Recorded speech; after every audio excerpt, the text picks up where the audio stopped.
and really trying to do some justice to the topic. Culture by itself, my friends here from NDDB who watched my presentation said, sir, it's a full day workshop.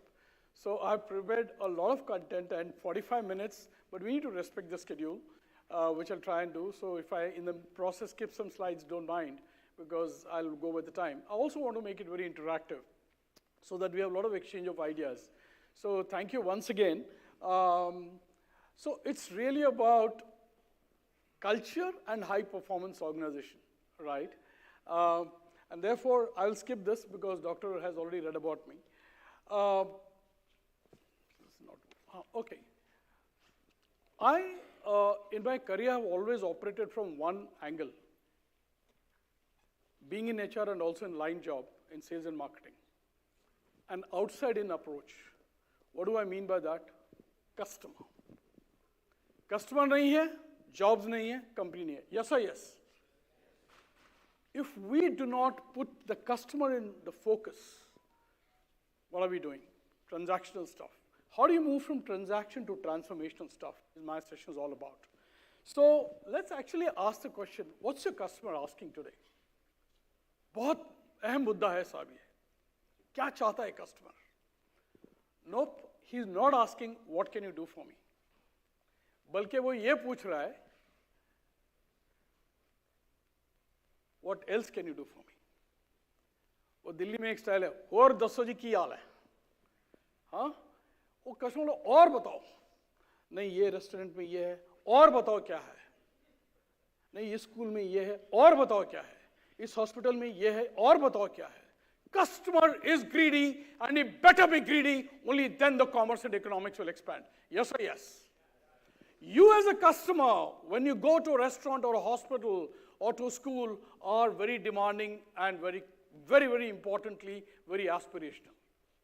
And therefore, ये else है क्या चीज़ साहब? What the hell is this else? Else है differentiator. When you go and recruit students, आप नहीं कहते हैं, why should we hire you? Of course, वो अपने दिमाग में बोलता है, अरे गधे मुझे पता तो तू क्यों आया इंटरव्यू के लिए, right? Just a little humor. But seriously, what are you asking? How are you different from your batchmates and your peer group? Yes? Therefore, we are going to talk about else from a culture angle, because that's the topic which has been given to me. And so ये ऐसा है, I'm going to break into a small video, which will tell you, आप शुरुआत में थोड़ा दंग रह जाएंगे, ये क्या वीडियो है भाई? Enjoy it, because this differentiator is about balancing polarities. Long term, short term, strategy, tactics, price earnings ratio, cost per employee. हम हर समय, any MD, and there are a lot of MDs and senior CEOs here, they're always trying to do a balancing act. So इस balance के लिए, I stumbled upon a video. Enjoy the video, have a good laugh, then you see how it connects beautifully to customer and culture. All right?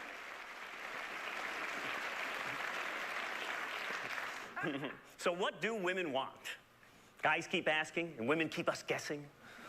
And that's why whenever a man tries to figure out what a woman wants, he often looks like a cat chasing a laser pointer, you know? Yeah.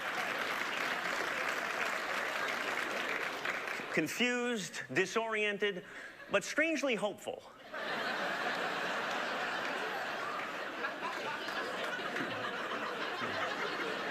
So the thing is, women seem to want contradictory things in a man. Women want a man who's ambitious, an achiever, who's successful both professionally and financially, who's not materialistic. Women want a man who is solid, steady, consistent, and reliable, who is fun, unpredictable, and spontaneous.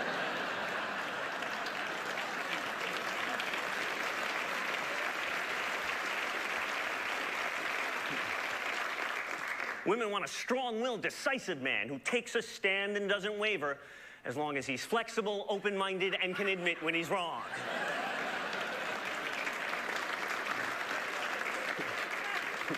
Women want a lot. Women want a realist who's romantic. A guy who's serious but playful.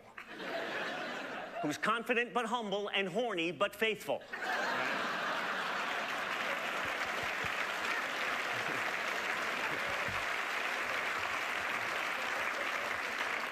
Women want a man who is career-driven but family-oriented.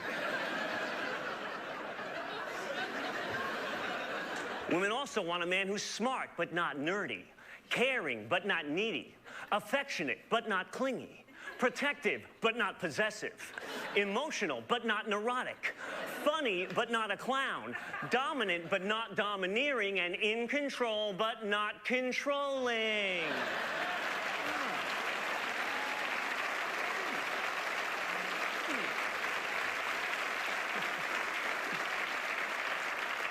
No problem. Good to know. So take notes, guys, and remember, all we gotta be is strong but sensitive, tough but tender, masculine but gentle, and manly but vulnerable. Because apparently, what a woman wants is a gay football coach. Ladies and gentlemen, did you enjoy that? अब आप सोच रहे हैं भाई इसका culture से क्या संबंध है? Believe me, इंडिया में इस पर जब शादी करते हैं सबसे पहला फिट देखते हैं कल्चर फिट, कार गाड़ी सब ठीक है. The other message is this is what leadership is all about, balancing polarities, absolutely contradictory terms, juxtapositions. So just to wake you up to a little humor, but serious message there that when you deal with an employee, he is also very hungry and greedy. Remember, ladies and gentlemen, the customers for the line people here are the people outside. For HR people here, your customers are your employees. Yes or yes? If you do not, उनकी अगर नब्ज नहीं पकड़ेंगे आप साहब क्या culture develop करोगे? Agriculture ही हो जाएगा, कल्चर रह जाएगा, right? So therefore, with that, my simple flow for this talk is, what's the context? And this I'll breeze through because काफी कुछ जानते हैं, कुछ data है. But more importantly, किस vector में हम जी रहे हैं? What is दिशा क्या चल रही है? हवा क्या चल रही है? Landscape क्या है? And then as a professional, I've made a very humble attempt to place before an architecture, how do you do the cultural nuances to build an amazing high-performance organization? So with that, let's quickly go through the culture bit, all right? I mean, the context bit. मुझे ये बहुत conviction है, the future belongs to those who know where they belong. अगर आप अपनी DNA नहीं जानते हैं, and that, sir, is really the ethos behind our Prime Minister's Atmanirbhar India. जानो खुद को. We are good enough. The grass is always greener.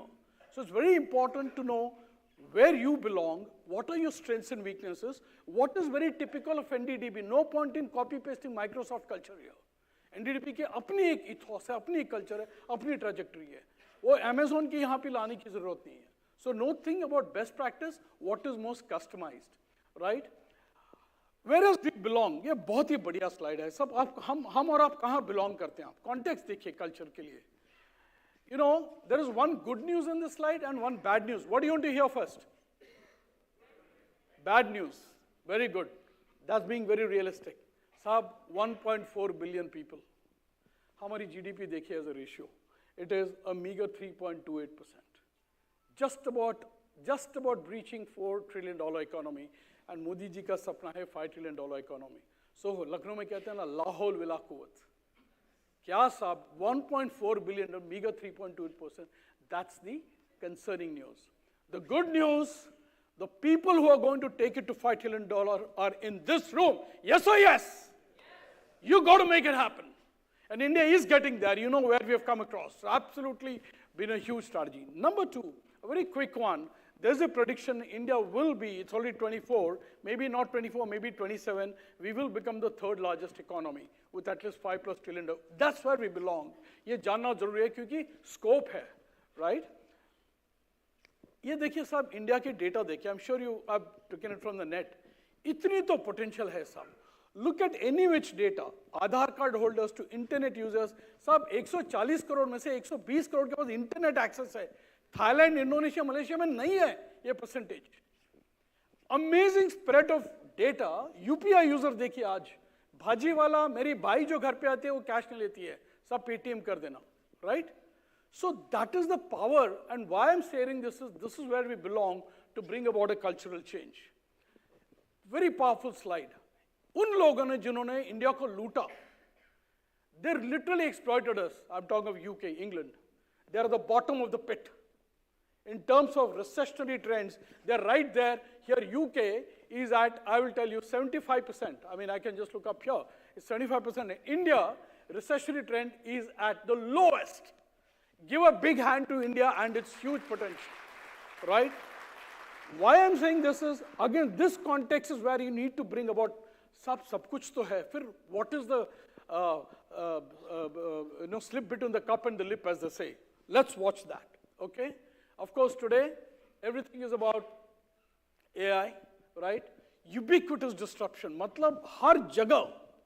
कल एक board meeting में था, मैंने बोला, if board members are not tech savvy, कैसे भला decision लेंगे tech के ऊपर, technology investment के ऊपर? Everybody from a पान वाला to भाजी वाला is getting up the technology curve. Choice ही नहीं है साहब, ठीक है? तो ऐसे हमारी आजकल residential address क्या है? No, not the flat number, not the building number, not the lane number. We live in this world. World of LinkedIn, Google, Instagram, and what have you. Yes or yes? Right. So therefore, ये देखिए, ये भी एक दुनिया हमारी context की. Ladies and gentlemen, this is what is happening in 1 minute. मतलब 60 second में randomly ट्विटर में 575,000 tweets जा रहे हैं, टिकटॉक में 167 मिलियन वीडियोस हैं, गूगल में 5.7 million searches per minute.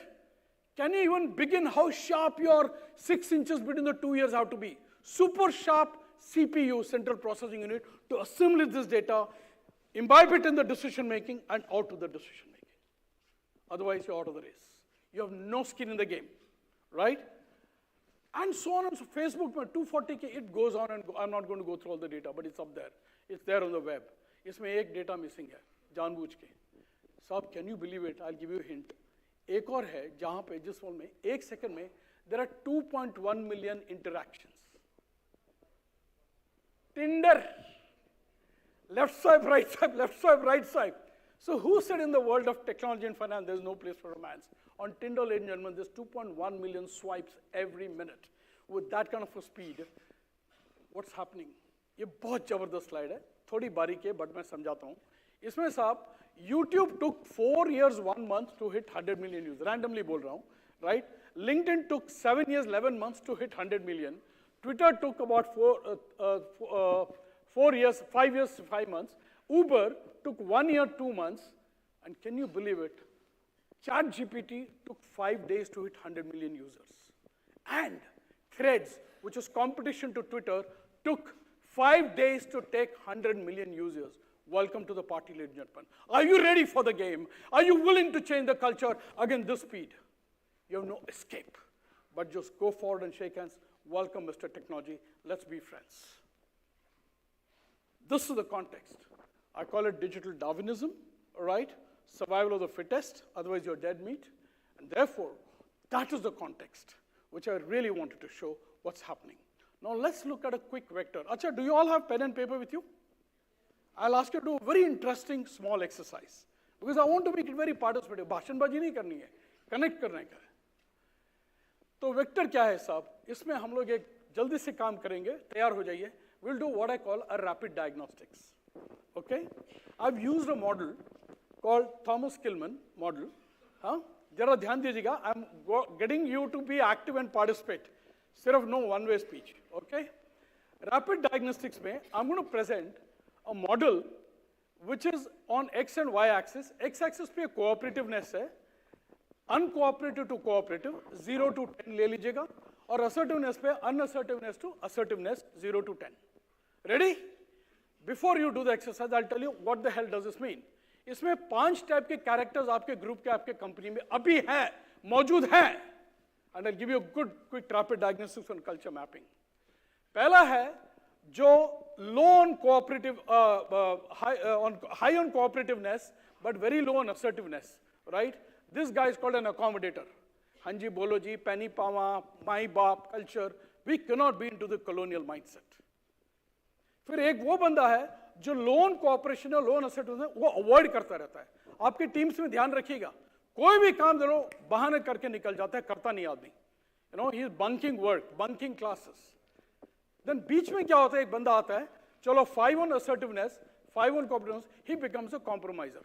चलो यार, let me be politically correct, let me not rub shoulders, थोड़ा compromise कर ही लेते हैं, right? फिर आता है the deadly guy in your company, the prima donna, competitor, high on assertiveness, cooperation मत पूछो. क्यों? He's a type A personality. High on intellect, high on energy, he has no time for an accommodator. In fact, वो दोनों snake और mongoose होते हैं, they avoid each other. But the real calibered, cultured guy in your organization is somebody who's here, collaborator, right?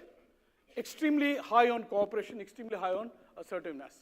Therefore, let me give you a quick chat about description about each of these 5 guys. This guy is win-lose. I win, I ride over you. You'll see some, it's called bulldogs in your companies. अच्छा बंदा है, but उसके पास mediocrity के लिए वक्त नहीं है, culture उसमें है ही नहीं. Come on, these are type A personalities which we saw in the Citibank and Microsoft. चाहिए ऐसे बंदे. फिर एक बंदा आता है, sorry, I went a little fast. This is lose-win. आप जो बोलो जी, हुकुम बाबूजी. Tell me, you don't need this character. You also don't need only this guy because he'll kill others to survive. Then you have a compromiser. Win some, lose some. ठीक है? फिर आता है ये बंदा, तो compromise team है ये. फिर आता है ये lose-lose. He's neither interested in cooperating nor interested in competing. But your real captain of the ship, the leader in this group, I'm sure you'll find is this guy who is win-win. Okay? I've given you this very broad matrix of kind of people in your teams at NDDB right now. There are a lot of MDs and CEOs. So my exercise is rapid diagnostics. 2 minutes से ज़्यादा नहीं लेंगे. Pen and paper तैयार रखिएगा. Do one thing. Do a bit of reflection. Quickly recall your team. और आप इसमें नाम नहीं चाहिए. Roughly number of people in these buckets. लिख दीजिएगा. Take 2 minutes. It's called rapid diagnosis. आपको पता चलेगा what is your as-is position. आपकी current दिशा क्या है? कितने लोग कामचोर हैं, avoider?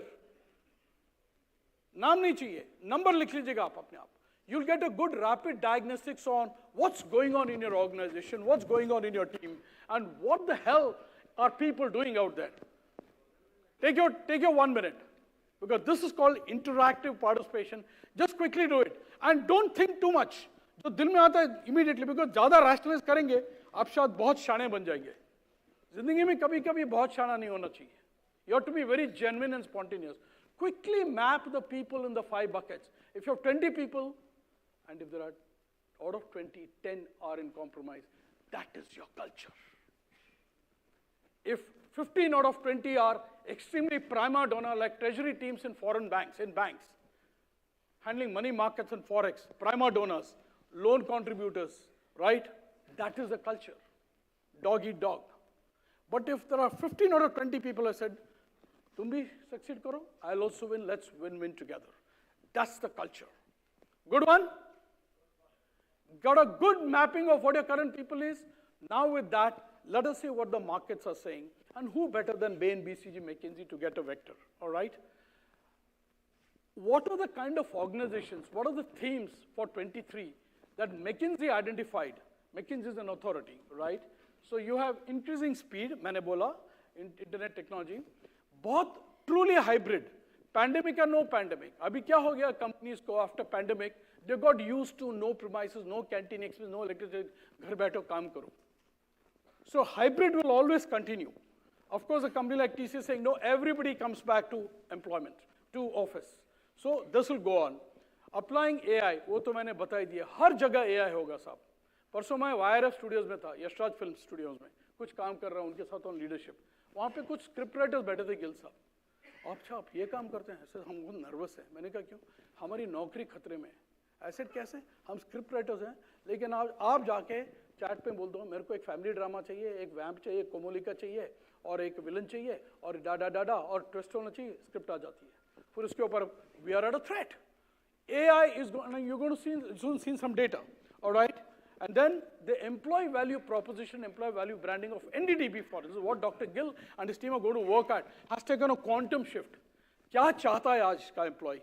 Let's see culturally what it means. And lastly, 4 more, crossing the capability chasm, walking the talent tightrope. इसमें क्या है साहब? In NDDB, I'm sure Gill said you have multi-generational people. There are people in 20 years, उनकी तकाज़ु कुछ और है, तकाज़ा कुछ और है. They demand aspirations. A young guy does not want provident fund and pension. He wants a Hayabusa motorbike. He wants bonus on time. He wants incentive on time. Whereas middle-aged people would want something for their daughter's marriage or son's education. So there's a multi-generational, somebody in Dr. Gilsh has to formulate his policies walking the tight talent rope. How does he do that? How does he remove dead wood? Those are the challenges of a cultural norms of a high-performance organization. And then, of course, leadership, managing diversity. आजकल homosexuals, gays, LGBTQ community workforce में आ रही है. आप उनकी तरफ घृणा नहीं दिखा सकते. You have to be inclusive. And in American companies, you get exposed and reported. So that's a challenge. And last two was mental health is a big issue. Especially if you have a toxic boss. You know किस type का boss? वो boss जो बोलता है, Mister, every problem has two solutions. The wrong solution and my solution.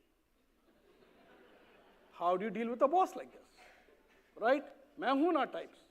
फिर pandemic का एक थप्पड़ मारती है, वो मैं हूँ ना जाके क्यों हो गया ना हो जाता है. दोनों पिक्चर के नाम है by the way. All right? And therefore, efficiency reloaded. That's the vector, ladies and gentlemen. Okay? ये data मैं बोल रहा था. I picked it up. McKinsey says 400 to 800 million jobs will be gone, will be displaced. PwC says $15.7 trillion. Accenture report. It's just authority figures to give you the vector. Okay? अच्छा. गौर से देखिए. Do you find anything strange in this slide? Anything interesting? Okay. Let me tell you. This was a photo which I took at a seminar in Hong Kong. The gentleman who was on the stage presenting is this guy called Peter Williams. तो उसको मैं बाद में lunch पे गया, भाई ये क्या डेजिग्नेशन है, इसमें स्कोर की थिंग है, इसका डेजिग्नेशन चीफ एज ऑफिसर. मैंने कहा तो एज पे बैठता है क्या भाई ऑफिस में, क्या है, what's your role? He is actually a chief edge officer at Deloitte and his role is, Pramod, my job is very simple, to push people on the edge. मतलब शेप अप और शेप आउट, हाई परफॉर्मेंस, नहीं तो काम नहीं चलेगा, competition will buy us out. So very interesting live slide which I took out saying a chief edge officer. By the way, one trivia about this gentleman.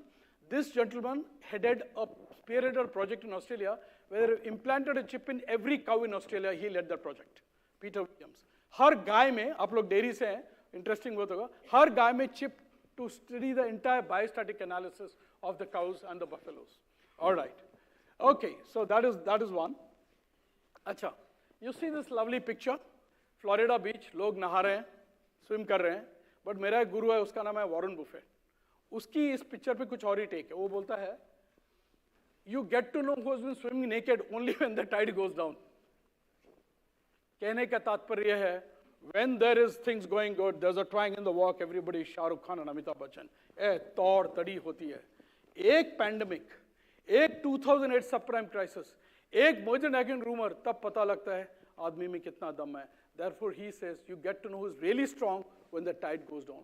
आपकी ताकत NDDB की तब पता लगेगी if, I hope not, there is ever a competitive force in the marketplace which will test your talent and your culture. All right?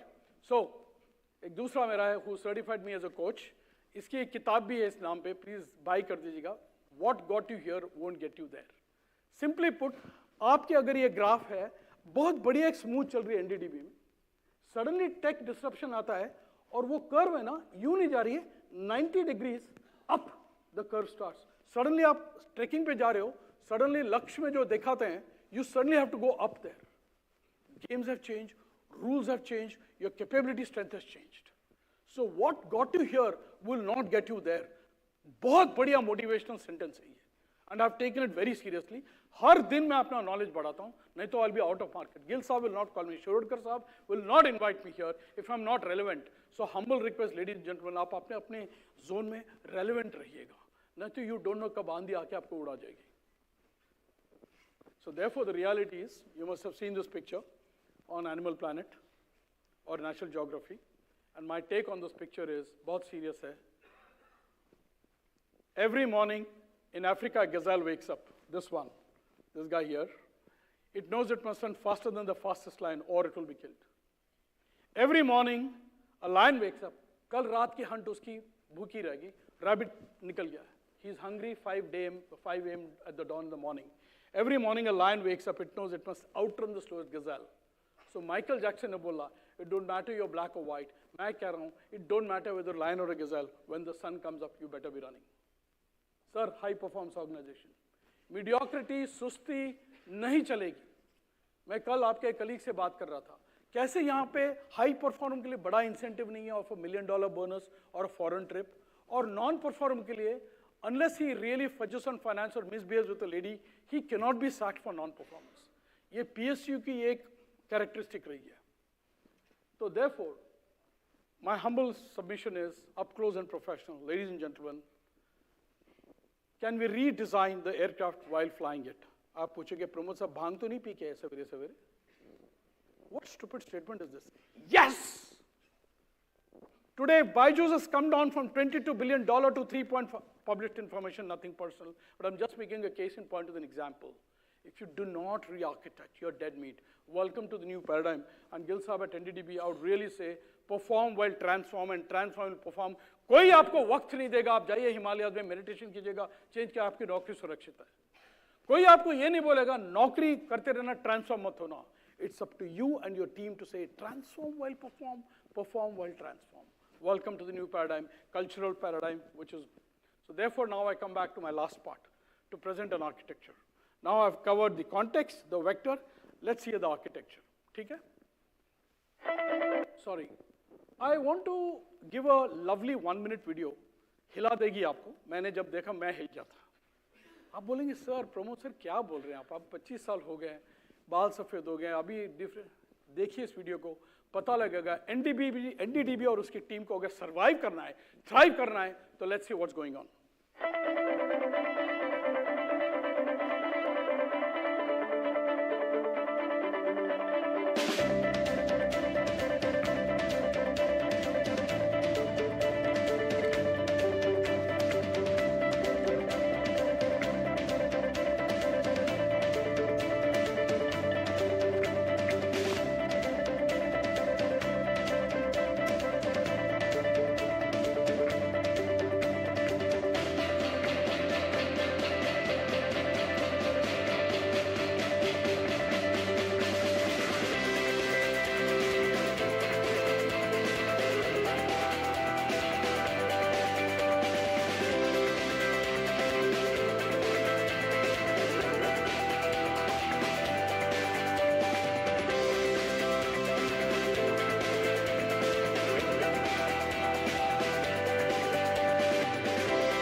Does it hit you? Lot of us are in the middle age. दो options हैं साहब. Take voluntary and get out. नहीं बेटी की शादी करनी है, बेटा अब एजुकेशन, मुझे खुद वजूद अपना पाना है. You need to do what the eagle does. You need to shed your old habits. And that, Gil Saab, to me, is cultural paradigm shift to bring about high performance organization. You got to be ruthless. It beats itself onto the rock to knock off its beak. Are you able to kick off habits which are no more relevant? What got you there won't get you there, right? And therefore, my architecture. Saab, Shirodkar Saab, Alok Saab, and a lot of us people have written a lot of job descriptions. मैं CEO के job को निचोड़ निकालूं, 3 ही word निकलते हैं. Make money, save money, reduce risk. Yes or no, sir? Yesterday your chairman was here, I believe. You asked him. Profitability, yes, cooperativeness, but it's important to make money to survive. And therefore, these are, he's got 2 arsenal with him.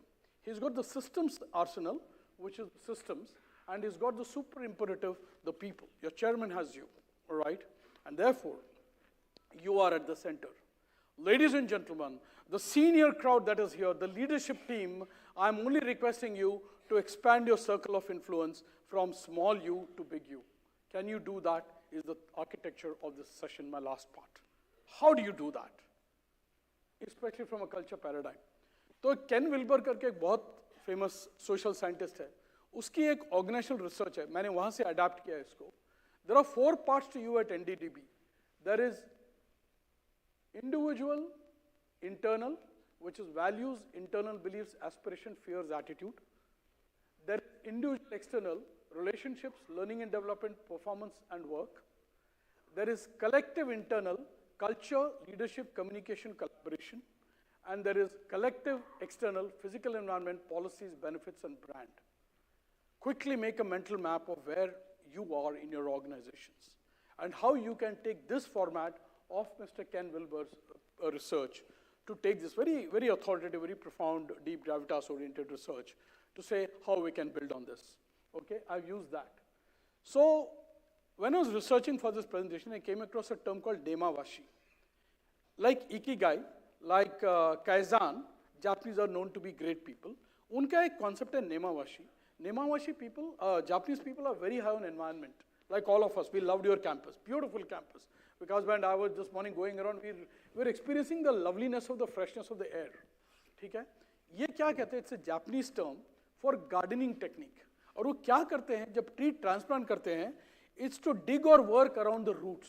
Gill साहब, culture building at NDDB has to be starting building जिसको plant जिसको हम transplant करते हैं, उसकी ecosystem को बरकरार रखने का है. To me, that is fundamental to culture. All right, with careful attention at the root system of a plant or tree before it can be transplanted. I would love, in fact, Gil Saab, we should discuss separately how we can initiate project Nemawashi at NDDB. We'll talk about it separately. Let's break this down. What does it mean? What is organizational culture? What is as is to or to be? This is my architecture for you. I've got some case studies which I'll present, especially Indian companies, which I'll focus on, and what is the culture roadmap.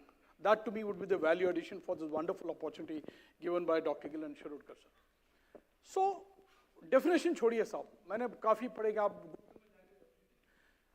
मोटा मोटा क्या है भाई culture क्या है जब आप देखने जाते हैं फैमिली टू सिख फैमिली और जैन फैमिली क्या देख रहे हैं in fact there is no better example of a Indian marriage from a culture standpoint yes और no sir yes materially boys to be good but ज्यादा कल्चर फिट नंबर वन है इस company के vision values any Christians here right who go to church में एक कहावत है singing from the same hymn sheet जो प्रीस्ट रहता है वो यहाँ पे पढ़ के page number 56 of Bible everybody else is on the 56 page 56 of the Bible it's called synchronicity is everybody at NDDB on the same page that is what I mean by vision and values norms and systems culture दिखाती है earn leave कैसे देते हैं आप नहीं sir मेरा LTA है मैं जाऊंगा ना भाई तेरा LTA है एंटाइटलमेंट है बट बकायदा फॉर्म भरना पड़ता है culture what are your systems to reward and give bonus to people आपके परफॉर्मेंस रेटिंग क्या दर्शाती है are you only rewarding competitors जिस कल्चर में मैं पला हूं मैंने देखा है ओनली कॉम्पिटिटर्स नंबर्स बताओ बाकी आप पान पियो बीड़ी पियो बियर पियो डजंट मैटर गंदी बात करो बस रिजल्ट्स आना चाहिए is that the culture you are और you want to be right beliefs and habits which manifest in your this thing, attitudes and interactions, policies and rules, and most important साहब वो मैं बोलता ना अध्यात्म में मैं जितना भी spiritual condition मेरा अच्छा रहे आखिर में आप मुझे उस मेट्रिक्स पे तोलेंगे प्रमोद बिहेव कैसे करता है how does he carry himself I could be whatever but I'm very classy professional ethical human doesn't matter right whether my personal life how it is conversely साधु है संत है but चोर चपाट कर रहा है सुरेंद्र वर्मा जी को जानते हैं वो कवि हास्य कवि उनका एक कवि है जो बोलता है at the and I don't remember the full poem he says आप साधु बनो मैं अमीर बनूंगा बाबा लोग के बारे में था वो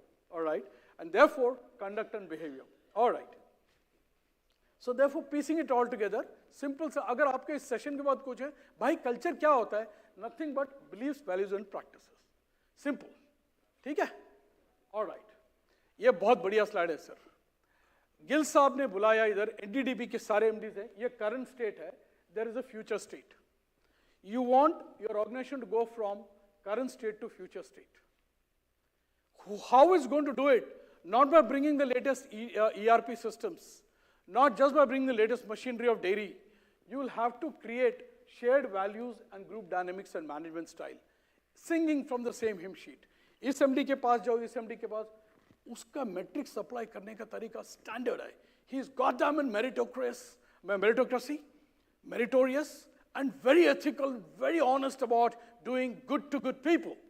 He is not going to indulge into favoritism, right? तो आखिर ये कल्चर कौन चलाता है? ये गिल साहब ने ये वर्कशॉप क्यों रखा है 2 दिन का HRD Conclave? Galaxy of speakers coming here to up the cultural nuance of this organization by individuals. यहाँ से आप जब जाएंगे, हर MD अपने कंपनी में मालिक है. He is the boss. Now, do 20 MDs reporting to the chairman of NDDB? Are they singing from the same hymn sheet? कोई यहाँ जा रहा है, कोई वहाँ जा रहा है. Seeing London going New York ain't going to happen. And therefore, if you move the individual there, he moves the culture, and you go to. Yeah. That's the architecture which I'm suggesting. Let the.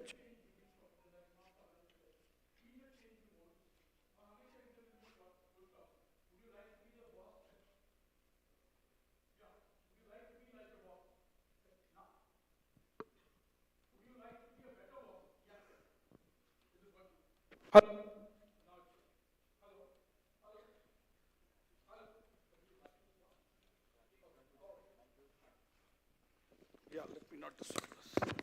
Hello. Yeah. So with that, let's see what does it mean. Customer is to recruiting, culture is to recruiting, what product is to marketing and service. ये जहन में डाल दीजिएगा, आप अपने आप high performance culture आ जाएगा साहब.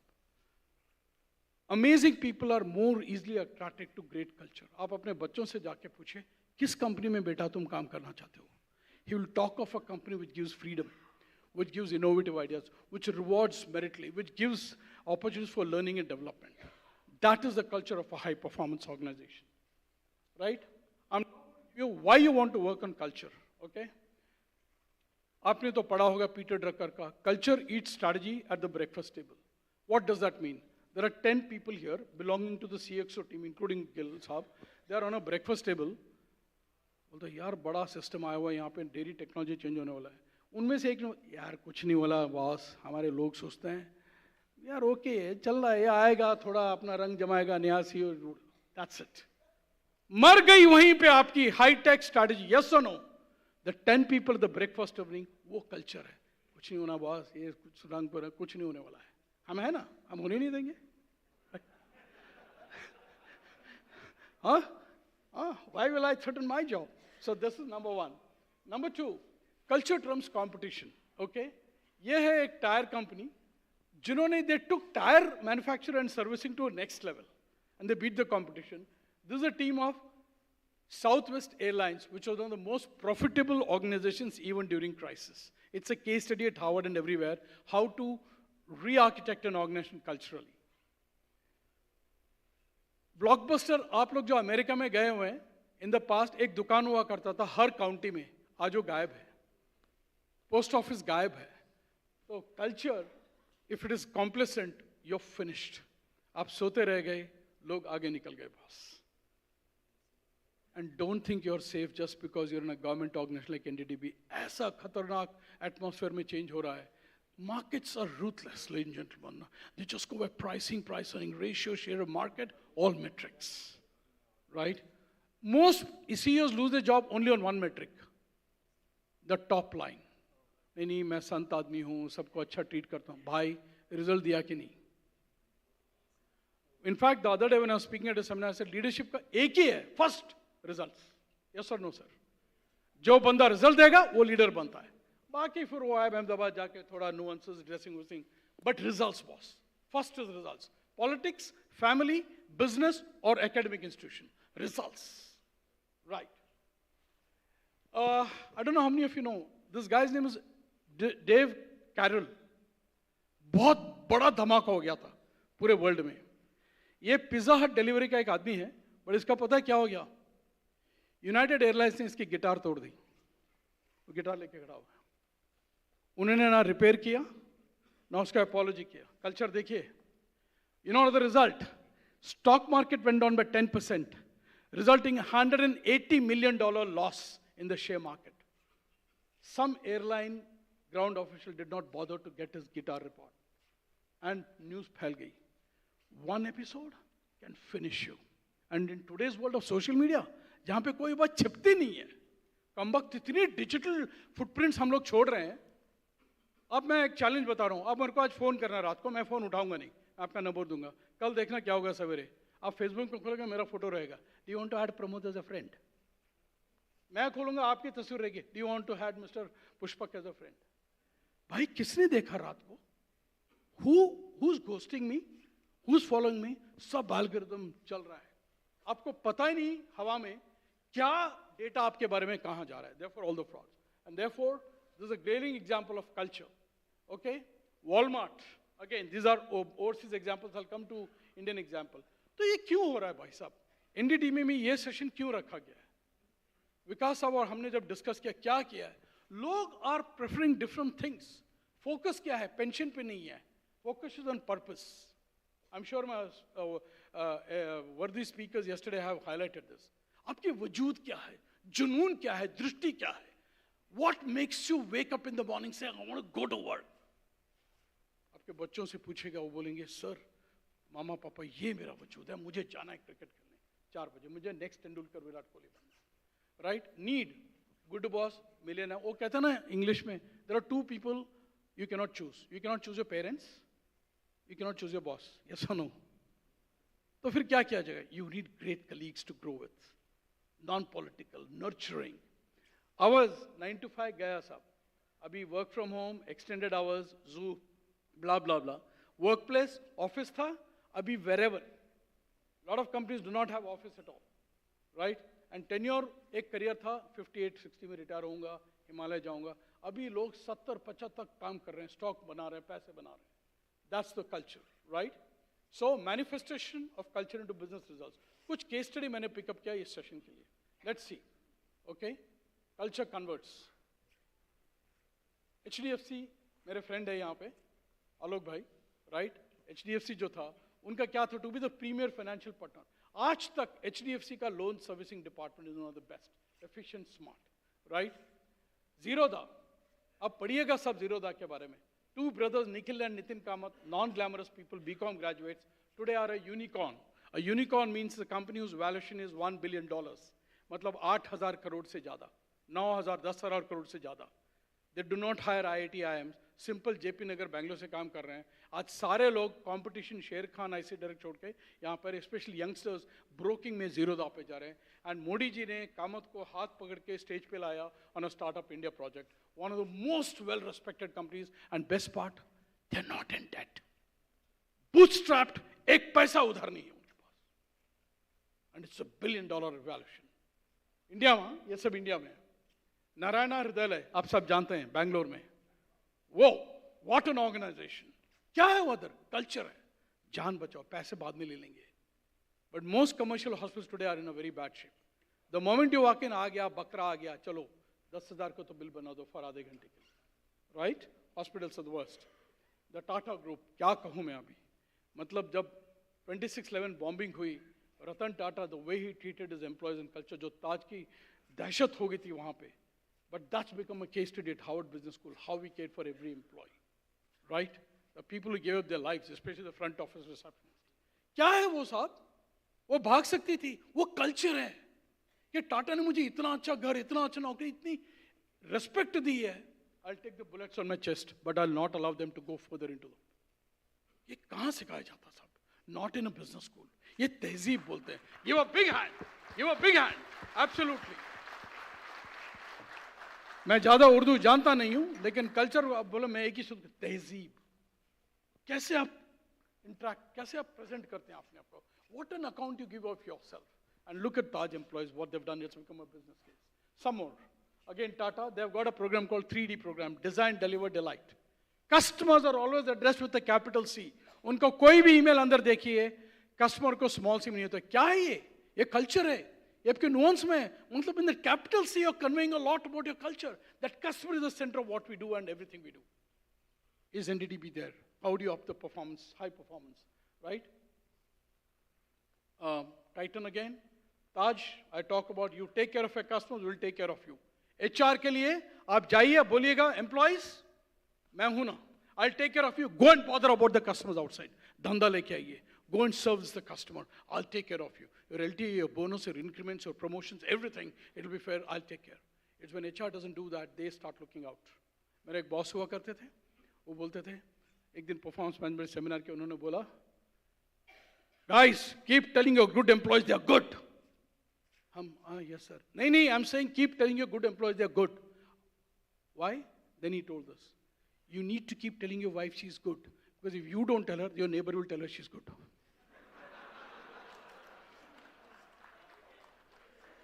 Neighbor here is a competition. आप ध्यान ही दे रहे. फिर आप एकता कपूर के बालाजी सीरियल देखेंगे, देखते हैं कोमली का क्या कर रही है अभी, हाँ? तो कोमली को आना मत दीजिएगा अपनी जिंदगी में, ठीक है? Keep telling your people they are good. All right? All right. Bajaj Finserv, some more companies. Okay. Tata AI again, GMR, okay? Har Vijay, Har Shikhar. Look at the metrics, 100 crore value and benefits. Titan again, Moments of Fame Awards, small on spot cash. Global मैं जल्दी करता हूँ because I'm short of time. I will not explain much because they have global. I do not want to talk about American program. हम NDDB में, हम आनंद में हैं. Let's see. But let's see what do they do. These are global brands up. Okay. ये जो Microsoft है जहाँ पे मैंने काम किया, ये जो Apple है, जो Amazon है, Google है, क्या है ये? आप जैसे लोग हैं. In fact, 37% of Microsoft are Indians. Even when I was working, Indian दिमाग, class, जुगाड़ included, huh? Okay. All right. But पता हम क्यों नहीं, India is still not at the top? हमारी behavior patterns, आलसीपन, झूठ, discipline, in short. वो बंदी में United American Airlines पे गया मैं, I was flying, and she was, hi, Pramod sir, how are you and all that, you know. फिर मैं टिकट लोगी इतनी खुश थी, फिर she was a very enthusiastic customer. I went and told the manager, I want to praise her. She's just gone through divorce last night. But professionalism, ultimate professionalism साहब, वो एक differentiation आ जाना, इंडिया की कोई टच नहीं कर सकता India को, I swear, because यहाँ के जो talent है, माशाल्लाह. Okay, so culture converts global very quickly. देखिए साहब, ये बहुत बढ़िया statement है. आप चाहे ना चाहे, आप गिल साहब के साथ कोऑपरेट ना करें, कल्चर तो बन ही जाएगा. अच्छा बुरा मीडियोकर. तो why not people like you like me shake hands? Let's proactively, premeditatedly create a culture. And that is what Netflix is all about. So this is what Reed Hastings said, let's make the company we always dreamt of. Let's create a company that will be a great place to. हो ही जाएगा culture. अच्छा बुरा mediocre. Okay? 7 aspects of a culture from Netflix. Just, I will not read it, but just have a good look. Are you there? Right? Some case studies, these are actual case studies. Zappos, again some cultural values. ये overseas के हैं, ये जूते बेचती है ये company. Zappos जूते बेचती है. देखिए उनके values क्या हैं. ठीक है? Culture and brand are sides of the same coin. आप decide कीजिएगा. Culture तो है नहीं, या सर हमारा brand ही नहीं बन रहा सर, कोई हमें देखता नहीं है, कोई recruitment के लिए आता नहीं है. You know, ask the HR people. One of the metrics is, are you a day one company, preferred company at IIM Ahmedabad? Why? That's a metric that you're a brand. Salary included. Are you presenting? And I was under that metric. If I lost a day one, I lost my bonus. Pramod, you have not done something to position Citibank as a day one company at XYZ Institute. ये मेरे को सबसे बढ़िया अच्छा लगा. It's a little texty for the first time. Look at the highlighted words. We are maniacal about metrics as we are maniacal about mission. पागल हैं हम लोग mission के बारे में भी. Customers, we obsess over customers, not competitors. Competitor ज्ञात तेल लेने. If I look after my customers, I'm okay. Transparency, autonomy, selectiveness. We are unreasonably selective about our peers. Peers sit in recruiting the peers. Huh? Mastery, than market value. Wisdom, we speak the truth. Yeah, बहुत बढ़िया लगा. We believe in work plus life, not work versus life. Very pregnant statement. आजकल धज्जियां उड़ रही हैं, tension हो रही है, डिप्रेशन हो रहा है, डिवोर्सेस हो रहे हैं कंपनीज में because work life balance, 14 hours, 15 hours work. कहाँ की फैमिली भाई? By the way, there's some research which shows a lot of divorces happened during pandemic because both working professionals, दोनों के presentations हैं, बच्चे का homework है, बाई आई नहीं है, boom, pandemic, right? And lastly, we are perpetual work in progress. ये जो humility है ना, कि मैं अब भी उस्ताद नहीं हूँ, हरफन मौला नहीं हूँ, अब भी मुझे मेरे में कुछ खामियां हैं, तब जाके चेतना, consciousness will arise that you still got lots of work to do because you're a work in progress. Okay. Nordstrom करके एक बड़ी marketing company है. Can you believe it? उनकी पूरी HR policy ये एक है. There is no policy manual. And what is that?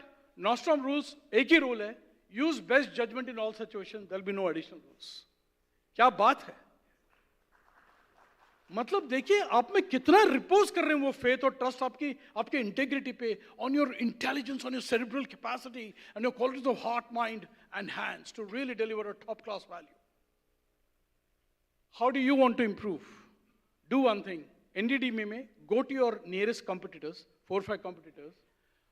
Over the last 5 years, put these numbers and on it map the cultural patterns, if you will. Engage a consultant, he'll tell you how to do that.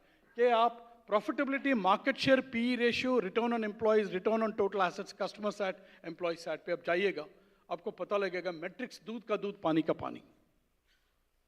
I'll skip this because there's a little, I'll come back if I have time when we have the question answer.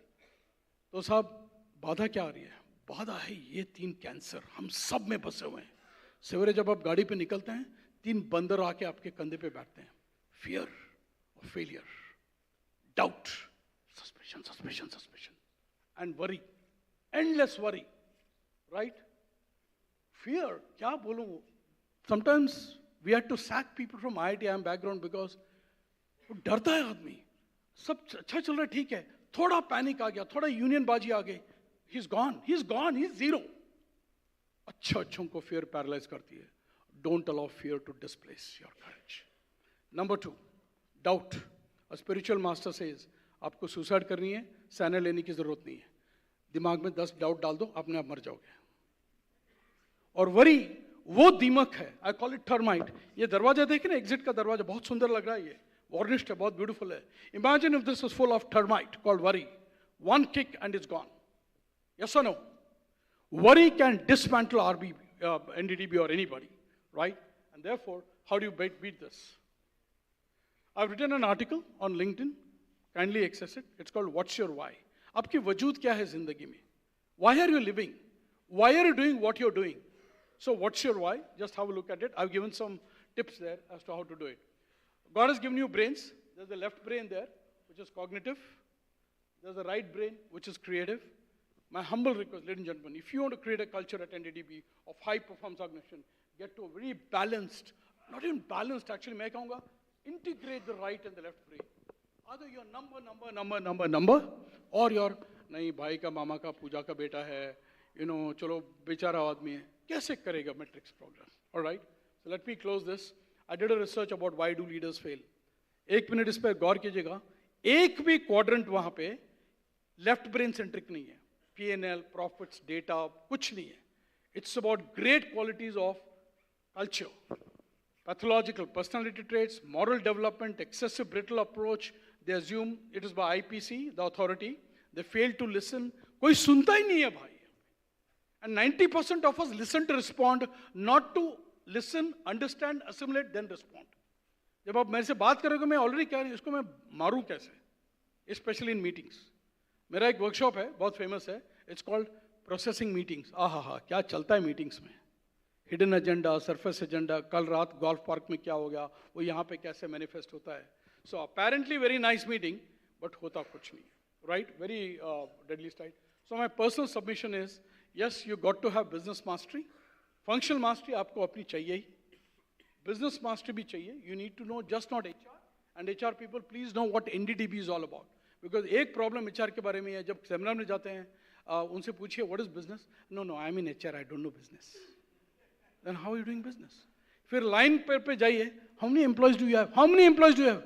I'm not in HR, I don't know how, it keeps changing, I don't care. Really? I mean, is that how HR and business are integrated? Okay.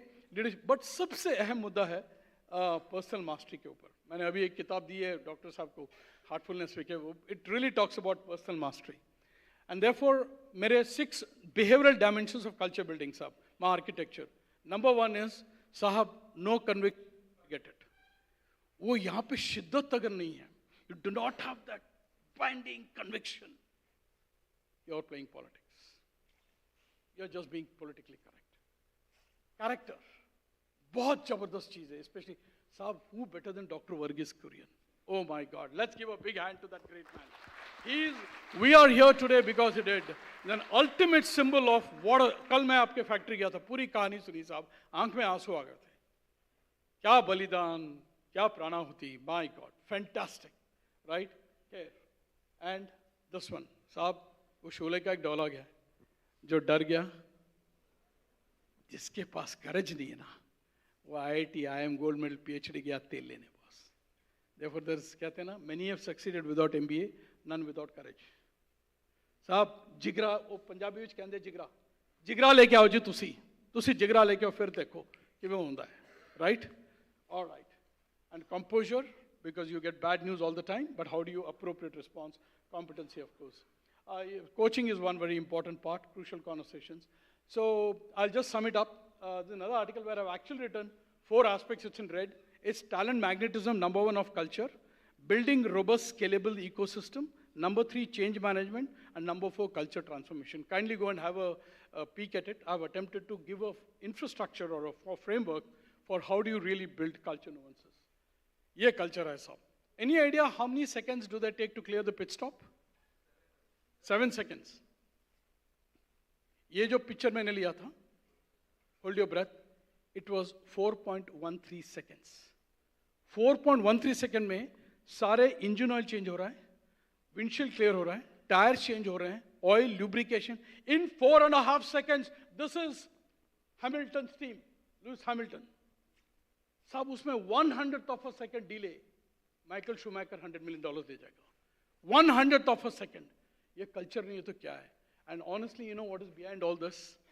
Culture at work. Shirodkar, me, Alok, everybody there. सभी बोलते हैं, I respect me. We'll do our work. Imagine इसमें से एक भी बंदा बोलेगा, अब मैं देखूंगा यहाँ शाना कौन है. His team is dead because he's wanting to show his superiority. That much for culture, right? Very powerful slide. And ये हर 6 महीने, and by the way, shock of shocks. I was shocked. This 4 has now been broken into. Latest record is 2.39 seconds. Can you believe it? 2.39 seconds. Go to Google and check it out. That's culture at work. This is culture at the collaboration and everything. So let me leave you with one wonderful formula. है क्या साहब? कैसे किए? जब गिल साहब पूछेंगे तो promotion of architecture. ये मेरा simple है. Just create pace to future-proof your organization. What is pace? Pace is this.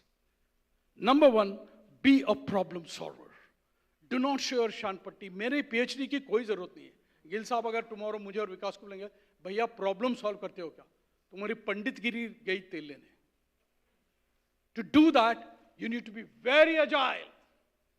फिर वो आप योगा कीजिएगा, ध्यान कीजिएगा. I've been with Dr. Ghosh since yesterday. What a fit man. I'm saying, what do you do? He takes a walk of this wonderful campus. If there is no body to carry that, if there's no engine to carry a great machine. And second is, हर समय आपको creative होना पड़ेगा, क्योंकि competition बहुत creative. And lastly, आप Stanford School के एक product आजकल आई है called design thinking. आजकल क्या पुरानी हो गई है? उसमें number 1 thing is empathy. Please read a book called Hit Refresh by Satya Nadella. Hit Refresh. Satya Nadella जो Microsoft का chairman है, हैदराबाद का बंदा है. उसमें एक theme over and over आती है, empathy. If you do not empathize with customers, and for HR guys, if you do not empathize with your employees, you're gone. And therefore, how do you design your destiny? Between sense and thought, being consciousness. Please raise your consciousness. चेतना बोलते हैं, इसलिए विवेकानंद आज भी बहुत माने हुए हैं. गौतम बुद्ध, बहुत चेतना उसने जगाई रखी है. If you're lulled, you're gone. Between thought and action, please bring wisdom.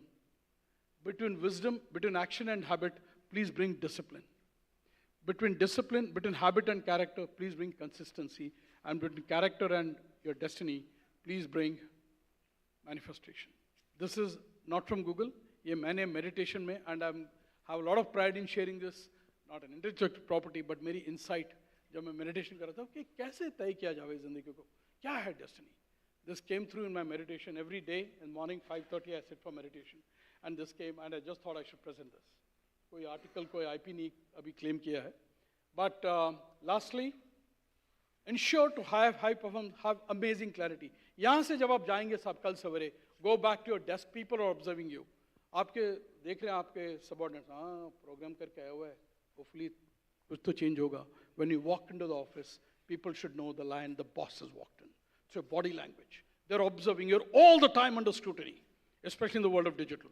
तो clarity of thought साहब, आप क्या अच्छे डिसीजन ले गए जब यहाँ पे लोचा मचा हुआ है, to use a Bombay language.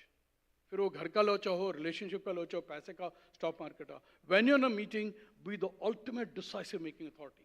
Clarity से क्या create करेंगे? Create value. For creating value, you need courage. And in today's world, if you're not connected, मेरा एक पढ़ा है कहीं पे, कोट कर लीजिएगा, नोट कर लीजिएगा, your network is your net worth. ये सब इन्फ्लुएंसर जो देख रहे हैं ना आजकल, कपिल शर्मा हुआ, या एक हमारी एक्ट्रेस है हिरानंदानी मेडोज में, एस्टेट में रहती है, who worked in जुग जुग जियो, forget her name. ये जो बड़े बोन बाम, people love them. तब जाके 100 million, and today followership on YouTube is monetization. People should love you guys. अब जितने भी उष्टंडे हो, people love नहीं करेंगे जब तक कुर्सी है, सलाम सब. जिस दिन आप कुत्ता नहीं पूछेगा सब, sorry for being crude. Yes or no?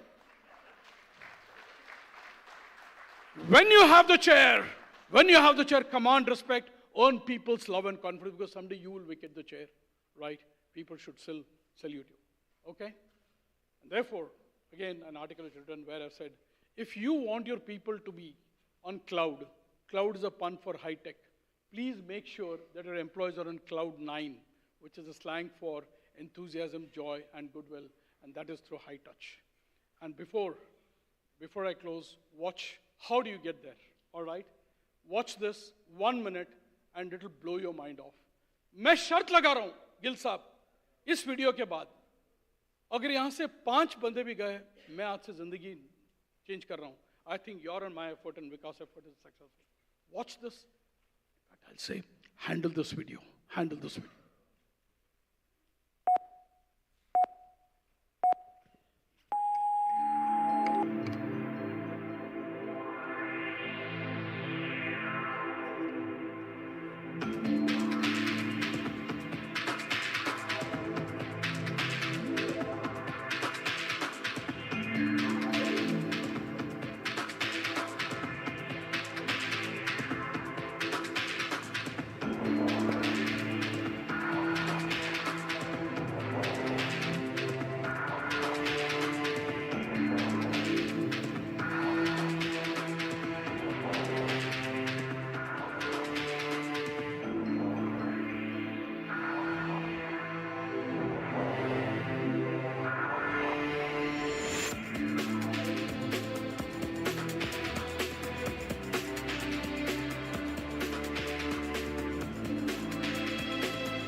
Ladies and gentlemen,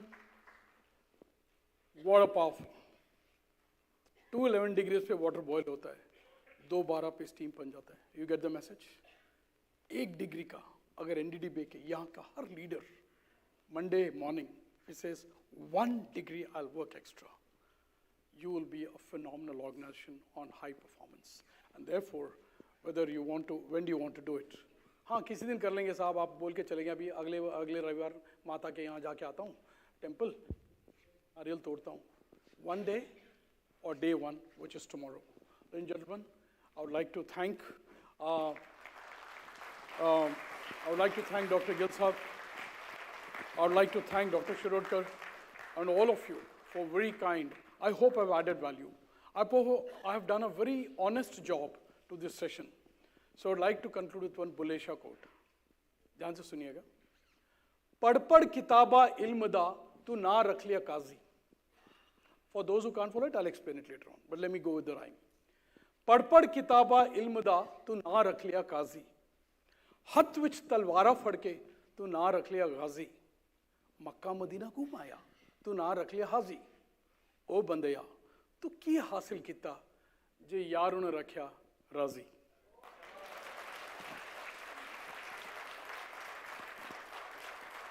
And this yar, your God, your parents, your family, your children, your department, your employees, it's a very, very ubiquitous concept, the yar. Yar is not a girlfriend or a boyfriend. It's yar is Rab, right? And so for those who didn't get it, oh, you got your MTech, BTech, PhD and all that, big deal, Qazi, scholar. Then you maneuvered through the politics of the organization, went to the corner room, CEO's room. What did you become?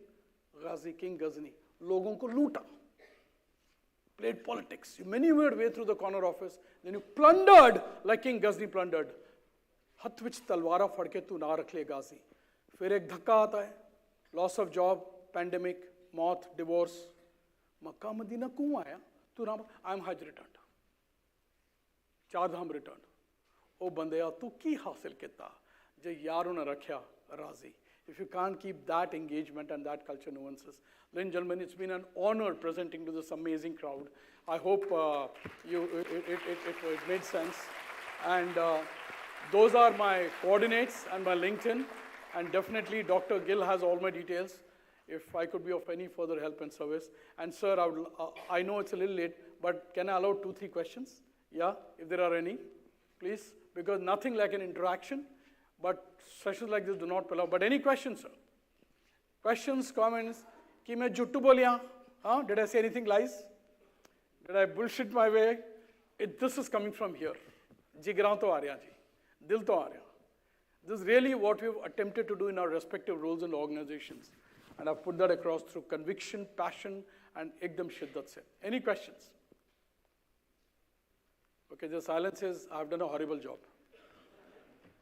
Yes, yes, sir. Can you give him the mic, please? Just so that to make it a little interactive.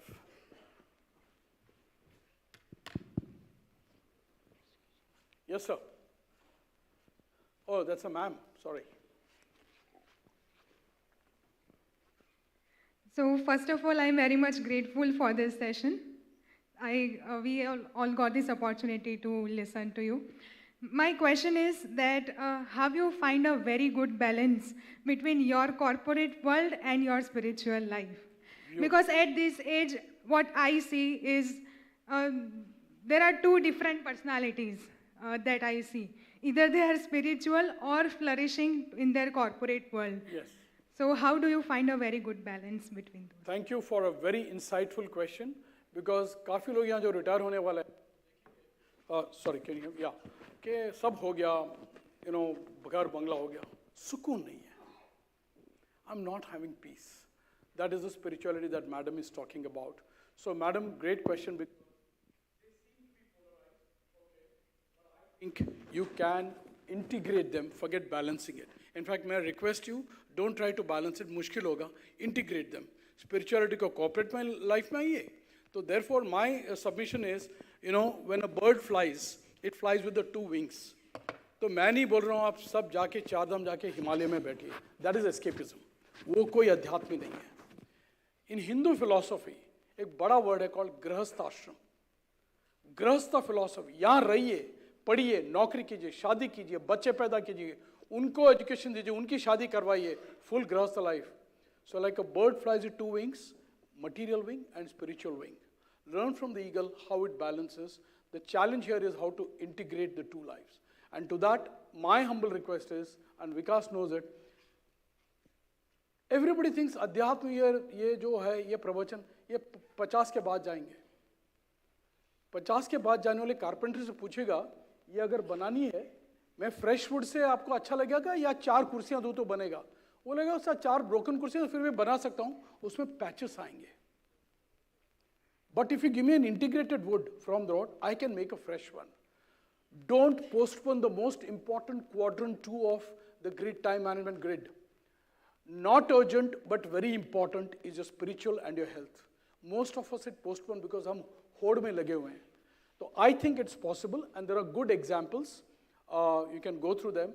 People who have been very successful corporate guys and were hugely kind and balanced. तो एक कहानी बताता हूँ गौतम बुद्ध की। The day he became महात्मा, हाँ ये real story है, पूरी उनकी फेलिसिटेशन हुई, उसकी वाइफ भी गई। गौतम, ये जो शोहरत तुम महात्मा बन गए, ये आप गृहस्था में करके नहीं कर सकते थे क्या? You know what Gautam Buddha says? Most of you will think he said no. He actually says, हाँ। फिर क्यों छोड़ के गए? क्योंकि जब मैं छोड़ा तब पता नहीं था कि यहाँ रहते हुए कर सकते हैं। तो बहुत उम्दा मुद्दा उठा आपने। प्लीज यहाँ बैठे बैठे you can be a rock star, meditative, highly spiritual centered ethical guy, governance, एकदम principle centered, and yet you can be this awesome CEO. एक किताब है The Spiritual Myth or CEO something, I'll give you the, it actually shows, right? and अभी मैंने साहब को एक किताब दी है The Heartfulness, वहाँ के जो वो मिस्टर कमलेश पटेल करके हैं, he is a $1 million businessman in pharmacy, very ethical, family man, 2 sons, now grandchildren, but हमेशा एक पैर अध्यात्म में डूबा रहा कि क्योंकि आखिर में ना जब कुर्सी निकल जाएगी, गद्दी निकल जाएगी, कोई सलाम नहीं ठोकेगा। You have to look yourself in the mirror while brushing the teeth and say, बंदा ठीक ही रहा बॉस, अच्छा किया तूने, right? That to me is real achievement, not your BMW 5 or a 5-bedroom sea-facing apartment. कोई नहीं पूछता 5 स्टार में आप ऑडी से उतरते हैं या ऊबर से उतरते हैं, कोई नहीं पूछता साहब आपकी बर्ताव। So coming back to your point, ma'am, one way is to, especially children, from very early stage, give them stamp collection, cricket, music, सब। But if you ask me today, if I were to look at tuning the education system, जो मुझे नहीं मिला, 2 चीजें मैं बहुत early life में डालूंगा आज। एक financial literacy and wisdom, because बहुत जरूरी है सब। To know capital markets and all. हमें पता नहीं था नौकरी के बाद। I will start at 6th or 7th standard to capital markets financial. And second is some insight into spiritual and inner connect and wisdom. Gita है, महाभारत है, सब कुछ है. But to give it a practical way of meditation and to achieve that state, I think is a wonderful combination. In fact, madam, very humbly may I put, I'm work in progress. I am on that path. मुझे इतना बड़ा नहीं बनना है कि कोई मुझे पसंद ना करे, और मुझे इतना भी अध्यात्म नहीं जाना है कि घर आए तो आपको चाय ना दे सकूं। मैं आपको अच्छा मसालेदार चाय देना चाहता हूं, अच्छा रॉयल लेदर कुशन पे।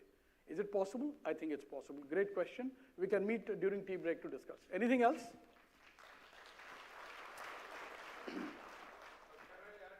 Yes, sir. This is not a question, this is the answer. Just be brief, sir, because just brief. Actually, in Gita, Bhagavan Krishna has taught Arjun. He has defined karma. He told in second, exactly I remember, second chapter, something like that. Yogastha karma karmani. संगत तक्ता धनंजय, हे अर्जुन, योगस्थ होकर कर्म करो। मेरा कर्म है as a chief executive. This is the corporate life and that is the spiritual life. योगस्थ होकर सिद्धियों समूहत्वा, सफलता और सफलता को छोड़ करके मान करके योगस्थ कर्म उच्यते। और इसी को योगस्थ कहा जाता है कि आपको कर्म करना है और योगस्थ होकर के दोनों कॉर्पोरेट अलग है, स्पिरिचुअलिटी अलग है, और दोनों को बैलेंस करके आपको कम करना है, and I think that is the answer to that. Thank you, sir. Thank you. Thank you. Madam, after the tea break, you first meet him, then you meet me. All right? All right. Is that it? Okay, I will just leave with one thought. जरा गौर कीजिएगा. हर दम हर पल किसी गैर की तलाश में रहता है आदमी. Role model, political connects, club membership. हर दम हर पल किसी गैर की तलाश में रहता है आदमी, इस डर से कि कहीं खुद से मुलाकात ना हो जाए. Thank you so much. Thank you. I'm done, sir. Thank you for the opportunity and all the best.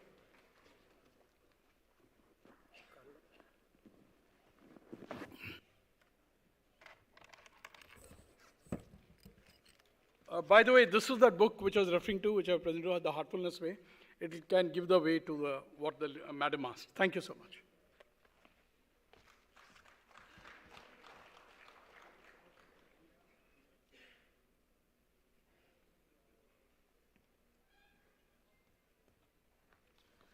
Thank you, sir. Thank you for a high-octane presentation. You know, all of us should learn the presentation skills from you. That is the first lesson. I think this session was all about disruption.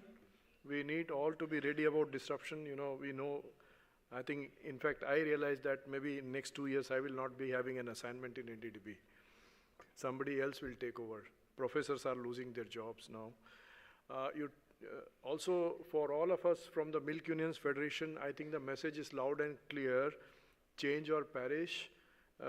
Survival of the fittest is something which is, which will be a reality, which has been a reality. Learn, unlearn, and relearn. And last but not the least, what you said, just do it more every day. I think that's what was the gist of the presentation. Thank you so much for the presentation, sir. Now I'll invite on stage Professor Sushanta Sharma. I'll just give a brief introduction of Professor Sushanta.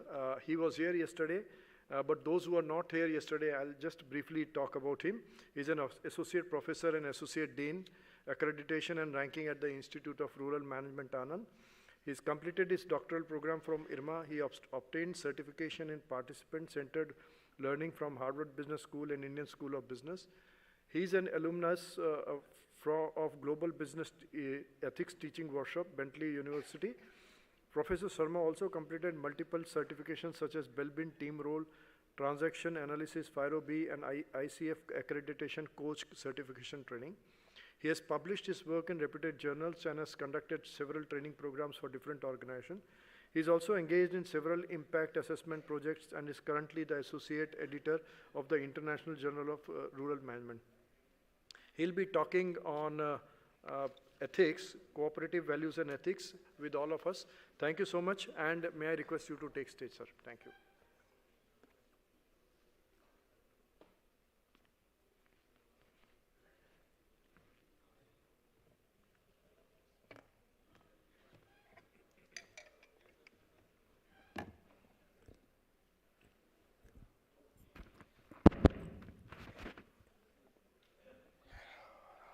Yeah, okay, yes. Good morning, everyone, and I'm very happy to be here, and especially because I think Dr. Gill, when he was actually planning this whole HRD conclave, in the first draft of the conclave, there is a topic on ethics and cooperative values. I think he mentioned a word about ethics, and that really got me really excited for surely two reasons. One is ethics as a topic is, I'm personally kind of, I like the topic as a discourse, as a topic of discussion. Also, let me also make a disclaimer. So when I talk about ethics, doesn't mean that I myself is an ethical individual, right?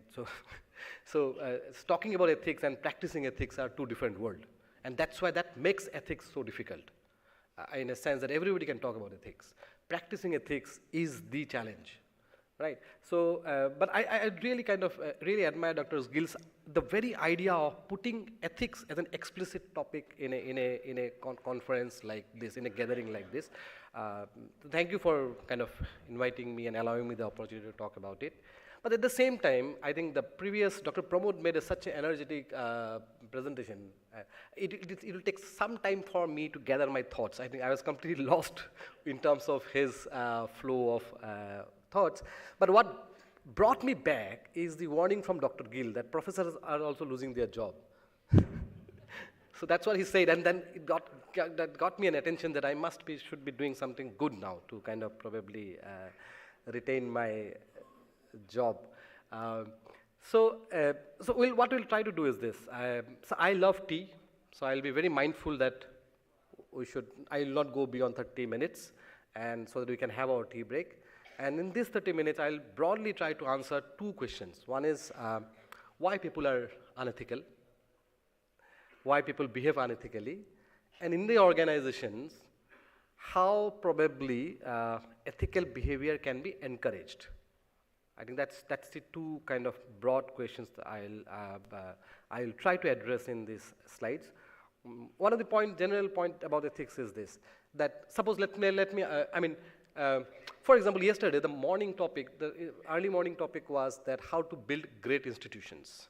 So the assumption is that we are good institutions, we are running a good organization, how to make it great. Then how to include diversity in your organization. It means that, okay, we are moving towards diversity. I mean, we want to make our organization diversity. But in case of ethics, so if I say, how do we make ethical organization, does that mean that we are unethical organization? Probably not. What it means is this, that how do we make ethics explicit in the organization? How do we make ethics measurable? How do we make ethics probably at the center of the conversation? I think that's what, when you talk about ethical organization, that's what we mean about it. So what I'll do, I'll start with, first I'll give you a quick scenario.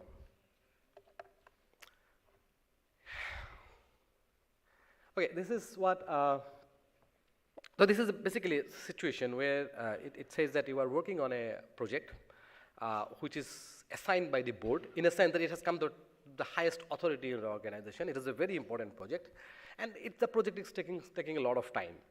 And as per the employee policy, if you work for 12 hours, the companies or your organization will pay for your dinner, and also will ensure that you can hire a taxi to go back to your home in the night, because it's getting already late. I mean, that's what the normal policy is. So while working on it, you start working at 8 in the morning, up to 7 you seriously work. Then you order dinner, at 7 the dinner comes, and then you invite your friend who's also working on the same project, and you have chit chat with him and kind of very, very light-hearted conversation, and next 1 hour you have the dinner, you had your conversations, and then you went home, knowing that dinner is been sponsored by the company, and then also your taxi is been sponsored by the company. The question is this okay?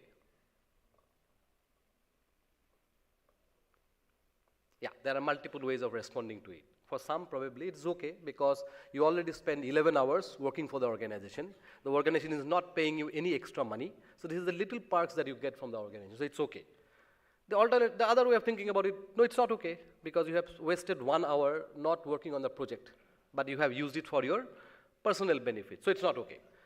So in a sense, that probably it is really difficult to establish whether it's right or wrong, good or bad, or yeah, I think that's generally difficult to establish. In order to probably create a demarcation in the organizations, this is where the role of ethics as an explicit value becomes useful, to say that whether it's good, bad, right, wrong. See, the idea of good and bad and the idea of right and wrong are actually very complicated. A right and wrong is still fine. Good and bad, many a time, things which are good are not right.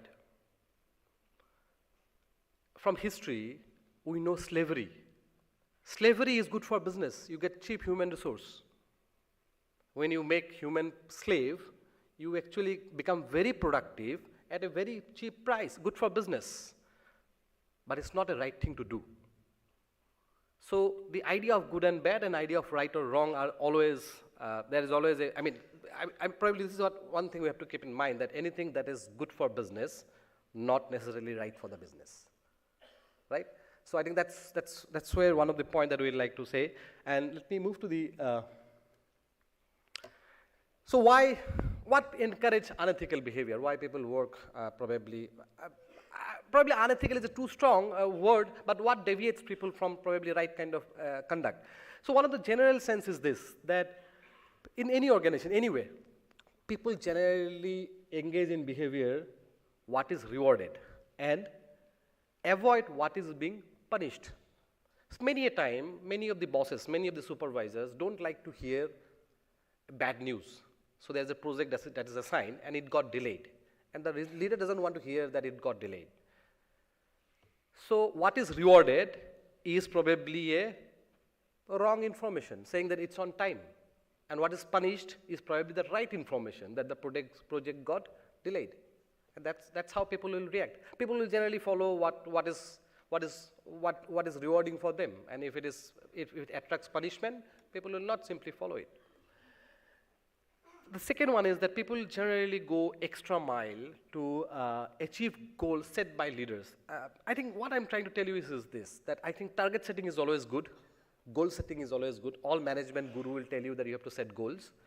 But historically, maximum ethical disaster happened when people have set unachievable goal within a short deadline.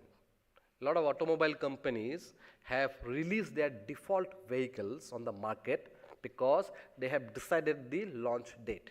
There are people who know that this car is not right. It has a problem, but they decided not to flag that issue because there is a deadline attached to it. So while it is good to be productive or it is important that it has to be on speed, but speed also has a problem. Anything that is done hurriedly also is prone to unethical decision-making process. So I think that's also in balance one has to keep in mind. The third one is that socialization. I think this is, so all this, I mean, we had a kind of great talk about culture. One of the very significant element of culture is socialization. Socialization is basically when a new recruit joins in the organization, they look at others and then they know what works in the organization. So in the induction meeting, we have an induction meeting. In the induction meeting, I have my team and I tell my team that please feel free to give me any kind of feedback. And the new recruit in that organization, in 1 month's time, he realized that boss doesn't want to get corrected. You cannot correct our boss. So despite me telling you that I love good feedback, nobody is going to come and correct me because that's how the socialization is. So how the socialization happens is, tells you that what happens to ethical conduct of people. Then this is another, because how do you go ahead in the organization? How do you make career progress in the organization? Right? Is it only performance? Is it only what results that you deliver? Nobody cares how you deliver the result. Right? Just number matters. It doesn't matter how you achieve those numbers. Right? So that also decides what kind of behavior people are likely to exhibit.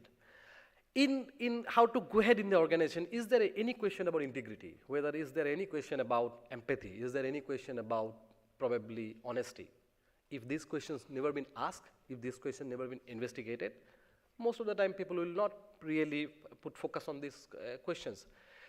I think in generally what happens is that we generally have an assumption that these are there, and that's how people deliver their result. But it's not necessary. Yeah, I think, for example, there is another kind of, probably another danger of unethical, probing unethical conduct is that sometimes we end up saying that I don't care what you do, but show me the result. Right? I think while this is a challenge thrown at the employees, but this challenge can also actually stimulate unethical conduct because you don't care about the process. What you care is only about the outcome. So I think these are some of the practice, some of the cultural nuances that actually probably instigate unethical practices. The other point of unethical practice is this, that there are some, for example, any organizational research, in 1960s when people have studied organizational research, one of the initial finding was this, that organizational resources It means resources of the organization, be it stapler, be it pencil, be it eraser. There is abundance misuse of organizational resources. And it's not a recent phenomenon. It's not a phenomenon of 2020. In 1960s, 1950s, when people have started studying organization, they have already kind of found it. And it's a global phenomenon. There is always a misuse of organizational resources, right? Why people do this without any guilt? Because everyone is doing it. So one of the kind of probably instigator of ethical behavior is unethical behavior is you see that probably everybody is unethical. So what do I gain by being ethical, right? So, so which is generally also called in kind of a lot of experiment is done on group norms. So people generally like to join the majority. It's not about right and wrong. People generally like to join what everyone is kind of seems to have an opinion. I'll show you a quick video about group norms, that how the group influence decision-making process of an individual. Yeah. We're on the deck of the USS Intrepid conducting an experiment, and the rules of the game couldn't be simpler.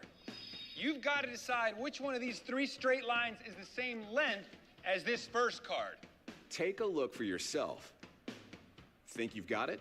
Before we reveal the answer, we'll show you where these people stand. I think it's A. A. A. It's A. Yeah, I'm gonna go with A. It looks like everyone is going with A. Definitely A. Do they know something you don't? What do you think? Take one last look. Are you going with these people who all picked A? Or did you choose to go with B or C? Time's up. Got your pick? It's A. You're gonna go with the group? Yeah. All right, great. Is that what you picked? Or did you go with another answer? It turns out the answer to this round is C. And while you likely chose C first and stuck with your answer, we also know that some viewers might have felt the peer pressure and switched to A. It's A. I wanna ask you something. Did your gut at first tell you that the answer was actually C? Yeah, but everyone was choosing A, so I just felt like I had to pick A too. You felt the pull of the crowd. Yeah. In case you haven't figured it out yet, we'll let you in on a little secret. The first 9 people in this line were working for us, and each time we ran the experiment, they were instructed to pick the same wrong answer. A. A. A. It's A. Seeing all these people choose A left the last person in line who wasn't in on it with a tough decision: to go with their gut or with a group. You're gonna go with the group? Yeah. Although not all of the test subjects at the end of the line fell for it. I think it's C. In spite of what everybody else thinks. You don't trust the wisdom of the crowd? I'm trusting my gut. Okay. To be perfectly honest, I think C looks closest. You think that they're all wrong? Yeah. Okay. Hi, guys. And don't beat yourself up if you were tempted to go along with the crowd. Make your choice. I'm gonna have to go with A. Okay. Yeah. Thank you. What happened? I have a confession. Okay. I actually thought it was C. Did you start to question your own judgment? I did. I don't want to be the dumb kid. I don't want to stand out. You know, I was like, A. Have you ever ignored the truth to fit in with a group? Just think, what if those weren't lines, but evidence in a murder case? Would you be able to see past the group consensus and just go with your gut? Studies show that when someone holds a different opinion than the rest of the group, the anterior cingulate cortex, also known as the oops area of the brain, produces an error signal. We try to fix that by modifying our opinion to be in line with the group, even if it's a viewpoint we're uncomfortable with or know is wrong. And that's because there are some major evolutionary advantages for those who follow along with the group, namely survival. If you want to stay safe, stay with the herd. Okay, I think if you can see that probably people know the right answer. It's just that they started doubting their own decisions when they see the majority has gone on one side. I think this is a problem when we seek consensus in decision making. Sometimes this consensual decision making can also go wrong. And the process of seeking consensus sometimes is a political process. It's not an objective process, right? So, and when it becomes a political process, then consensual decision making can actually get you in a wrong answer. So in a sense that this is probably a major challenge in, so as a manager, as a leader, probably one of the point is how do you break group norms or how do you create ethical group norms? I think there are practices to be followed by managers to create a group norm which helps you in taking ethical decisions. Yeah, so we'll move to the second video, which is also about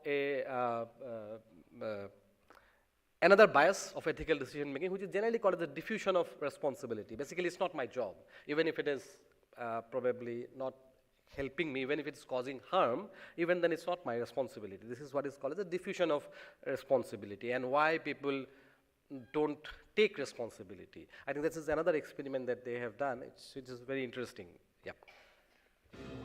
Your brain is constantly making calls about what's right and what's wrong. And though you may not think twice about these everyday moral decisions, the calculations behind them can be pretty complicated, as you're about to see in this next experiment. Imagine you're walking through the park one afternoon. When you see someone fall down, would you lend a hand? We've enlisted the help of an actress and set up a hidden camera experiment to see what strangers will do in this exact scenario. How do you think people will react once our actress hits the pavement? I think she may have hurt herself. That didn't take long. Within seconds, a crowd quickly gathers around, ready and willing to help. We run the experiment over and over, and every time, people responded to help her up in less than 10 seconds. You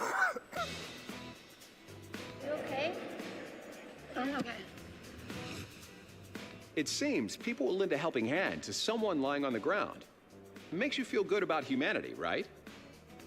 But is there anything we can do to make passersby turn a blind eye to the same person? What happens when we change nothing but the way our actress looks? Would you help someone up who looks so down and out? How will people react now? How long will it take for someone to help?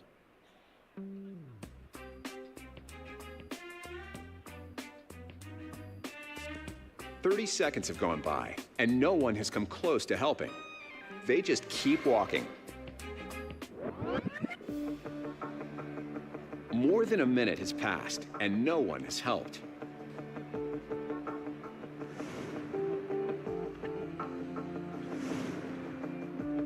She's been on the ground for 15 minutes.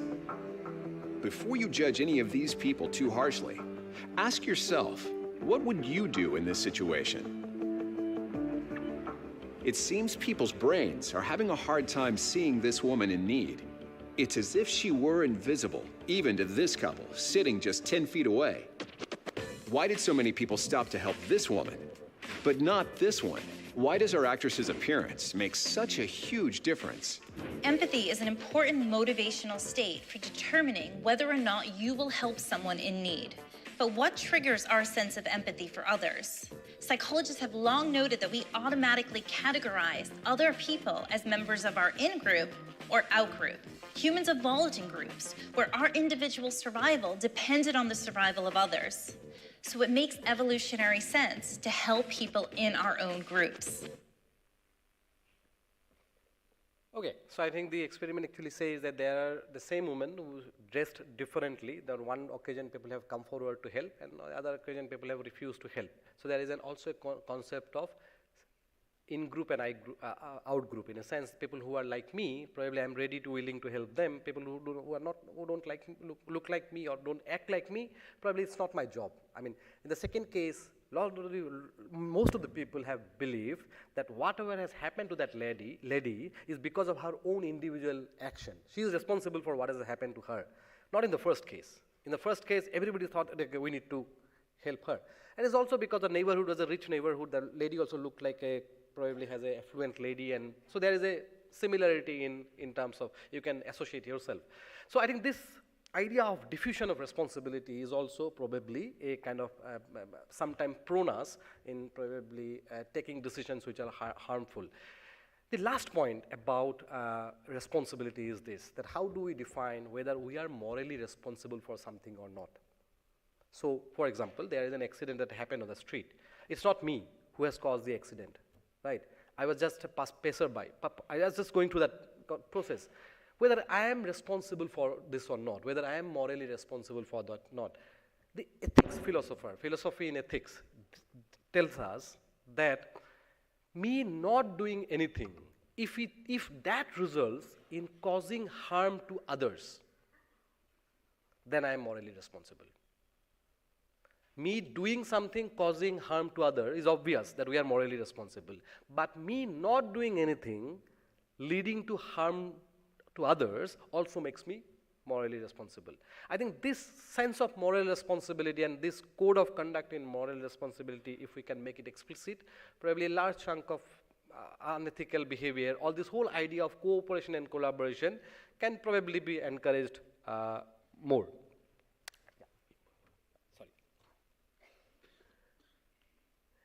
Yeah, I think these are quickly, I'll tell you how organizations can, what kind of things can probably shape or encourage ethical behavior in organization. See, business ethics also has a problem. Business ethics has a problem in a sense that they look at mostly they look at ethical behavior within the boundary of the organization.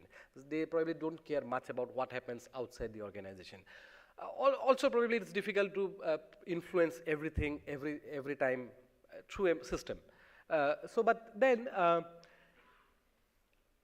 organizations, systems and process generally has an opportunity to guide ethical behavior because most of the time employees, most of the time people who are working with us, they would look for guidance about what is the right thing to do.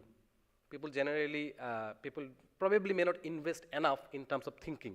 They would look for a guidance. So since people look for a guidance, it's also an opportunity to create structure, code of conduct, process to guide towards some kind of an ethical behavior. One of the simple instruments of ethical behavior is creation of an ethical culture. We just had a talk on high performance culture. So that's one way of thinking about culture that leads to high performance. Similarly, the other way of thinking about culture is that culture that promotes an ethical culture. Let me also put a disclaimer on this. Being ethical and being successful are not necessarily will go together. I think it's itself is an unethical case when you look for a business case for ethics. There is no business case for ethics. One needs to be ethical because that is the right thing to do. It may not have a business case, right? So if you look for a business case, you will not probably find many examples that very ethical organizations are also very successful. Probably not many. So there is the business case for ethics are there, but you will get to say them only in the long run, not probably in the short run.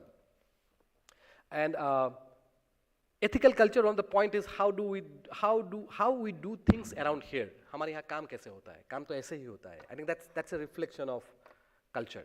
So ठीक है, ये सब guidelines, ये सब policies, these are all for the heck of being there. काम actually ऐसे होता है. वो सुनने के लिए होता है, ये करने के लिए होता है. So that is what is probably a misalignment in culture. So in a sense that the culture has two components. One is the formal part, another is the informal part. Ironically, informal part is more influential on people's behavior than the formal part because you can always game the system. You can always find loopholes in rule. Rules cannot correct your character, right? So the formal system cannot be foolproof to correct characters of people. It is the informal system that actually helps in correcting or shaping the character, yeah? And in ethics, I mean, the role of culture comes in this. If you look at on the right-hand side, so ethics has ethical decision-making or ethical behavior has three parts to it. One is ethical awareness. In a sense, the first thing is recognizing that there is an ethical problem. Generally, that itself is an issue. Most of the time, we generally don't recognize that there is an ethical problem. Second is that once we recognize, okay, there is an ethical problem, then taking a judgment, saying that which side, what is the right thing to do. And the third one is, once we decide what is the right thing to do, then actually doing it, which is putting that thought into action, into behavior. I think the last part is probably the most challenging part in any organizations. In a sense, most of us largely have a sense of what is good, what is bad, what is right, what is wrong. But in terms of doing, there is always a difficulty in putting the thoughts into action. That difficulty, to a large extent, can be addressed by culture of the organization.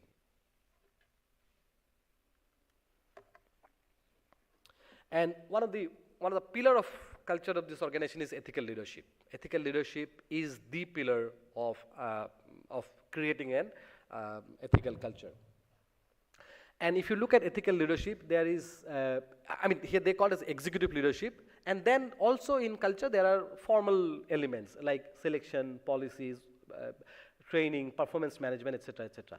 I think I'll just quickly tell you about selection system. So hiring people. In hiring people, in your interview guides, you can always incorporate questions that test integrity of an individual. If you make it a part of the questioning. So there is an interesting article that came in, I think, 1998 or something, that says, how do you question for integrity? How do you interview for integrity? It means it has given a 10 set of questions that you ask to test the integrity of any individual. So if you put that into routine, probably your selection process, you make ethics as an inbuilt component of selection process. Similarly, on the other side, there are the informal systems. Informal systems are like who's considered as a role model in the organization, informally. I mean, who's an aspirational employee in the organization, right?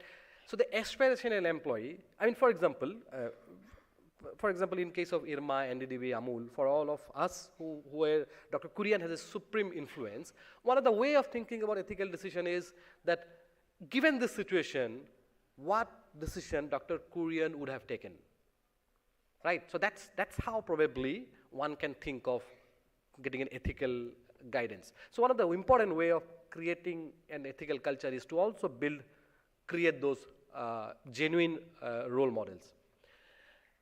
Norms, rituals, myths, stories, etc. Language is very important. Language is very important in a sense that so organization will have a value for which will say respect for others, and the same organization will have some employees who will be absolutely abusive to their co-workers. So I think that the value and the practice, they don't just match. So there is a serious problem of alignment. And one of the typical example of misalignment is this, what I put at the bottom of the slide. There is a very successful employee, but also very manipulative. So it means the employee is very successful through the formal system, but in the informal system, it's completely misaligned. So if that is the scenario, probably there is a real challenge in terms of creating an ethical culture, and that's where the role of culture comes in. So anybody who's celebrated in the organization ideally should also be an ethical employee. In case of, let me come back to the idea of leadership. Ethical leadership has two dimensions. One is the moral person, second is moral manager. Moral person means how ethical that leader in terms of his own behavior and conduct. So how moral that person is as an individual. Moral manager is how that leader monitor ethical behavior of their own employees. So manager is mostly about shaping the behavior of others. So how that moral manager means how that leader is actually shaping the ethical behavior of their own employees. Moral person is how that leader himself or herself conduct themselves ethically. I think these are the two major pillars. And ethical leadership thrives on reputation. If the reputation is missing, probably the influence is missing, as simple as that. Moral persons has three components. One is trait, so in a sense that individual day-to-day dealing, how honest, how trustful that employee, the leader is. Behavior, what kind of behavior that the leader exhibit while dealing with others, and what kind of decision making, how fair the decision making is. So in IRMA, we have done some trainings on ethics, and we have also done some leadership training. One of the general question I ask to people about that, what is the one good quality that they remember or they would like to have in their supervisor, reporting officer? One common answer is fairness. People may not use the exact word, but people say that they should be recognized for their work. Recognizing someone for their work is an issue of fairness. So fairness is a quality that is mostly kind of sought after by all the employees in their supervisor. Moral managers is like how do you supervise ethical actions of others. So you basically take visible ethical action in a sense, how a leader will react when there is a case of some fraudulent activity comes to his notice. So some fraud has happened, and how the leader react to it is a symbol, that's a signal to others that how much they probably value ethics in the organization. Yeah, I think I'll quickly probably, so this is, yeah, so this is the kind of, so in terms of ethical leadership, there are 4 kind of categories people can think about. One is that the leader is morally, as a moral person, is a weak moral person. It means on a personal life, on a self-conduct, on own behavior, probably not much ethics has been demonstrated, but very strong in terms of monitoring ethical behavior of others. So that's a kind of leader which is probably considered as a hypocritical leader. The other is neither they don't care about ethics of others, nor they care about ethics of self. That's a typical weak leader. Or in that sense, there is also a leadership which is ethically neutral leader. It means the ethics is not a priority. I mean, neutral means not necessarily unethical, but ethics is simply not a priority. Ethics doesn't get much of their attention. And probably the most effective combination is this combination where we have a strong moral person. The leader is strong in terms of their own ethical conduct, as well as also elicit a lot of ethical behavior from the employees. Yeah, this is my last slide. I think this is where I would like to bring the cooperative values to the idea of organization. So when we measure performance, the general question what is being measured is what is the result that is being delivered. That is what performance measurement is about. When you talk of organizational value, you also ask that how did you get those results? The question of how is a question of organizational value. In the slide, on the right-hand side, I have put the cooperative values of International Cooperative Alliance, right? I mean, I'm sure all of you will have your own organizational values, but just for the sake of discussion, I put it International Cooperative Alliances. These are the values they think that cooperatives should have. Now, if you look at the scenario that I started my presentation, and if you look at this scenario and you look at the value, which is the value that has been compromised in this behavior? There is one value that is surely compromised. Self-responsibility, right? The value of self-responsibility is surely compromised in this behavior. So I think that's what I'm kind of getting into this. In a sense that when you talk of organizational value, one of the way of promoting ethical organization is transferring those organizational values into behavioral metrics. So respecting others, what does that mean in terms of everyday behavior of an individual? So if you ask me, respecting others, one of the best thing about respecting others is active listening. You must give time to others. You must listen to what others have to say. Active listening means listening without interrupting. I think that's the simplest way of respecting others. So you can create different ways of behavioral metrics for organizational values, and that invariably will largely probably drive an organization towards an ethical dimension. Yeah, I think that's how I will end the talk, and I just probably crossed 2 more minutes. Thank you very much for your time. Thank you.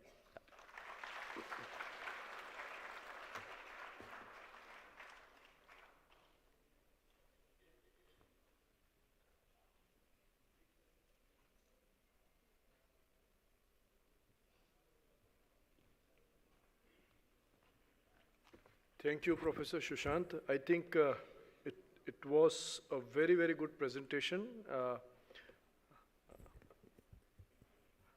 lot of red signals you talked about, very practical examples on moral dilemma, and I think everyone sitting here, every moment we face this moral dilemma.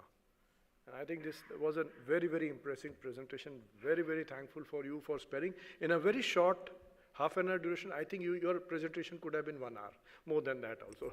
Okay, thank you so much. I think we have exceeded our time. We'll take a quick tea break. May I request you to come back in 10 minutes? Yeah, thank you so much. Thank you.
कर दूंगा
Welcome back.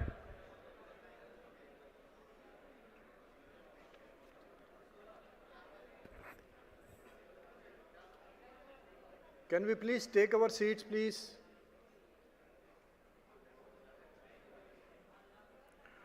Moving forward with our sessions, we have another very good speaker, Shri Alok Shivpurkar, Head Human Resources, SDFC Asset Management Company with us. Shri Alok shall be sharing insights on SDFC culture and capability building initiatives with us. I would just briefly introduce him for the audience. Shri Alok is the head HR at the HDFC Asset Management Company Limited. During his career, he has been associated with organizations like Tata Iron and Steel, Grasim, Crompton Greaves, Cadbury's, and AIG. Alok presently serves as Chairman Apex Advisory Committee and Member Governing Council of SNDT University, Mumbai, Member Board of Governors, Symbiosis School of Banking and Finance, Pune, National Skill Development Corporation, Member Governing Council, BFSI.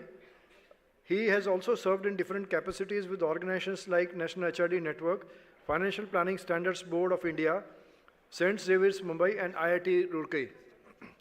He has various certifications like Certified Behavioral Analyst, Certified OD Practitioner, Qualified MBTI Practitioner to his merit. He is a professional certified coach from International Coach Federation. He has contributed several articles in national and international journals and has been a speaker in seminars, symposiums, roundtables, and conferences. He is a recipient of many awards like Rashtriya Samman Award, IES Award for Creative HR Strategies, WE Global Employees' Choice for Best CHRO, and ICFAI's Global Thought Leadership Award, to name a few. He has interest in coaching, storytelling, financial planning, startup building, career conversations, and corporate social responsibility. On a personal note, he is fond of nature, wildlife, farming, and canines. Thank you so much, sir, for accepting our invitation to come here and deliver your address, talk to the audience. May I now request you to take stage, sir. Thank you so much.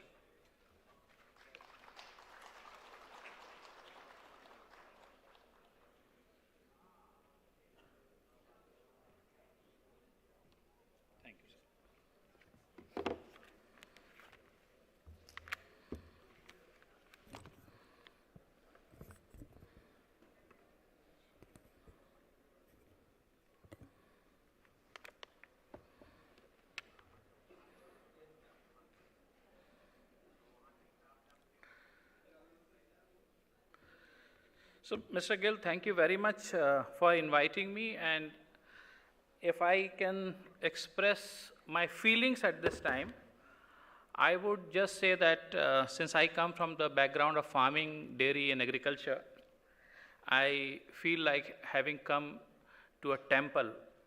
Okay, that's the emotions I'm carrying right now. So I'm overwhelmed with my emotions, and coming to Anand, coming to NDDB was always a dream, and the founder, Sri Kurian, have always been a source of inspiration. So maybe someday we are able to do at least one dot of what he has contributed to this great nation.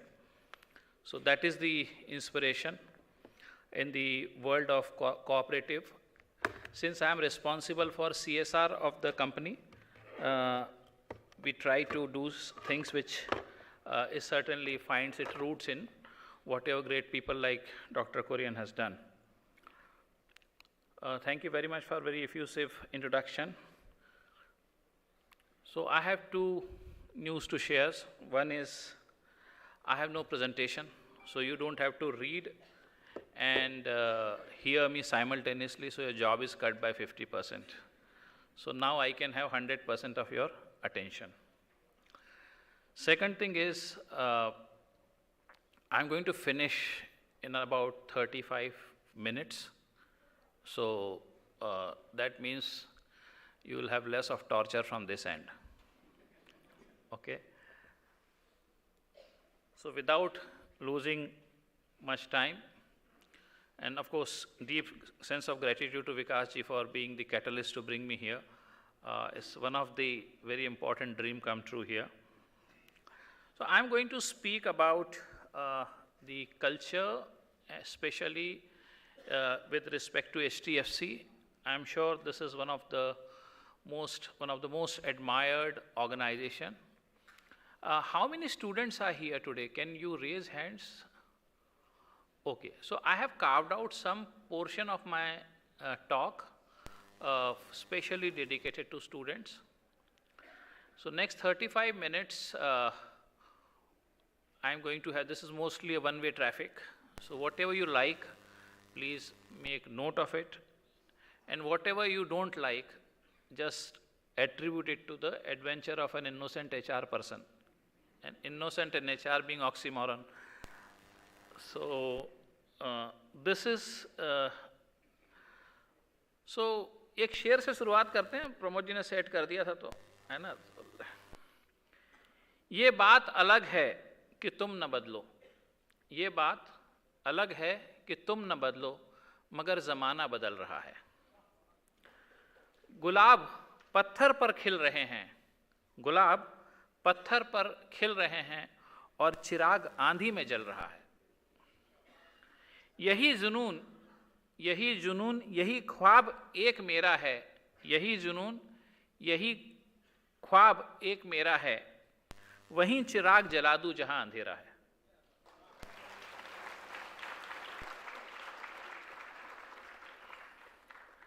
So Pramod ji has shared a lot of information. It is quite informative statement, but just to drill little deeper on that and why it is important that culture or any business cannot be successfully operated or achieve its objective, whether it's a social or professional, unless we understand the context well. So today India's per capita GDP has crossed 2,400, and we are talking about now having crossed $4 trillion, around $5 trillion economy, and then 7 and 10. So what is important? 24, it may be 25, someday 3,000, so what? So global studies shows that once you cross, okay, I'm also going to use English as a medium of communication, so try to create the balance. Not knowing or not being fluent in English is not a barrier in learning. तो $2,000 जब आपकी per capita GDP हो जाती है तो समाज में बड़े परिवर्तन आते हैं. And those social changes are, you can ask. Today if I insist, please take me to dinner to best hotel in Vadodara, I am sure most of these people, almost everybody in this hotel, in this room doesn't have to think twice. If you decide or agree to host me, it's not a big deal. But क्या 30 साल पहले ऐसा था? First of all, if you go to hotel, it will be seen or assumed that your family doesn't cook well, okay? Or you had an argument at home. I don't want to tell with whom, okay? And then eating out was a stigma. And today Swiggy and Zomato are thriving on the other way around of the circle, right? Second thing is, today if you decide to go by flight, thanks to Mr. Gill, it took less than a minute because my ticket didn't get confirmed. But क्या जब हमारे parents से तो flight से जाना इतना आसान था? आप में से यहाँ कोई है इस रूम में? Please raise your hand if you have not heard anything about mutual fund. कोई ऐसा है? So everybody is heard mutual fund है तो सही है. I am not selling mutual fund by the way. I am just trying to show that by the fact that you know mutual fund, that means you are exhibiting a behavior whereby you are willing to take risk to invest some of your earning and wealth to financial market. नहीं तो पहले ज़मीन खरीद लो, silver खरीद लो, gold खरीद लो, right? And those were some of the endeavors of the way to park, or maybe cash रख लो तकिया के नीचे या कहीं तो भी घर में गाड़ के रख दीजिए. So we have, as a society, has transitioned, and if India has to become a global economic power, we need around at the phase 1, 2,000 large, well-governed corporates. And to achieve that, you have to pump in money to the market, and that's what is being encouraged. And unless you have economic might, you know, right from the border to our career to our life, nothing is safe and secure. So it is not a choice. It is how fast we need to achieve this. So in this context, in this speed of unprecedented growth, and we have seen how the election outcomes in couple of states have changed the trajectory in last 10 days, and Gujarat is the home to invest in markets, so most of you know what has happened and what is the outlook from here. What is going to be the impact of this on the managers who are responsible for managing culture? While every manager is responsible for managing culture, but there are certain primary responsibility holder and they are the support. So what is going to happen and how it is going to affect? Will the consumerism, quick, fast, I want to eat 2-minute Maggie and 2-minute instant results, and the sense of instant gratitude will have a different impact? Is it as easy or as difficult to manage the culture in this environment? And therefore, what is that leaders need to do to strengthen their culture? Because finally, culture must provide cutting edge to organization and enable them to win in the marketplace. If your culture doesn't enable you to win in the marketplace, I think all of us would reflect that what else can I do? For example, if you have a great pension plan and great medical facilities, whom will you attract? People who want to retire. People who have either getting old or whose parents are old, because for them medical and pension is the attraction point. But there is a person who is 23 best, 99.4 percentile with tier 1 institutions, want to get result as of yesterday. Will he be attracted? His motivation is different. And let me tell you again, money is important, but it is not the only motivation. So organizational purpose, alignment of an individual with purpose. So micro-organization within a large organization is one thing which people are now trying to practice to help people achieve their objectives.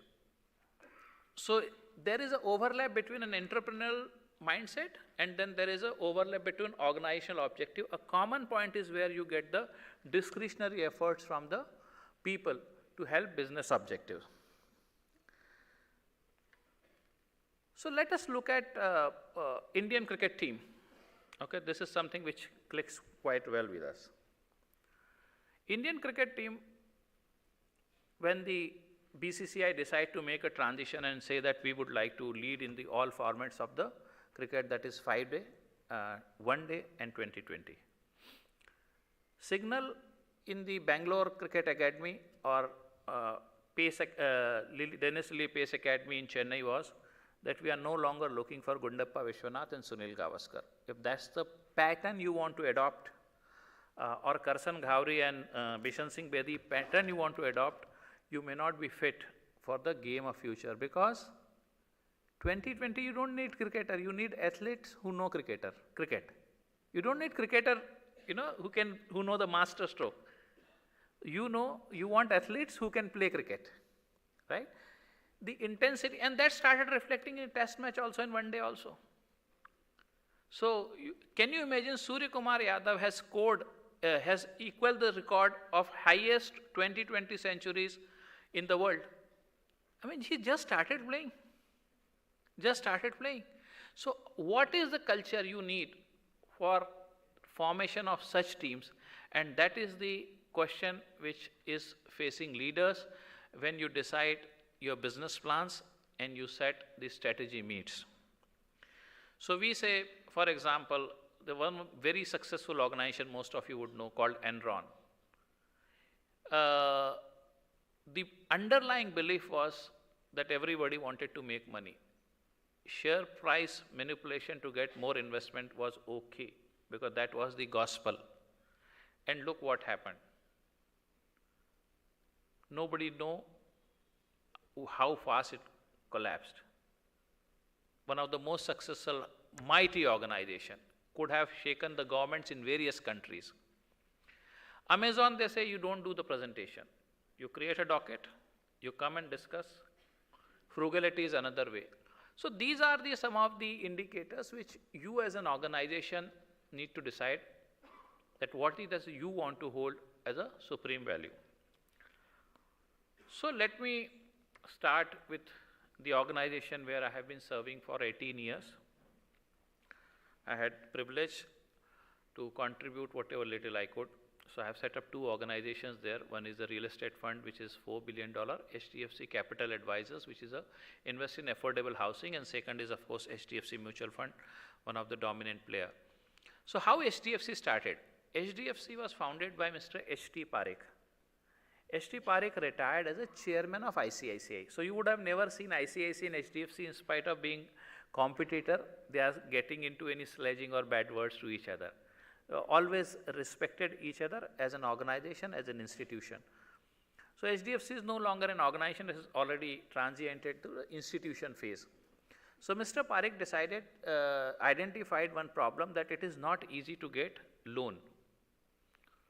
Second thing, whenever you go to take loan, erstwhile PSU banks, now of course massive culture change there also, you will be made to wait, you will be seen lower down upon. Taking loan was not a great idea. Unless you have money, you will not buy a house, and so on and so forth. So he decided that if you don't have house, you won't get spouse, because culture is changing, right? So if I give you a house, you will automatically get a spouse, right? Because घर है तो लड़की देने को आदमी तैयार है. किराए के घर में रहने वालों को अभी यहाँ पे मैं पूछूंगा तो आप लोग एम्बैरस होंगे, बट कितने लोग देंगे? Unless लड़की खुद या लड़का खुद decide कर ले. So many people advise him, no, don't do. People will take money and they will never pay. Here is a 60-year-old person, chairman of ICICI, who could have spent rest of his life comfortably on beaches or mountains, but he said, no, I will start the next entrepreneurial journey. So when a retired person starts journey, central stage is customer service. Central stage is process. Central stage is system, and seeing a smile at everybody's face, because there's a sense of accomplishment. I have done what I had to do. And he started moving files table to table, personally. He started moving, ensuring that every customer walks in will be offered a glass of water and made to sit. That means customer is important. And that embedded the DNA in HDFC, that service at the center of whatever we achieve, and rest, as they say, is history. So one of the large American investor came to HDFC to invest in HDFC to help us expand. And as you know, Bombay traffic is quite unpredictable. That day it was favorably unpredictable. So instead of 1.5 hours from airport to our office at Churchgate, Raman House, 1.5 hours, they took only 45 minutes, maybe some reason, some issue or whatever it is. 45 minutes they reached, and so they were 45 minutes ahead of time, and Mr. Deepak Parekh was scheduled to meet. Now obviously because he came, they started looking for Mr. Parekh, they entered. So there was an old man in Hawaii chappal, kurta pajama standing, and he asked him, whom are you looking for? He said, we want to meet Mr. Parekh, we have an appointment. So he escorted them in elevator, took to Mr. Parekh's cabin. Mr. Parekh was free, meeting happened, and a large multi-million-dollar investment was under discussion, and this party said, we will come back to you. They have not committed anything. And the chairman of the, I don't want to disclose the name of the company, but something like JP Morgan or that level organization. So while going down, Mr. Parekh came to see him off, and he said, oh, this is the gentleman who took us, this is the old man who took us. So, fine, thank you. Who is this person? So Mr. Parekh said, he is Mr. H.T. Parekh, he is my uncle, and he is the founder of this organization.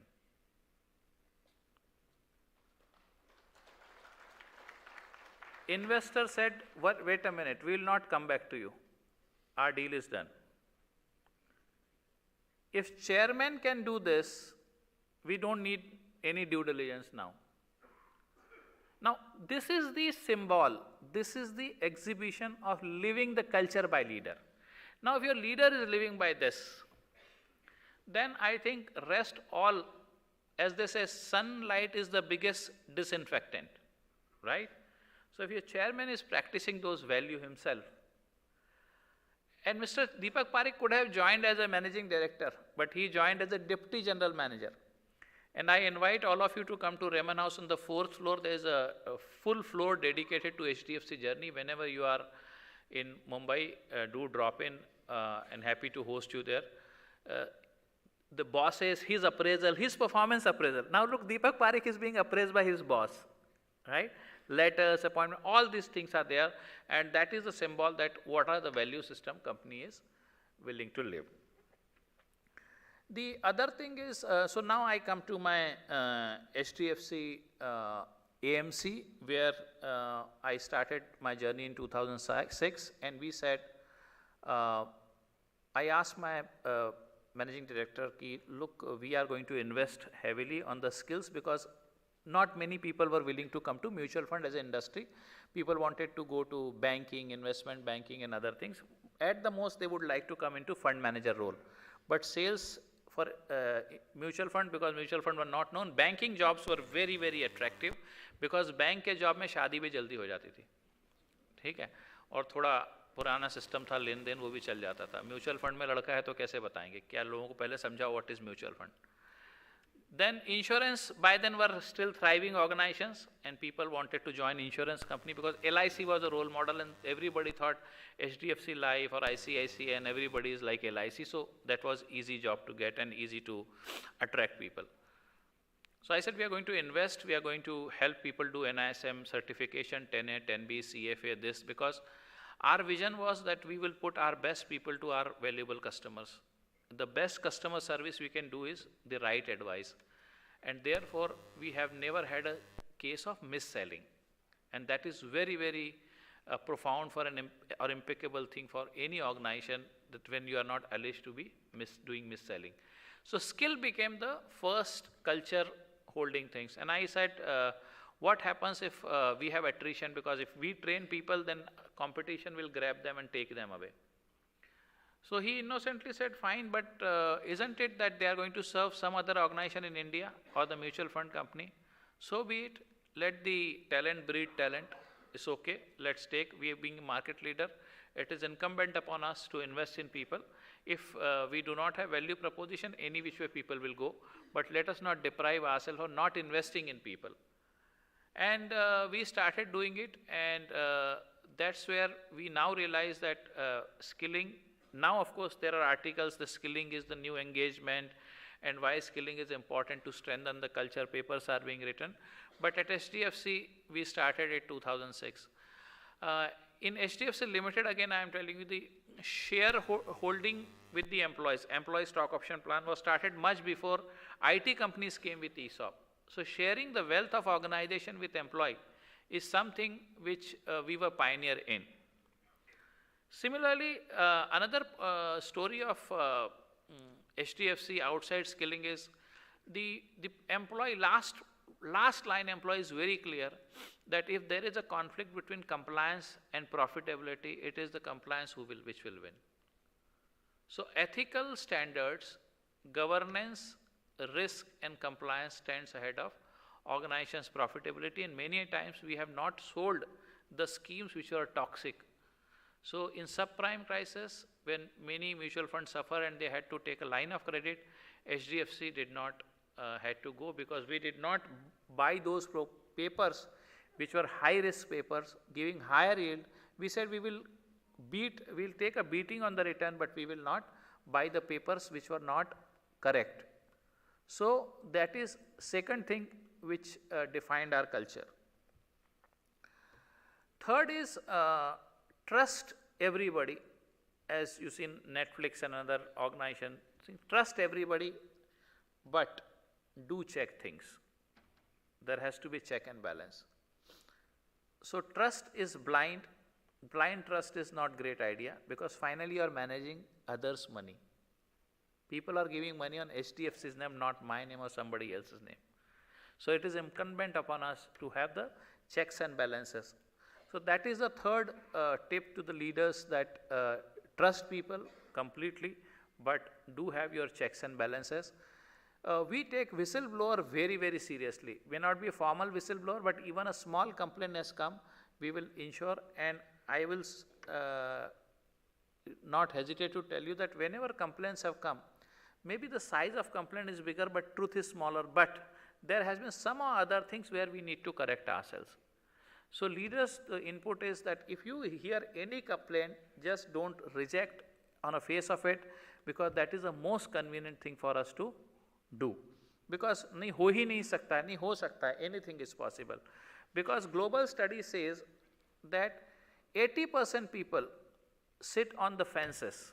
Depending on the environment, they can be honest and dishonest. So your organization must always give an assurance that if you do wrong, there will be a process to deal with it. Otherwise, we trust you. So one thing with HDFC culture story is we were the first organization to come up with a cancer cure fund. So SEBI gave us special permission to start cancer cure fund.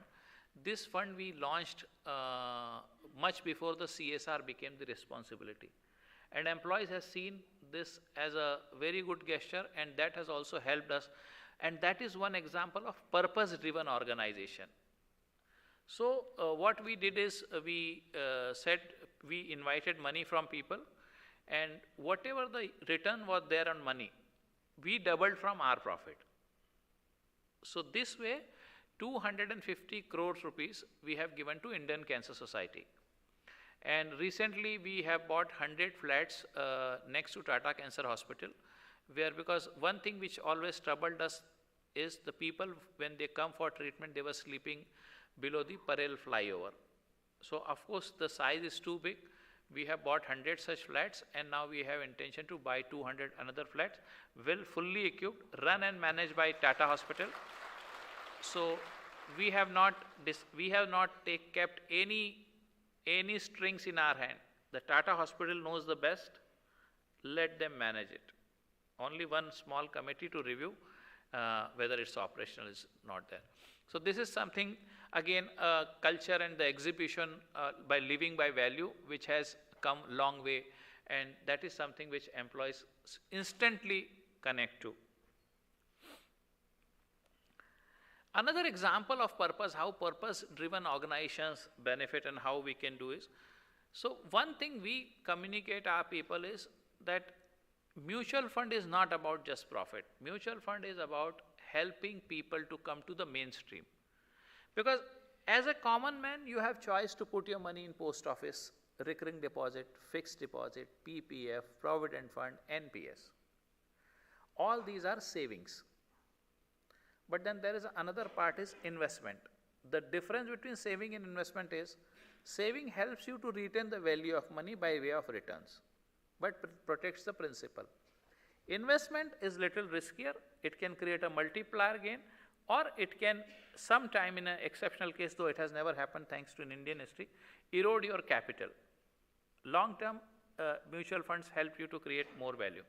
So can you do fraction of your assets invested in mutual fund? And that is the purpose. So we have retirement funds, we have the children gift funds, which are the objective-driven investment. So our message to them is, because you are working to help people to realize their dream, you cannot missell. So there are two types of soldiers. One, the soldier who is carrying gun and standing on the border so that we can sleep peacefully. And then there are we who are the economic soldier, whose job is to bring the masses to the economic mainstream. And as I said, we need minimum to start with 2,000 well-governed large organization.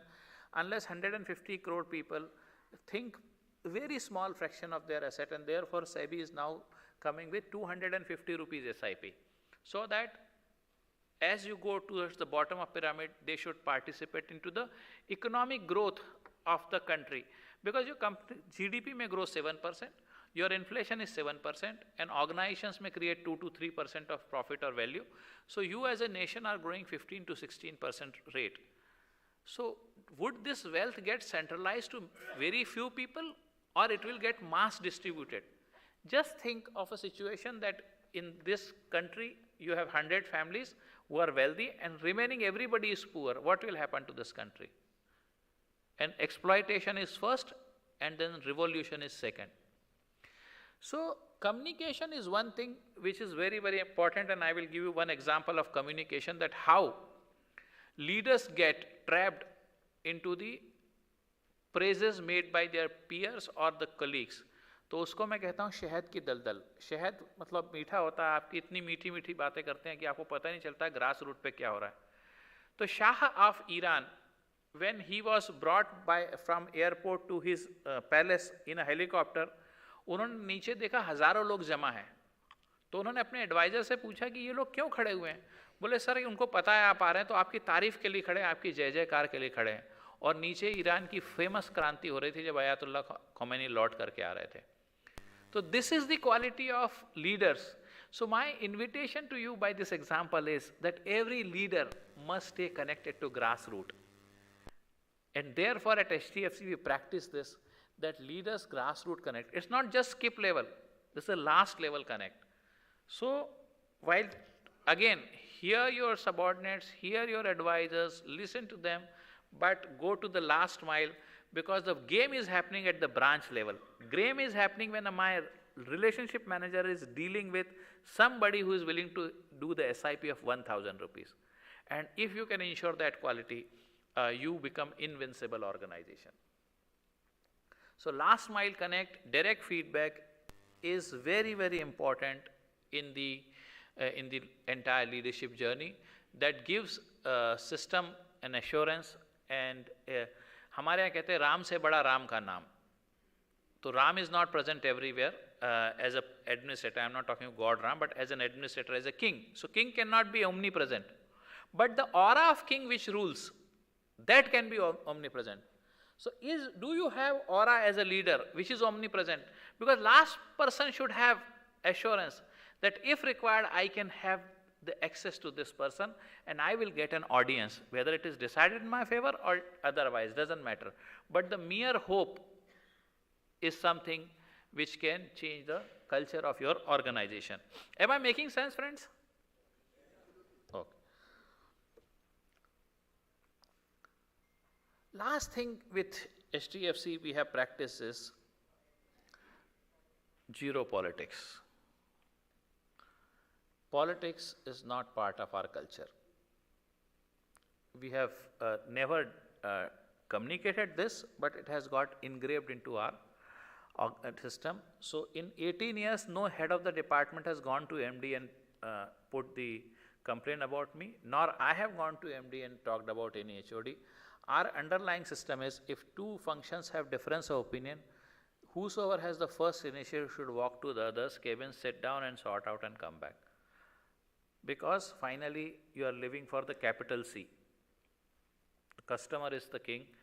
Whatever you are doing for it, and nobody is above the organization, because we are not here to polish our ego. We are here to achieve commercial objectives, business objectives, and social objectives. And who is having closer look to that will be the argument win. Of course, the framework of your legal and regulatory matters. Okay, so I have now 7-8 more minutes. Before that, now I thought, of course, we'll talk about some clarification questions you have. We can take for 1 or 2 minutes there. But now I move our session to dedicate to students. तो students के लिए मैं इतना ही कहूँगा कि वक्त तेज़ी से बदल रहे हैं. जो हमारी यंग जनरेशन है वो देख रही है कि वक्त तेज़ी से बदल रहा है, और आज दुनिया को तुमने दिखा दिया कि तुम वक्त से भी तेज़ निकले. वक्त तेज़ी से बदल रहा है और तुम वक्त से भी तेज़ निकले. So boss, the future of this country is in your hand. What ever economic value through startups you want to create, you can do, or economic value for the nation, because only the might, India, China will understand after maybe 10-20 years that the economics is a currency and not the army at the border. So and someday the rationale and logic will prevail, and this is why in spite of all the heated exchanges, our trade is still $100 billion. So in this context, I thought I'll give you some reflections which I have, which I believe are the qualities or the factors which you should consider in order to become the successful person in life. These are some of the things which may not change even when you have AI or machine learning at full scale. So first thing is, world is changing, so the climate is changing, and so the pandemics are changing. So first thing, please invest in your health. That is the habit number one for successful people. I don't want to prescribe, I'm not the right person. You can figure out whether it's a meditation or yoga or athletics, whatever works for you. Please focus on health, that's the first thing. Second thing, which is very, very important for you to note, that is the reputation. Reputation is so important and so delicate to handle that this comes at number two only after health. Its fragility, easy to break, and reputation का ऐसा है कि एक बार reputation बन गई तो ये आपकी ग्रेव तक पीछा करेगी और लोग आपको या तो मोहब्बत से याद करेंगे कि बहुत बढ़िया आदमी था या गाली देंगे कि डैश डैश डैश था, fill in the blank. ठीक है? So we take care of reputation. It's very, very important because you are a brand and you have to decide whether you are out of the shelves or you will be in the shelves all around. तो कई बार customer मांगेगा आपको, तो आपको ये देखना है कि रेपुटेशन आपकी क्या है. रेफरेंस चेक बहुत होता है, सिविल की रेटिंग होती है 800-900 की रेटिंग में अगर आपके 700 से कम है तो आप doesn't matter who you are not entering HDFC ecosystem. Okay, so before borrowing money from bank and deciding not to pay because it will risk your reputation, be mindful. Before doing anything wrong, on posting anything wrong on social media, and because all checks are happening, as Pramod ji said, you are under surveillance and watch. Your mobile is listening to you. My mobile knows today I am in Anand and I am delivering this speech and this is being recorded in a way. Okay, I am not recording but mobile is recording. So some time ago, one person retired. He was spoken very highly by the competitors and friends alike. Industry paid tribute for his contribution, and this was Mr. Aditya Puri, who founded the HDFC Bank along with the HDFC Group. And not because he was a threatening competitor or he delivered stellar performance, but because he had impeccable reputation to ensure that the business will go in a most efficient way. So you have to decide what is the reputation you want to create. Next important thing for you is to do the fiscal management well. Fiscal management means don't borrow from others, don't cheat your friends, colleague, classmate, and think twice before not paying money to friends, colleagues, relatives, whosoever it is. To have clear, clean fiscal management sheet, because as I told you, your fame or not so famous things will reach others much before you reach there. So we are in HR, whenever we select a person, I will call up my friend and ask him, how is the person? I will not ask him how was the performance. And if he said it's negative, then buck stops, this person is not coming in system. And let me tell you, you will be subject to reference check, cross-reference check, and people do ref check even when they are in love. शादी की तो बात ही अलग है, employment की तो बात अलग है. So you will be done with a reference check before somebody commit to your life. So that is the most important thing. Next important thing is the collaboration, which we have seen. You will be working with people. So for example, earlier global mobility was almost negligible, very few and influential people, affluent people could do it.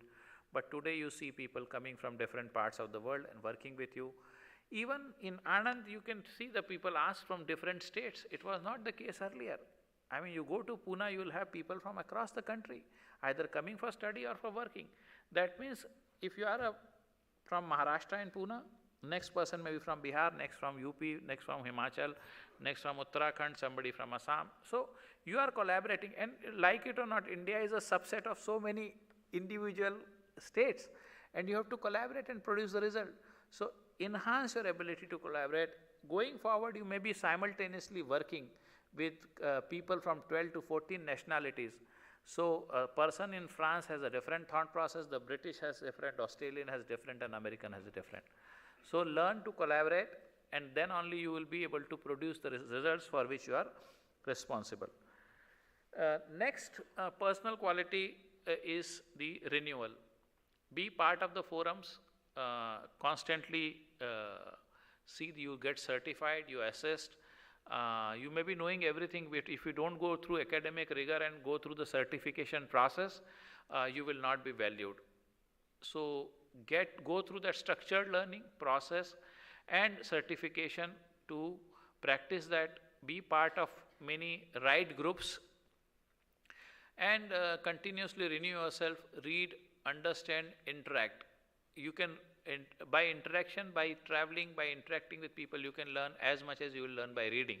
So reading, renewal and learning is not competition, but they are collaboration by themselves.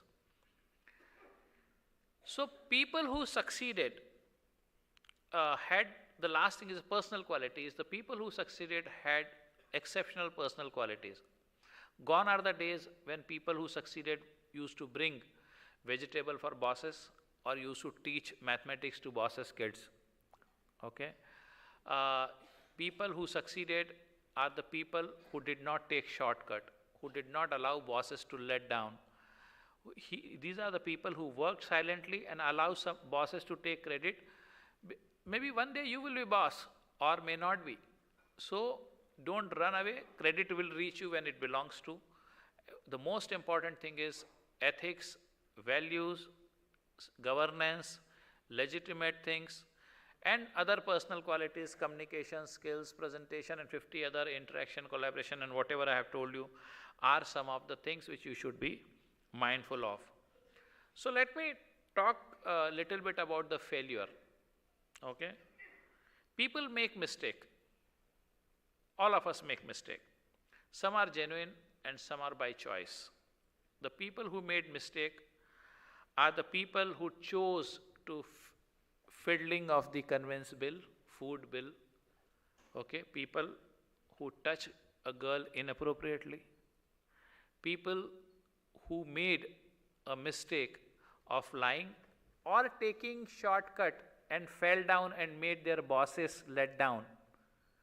They had a choice. They could have chosen something else, but they made a choice which helped them to, or enabled them, or maybe outcome was you fell down. So failure is something, these are some of the behaviors which one should be avoiding. I have seen some of the very bright careers coming to an end because they decided to fiddle with the relieving certificate. Just one date change, 15 June ko 15 July kar diya, right? So small things, please avoid that, very sensitive. And let me tell you, don't underestimate your bosses. They are far more well connected than you can think about them. And ref check, background verification will catch you. So be very clear, don't fall for, तो hit wicket नहीं होने का है, ठीक है? तो I sometimes give an example in cricketing world that it is okay to get out. But when both the batsmen are present in one crease in cricket, that means one person has not done his duty. Either call was wrong or somebody else chose not to run to save his wicket.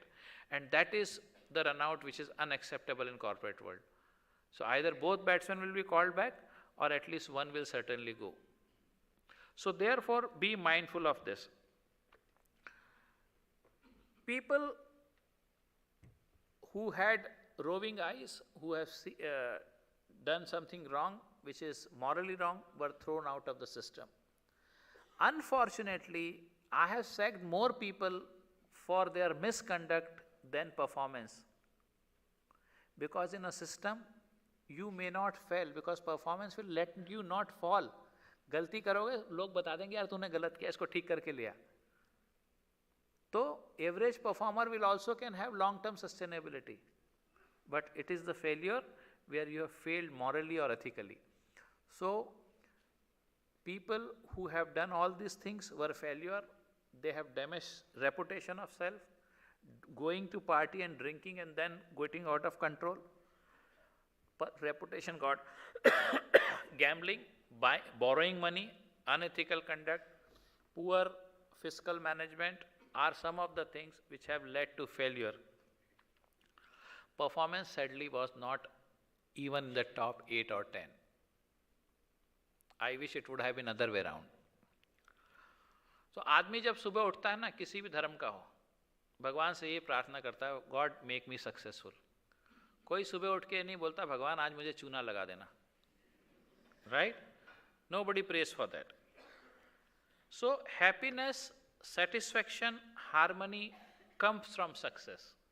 Happiness, satisfaction and harmony comes from success. Anxiety, stress, worry comes from failure. So make your choices right and ensure that you don't fail, because failure is not only bad for your financial health but is also bad for your soul.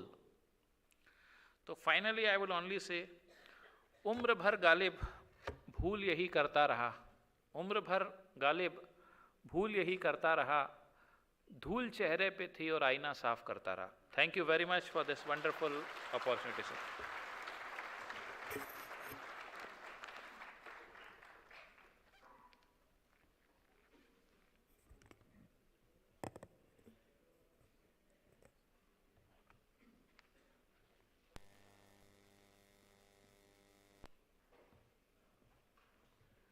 Thank you so much, sir. I think all the speakers, I feel that there is a connecting dot everywhere in all the presentation. You talked about role of leader in creating great culture. You talked about purpose-driven organization. You talked about red flags to be noted and action to be taken immediately. And of course, you also addressed the students. That was very, very good. Thanks to all the three speakers in the morning session. May I call all of you on stage, and I will request my senior general manager to come on stage to present our gratitude memento. Thank you.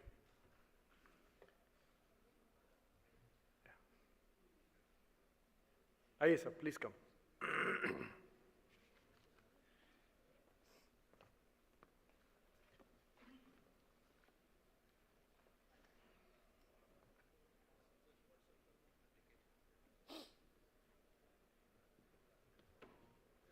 Please come. Surabhi, hey, please.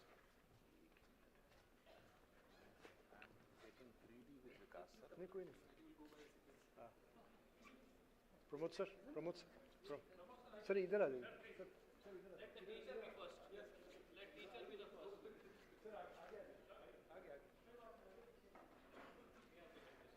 Shri Sushant, Professor Sushant Sharma.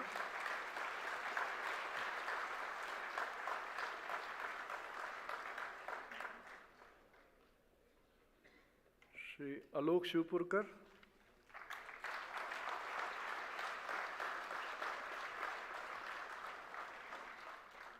And Dr. Pramod Sadar Joshi.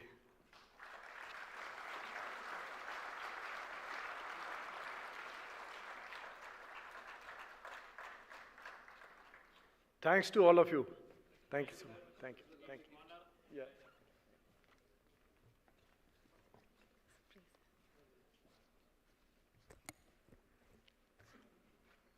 Good afternoon, esteemed audience. We now move on to the last session in the first half, that is on purpose, values, and culture, NDDB experiences by Dr. S.S. Gill, Deputy General Manager, HRD, NDDB Anand. Before Dr. Gill makes his presentation, I would like to say a few words in his introduction. Dr. S.S. Gill is a part of HRD team in NDDB.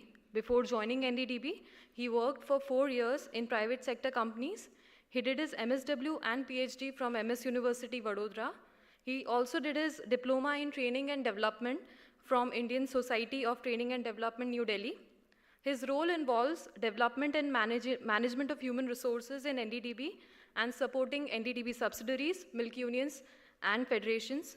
He's also closely engaged in training of public sector units, PSBs, in NDDB under an initiative taken by the Central Vigilance Commission. May I now request him to take stage and make his presentation. Sir, please.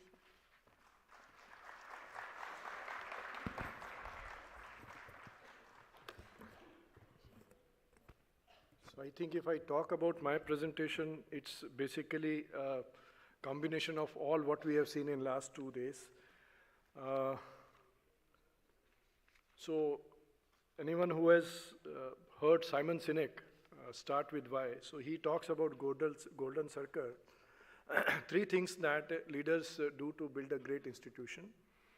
The first is establishing the clarity about why the organization exists.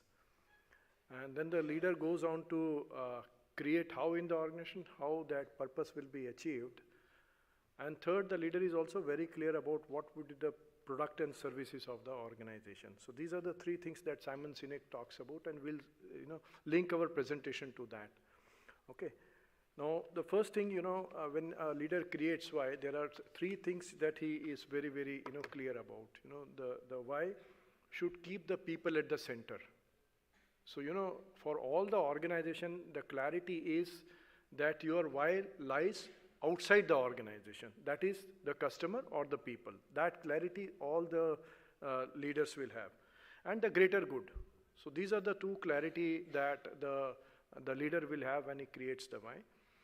The second thing that leader would establish is that, when the purpose is created, everyone in the organization should have a shared understanding. It should not be that one is going north and the other is going south. So everyone, right from the leader to the last man in the organization, everybody is clear about why we exist. If you, come to NDDB, if you are brought by our, pilots, okay, ask them कि आप किसके लिए काम करते हो, तो उसके मुंह से एक ही चीज निकलेगी, anyone in the organization, that we are working for farmers. That clarity all of us have. And third is, that why the purpose is owned by all of us. Okay, it's not just an understanding, we own it. So that is what the leaders does, when you create the purpose. And then he starts looking at, how that purpose will be achieved. Okay, and the first most important for achieving purpose and for, making an organization successful is people. Okay, when we started, I said that, you may have, a lot of financial resources, you may have technology available, but you don't have the right kind of people in the organization, you cannot do anything. So first thing is you should have right kind of people in the organization. Second thing is that you should have great teams. NDDB succeeded, or the Operation Flood succeeded, just because we had great teams. We had spirit teams going from district to district, implementing the Anand pattern, and we became successful. So that was second most important thing. Third very important thing that is very, very important for all of us, that our leaders actually, maybe it is the first one, leaders, they have to be inspirational, transformational, and ethical. So when we created a vision for HRD group, for us, ethics comes first. Anything else is secondary. So, Shushanta was talking about business and ethics may not necessarily go together, and that's the case with us. We will always put ethics first, and that's the clarity we have. And the third is, the clarity about products and services. Okay, what kind of products and services, Like, for example, for us, when I was young, we used to stand in queue for that, 500 gram ki bottle ke liye khade hote the, hai na?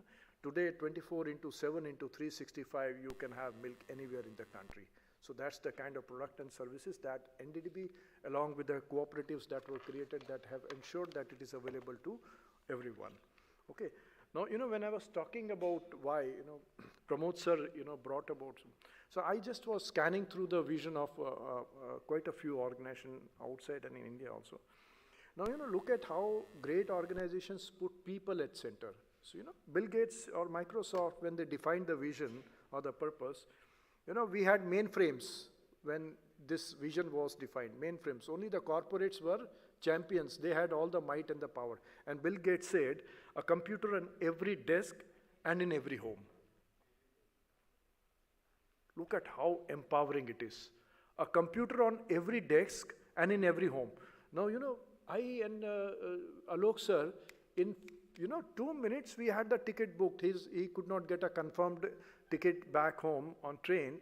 I think in 5 minutes we completed all the booking and all. That is the power that, somebody like Bill Gates thought so many years back, I want to empower people rather than the corporations. So that clarity of why was so much existing at that point of time. You look at Apple, to make the best products on the earth and to leave the world better than we found it. To leave the world better than we found it. That kind of clarity. Pramod sir was talking about Southwest Airlines. Look at the vision of Southwest Airlines. Connect people to what's important in their lives through friendly, reliable, and low-cost air travels. Again, people at the center. And then target to help families discover the joy of everyday life. Friends, the day the leader and the organization get the clarity that their purpose lies outside the organization, all sitting here, Alok sir talked about HDFC, creating that, 200 rooms or, anything about mutual funds, very subtle difference between investment and saving. If anybody can understand, you can make your life. Okay, so I think people sitting from milk unions and federations here, one clarity that comes to our mind that the person to whom the why is outside our organization will have a great organization. Okay, I will just share with you the why that was created by our great visionary leader. Always remember that our job is not just to do that job of getting milk produced, but seek always the larger dimensions of total development. It is our job to see that we involve our people in the development. Now, if I wanted only to build an Operation Flood, sir, I would have designed it such that all these dairies were built and owned by me as Indian Dairy Corporation. After all, it was our job. After all government of India undertakings build all factories all over the place and own them. After all, HMT has built a watch factory in Srinagar which they own. I could have built in Jalgaon my dairy as Indian Dairy Corporation and run it and would have said nothing to it, particularly when you allow foreign companies to build dairies in this. And I could have implemented Operation Flood without any effort. But the dairy board did not do it because it is not in the business of building its empire. It is in the business of building the empire of farmers. There is no agency of government in the whole of this country which, after spending 1,000 crores, which is what the dairy board and dairy corporation will spend, at the end of which we shall own nothing. And I take pride in it.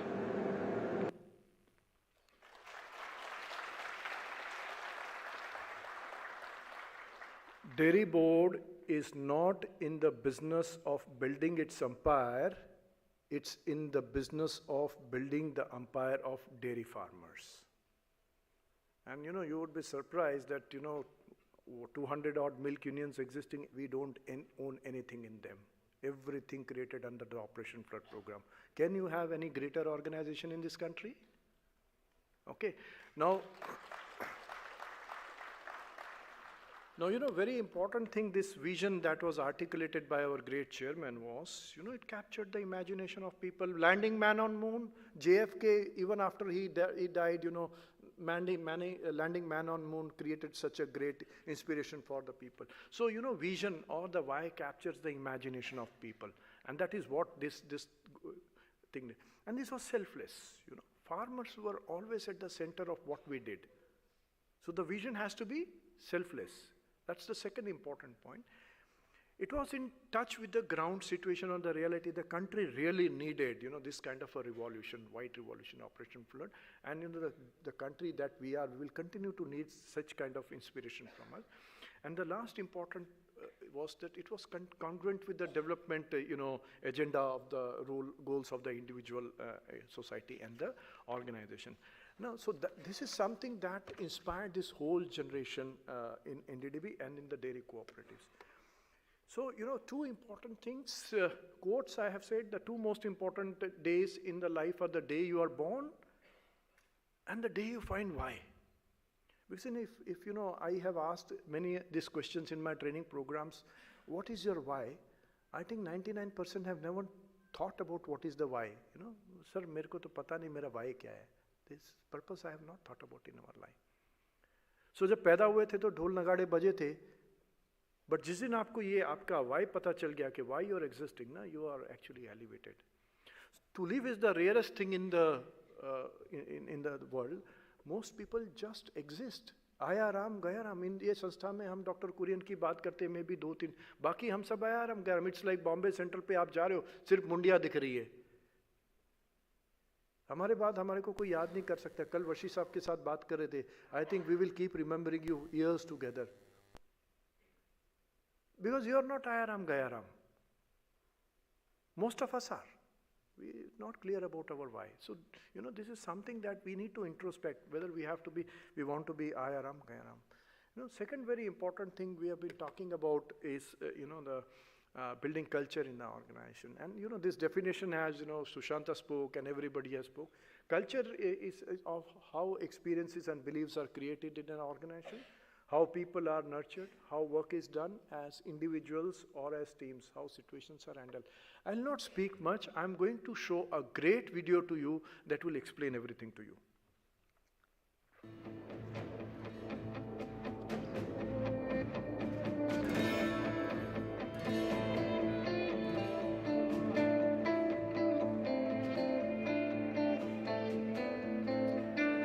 Friends, Namaskar, Sat Sri Akal, Assalamu Alaikum, and hello to everybody. This is Simarjeet Singh back again with कुछ interesting stories, कुछ interesting incidents.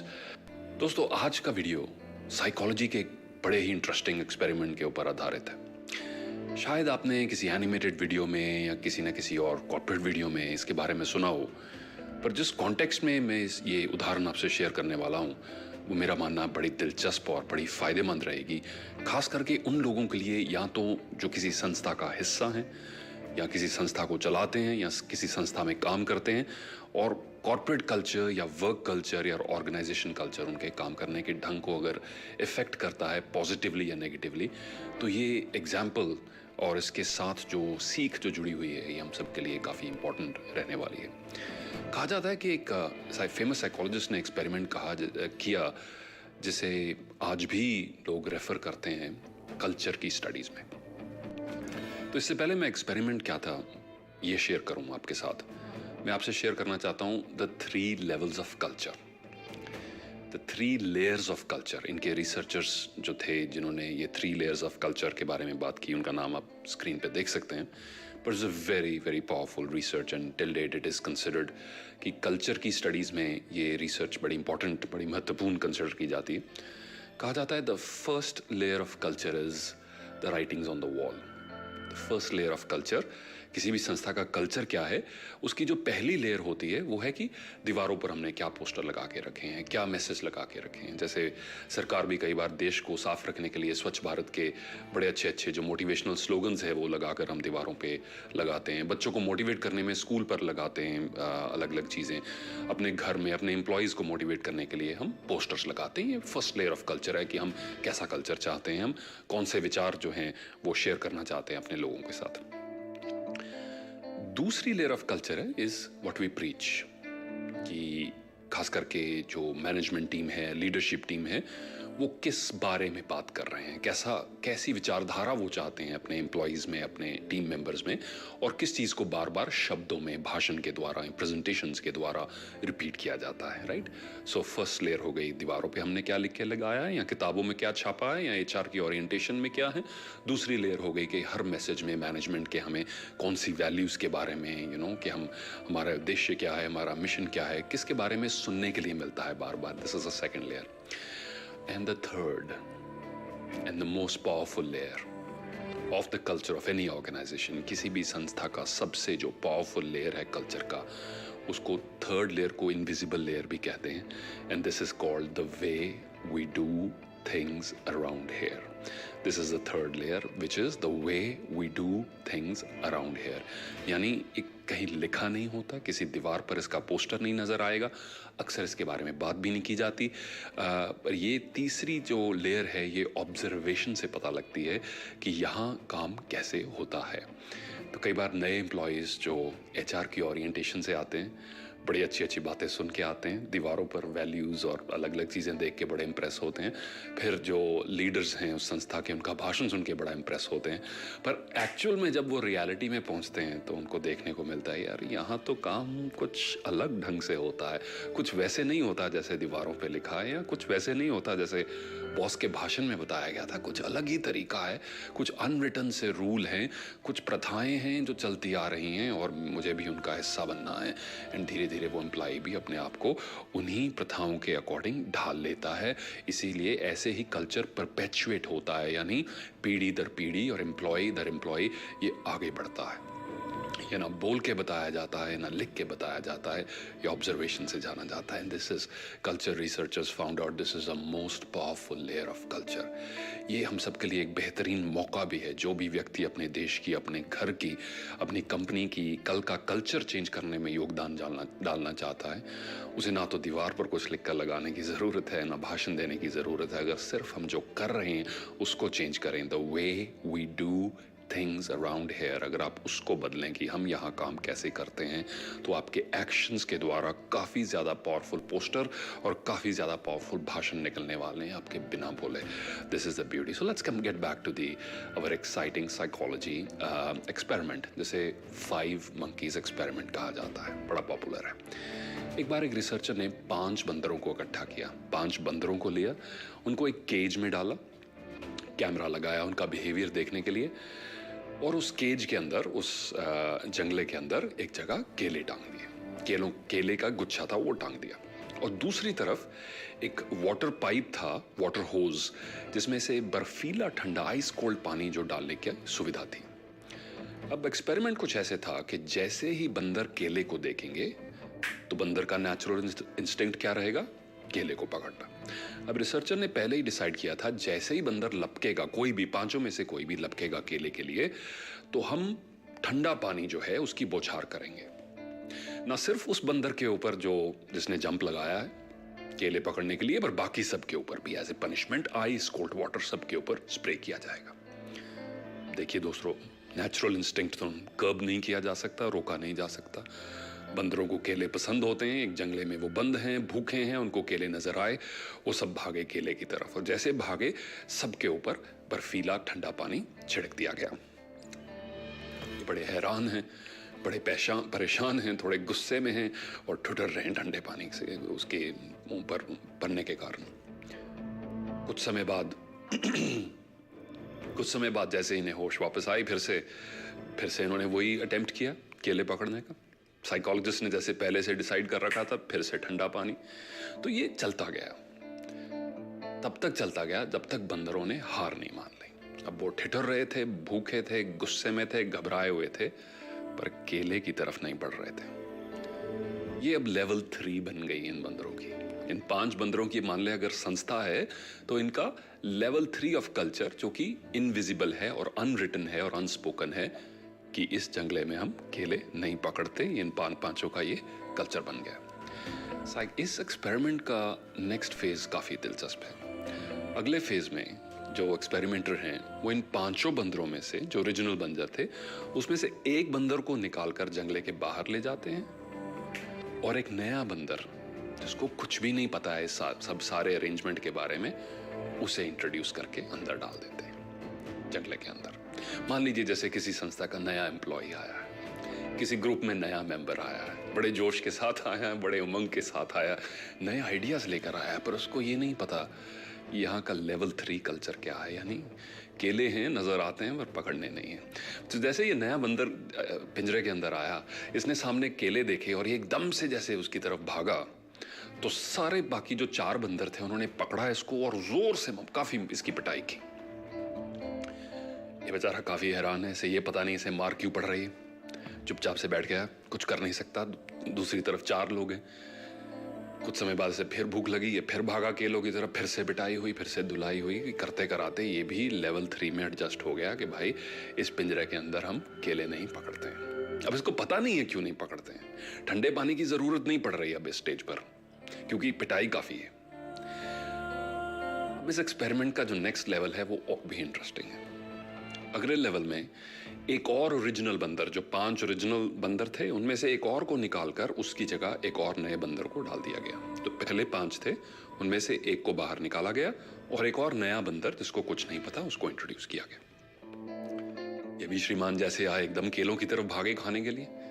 इनकी भी खूब धुलाई हुई, खूब पिटाई हुई, पर सबसे जो हैरानी की बात यह है कि इनकी धुलाई में शामिल वो बंदर भी था जो अभी कुछ समय पहले ही अंदर आया था, और ये भी खूब मजा ले रहा था इसे पीटने में, जबकि इसको ये भी नहीं पता था कि ये इसको मार क्यों रहा है। ये इसको मार क्यों रहा है और उसको ये भी नहीं पता था कि इसे मार क्यों पड़ी।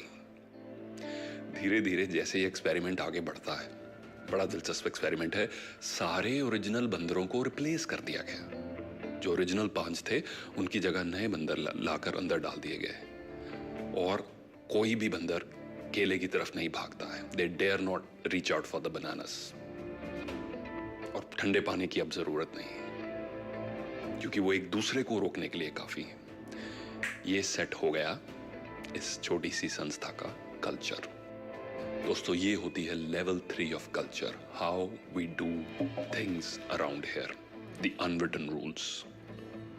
सो माय मैसेज, मेरा मेन आइडिया, ये उदाहरण आपसे शेयर करने का ये था कि किसी भी ऑर्गेनाइजेशन की, किसी भी संस्था में किस लेवल की परफॉर्मेंस होगी, इसमें उस संस्था के कल्चर का बहुत बड़ा हिस्सा होता है। क्या आपका कल्चर बॉस को प्लीज करने का है सिर्फ? क्या आपका कल्चर परफॉर्मेंस ओरिएंटेड है? क्या आपका कल्चर मेरिट ओरिएंटेड है? या क्या आपका कल्चर फेवरेटिज्म ओरिएंटेड है? भाषण जितने भी अच्छे क्यों ना हो, पोस्टर्स कितने भी अच्छे क्यों ना हो, जब तक लोग अपना काम करने का ढंग नहीं बदलेंगे, चाहे वो एक ही व्यक्ति क्यों ना हो, एक भी अगर चेंज करे तो उसके भी वाइब्रेशनल इफेक्ट्स होते हैं। धीरे धीरे उसका भी एक रिपल इफेक्ट होता है। जैसे पानी में हम पत्थर फेंकते हैं तो रिपल्स बनते हैं। तो एक भी अगर पर्सन अपना एक्चुअल काम करने का जो ढंग है वो जैसे चेंज करता है, धीरे धीरे वैसे भी उस संस्था का कल्चर चेंज होना शुरू होता है। आई थिंक ये कहावत IBM के उस समय के जो CEO हैं, लू जर्सनर, उनकी कहावत है, culture is not one factor of the game, culture is the game. Culture is not one of the most important factors of the game. Culture is the game. As a leader, as an entrepreneur, as a social leader, जो भी व्यक्ति इस video को देख रहे हैं, please pay attention to building the right culture of your organization, of your team, no matter how big or small it is. Culture he change को sustain करता है। कोई भी चेंज आप लेके आना चाहते हैं, आप उसको इनिशिएट कर सकते हैं, आप उसके डस्टबिन लगवा सकते हैं, अच्छे अच्छे मैसेजेस लिख सकते हैं, पर लोग कचरा उठा के उस पर फेंकेंगे या नहीं, ये डिपेंड करता है कल्चर के ऊपर। और कल्चर को शेप किया जाता है जब इन्फ्लुएंसर्स, जो लोग जिनका प्रभाव हो उस ऑर्गेनाइजेशन में, अगर वो उस चेंज को फॉलो करें, अगर वो हिस्सेदार बने इस चीज के, this is the way we do things around here, that is when they set an example for others, and that is when the organizational culture changes. Thank you for watching this video.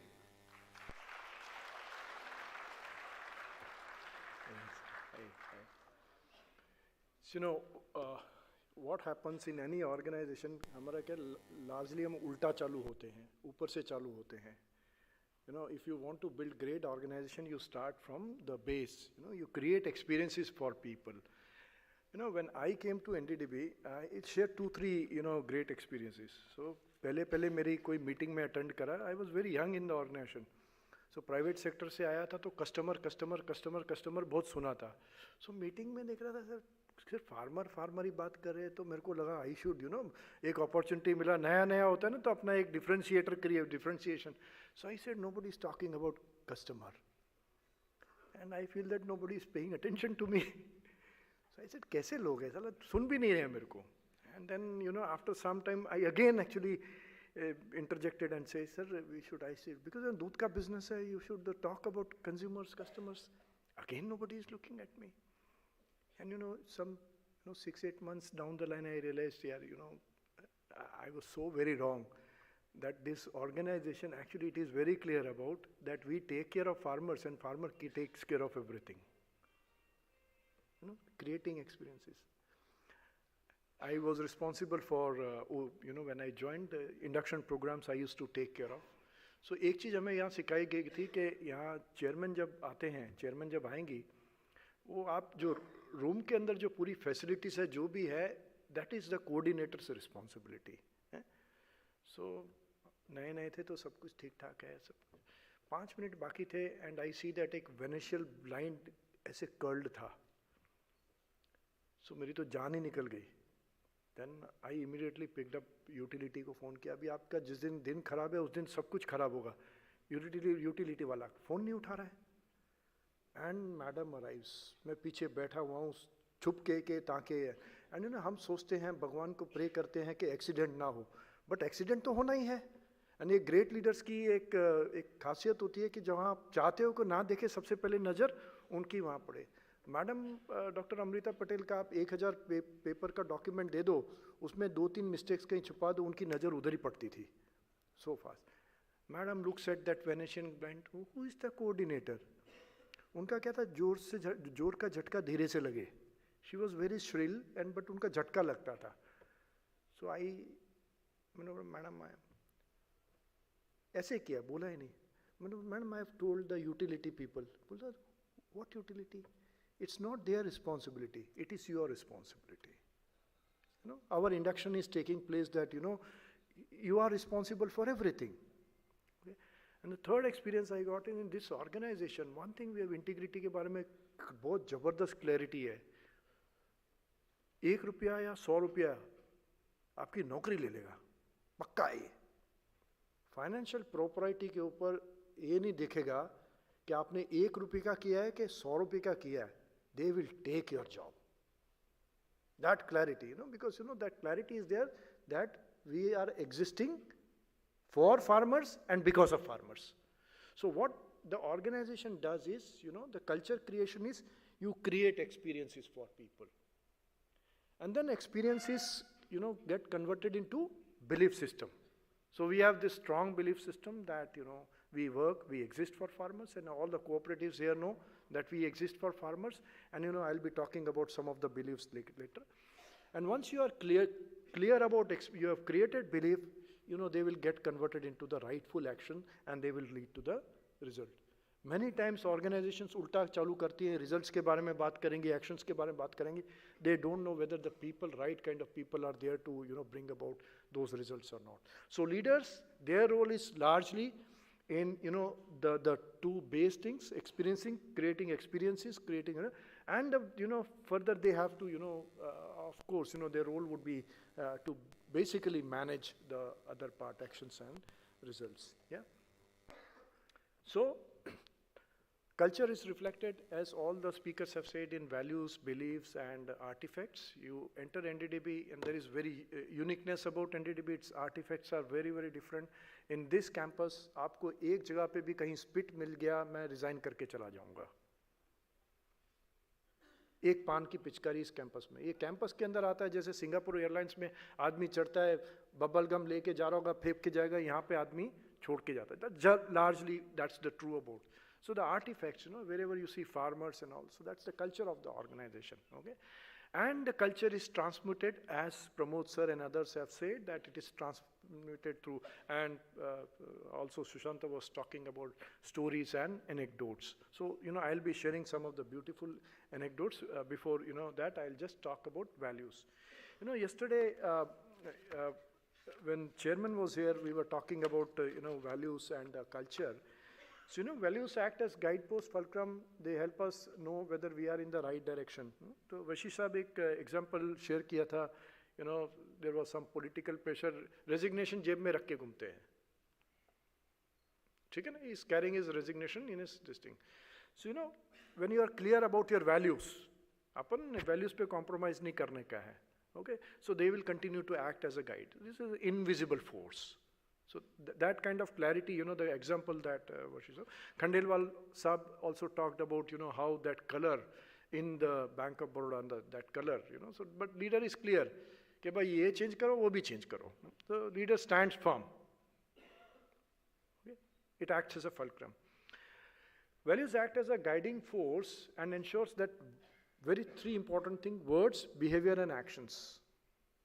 words, behavior and actions are as per the expected standards and rules. It's very, very important. When you conduct yourself in the organization, values will ensure these three things are very, very important. And last is, when they are strongly held, it ensures effective self-regulation. Now in NDDB, we have a punching system. अभी क्या पहले register पे sign करते थे, punching system है. इन so many years किसी आदमी की सैलरी नहीं काटी है बिकॉज वो लेट आया था. ओके, नाउ आफ्टर 9:30 जनरली आपको यहाँ एक परिंदा नहीं दिखता है बार. We don't enforce any discipline. It is a self-regulation that is happening in the organization. Now nobody has to tell.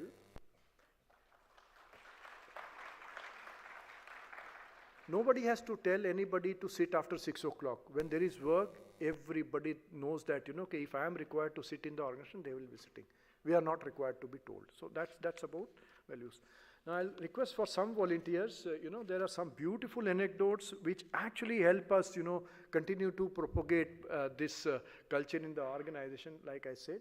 So can we have some volunteers? I would like them to speak this. They're small anecdotes, but very, very powerful. Yeah, anybody can speak. Yeah, you can also start, yeah. Be non-corrupt.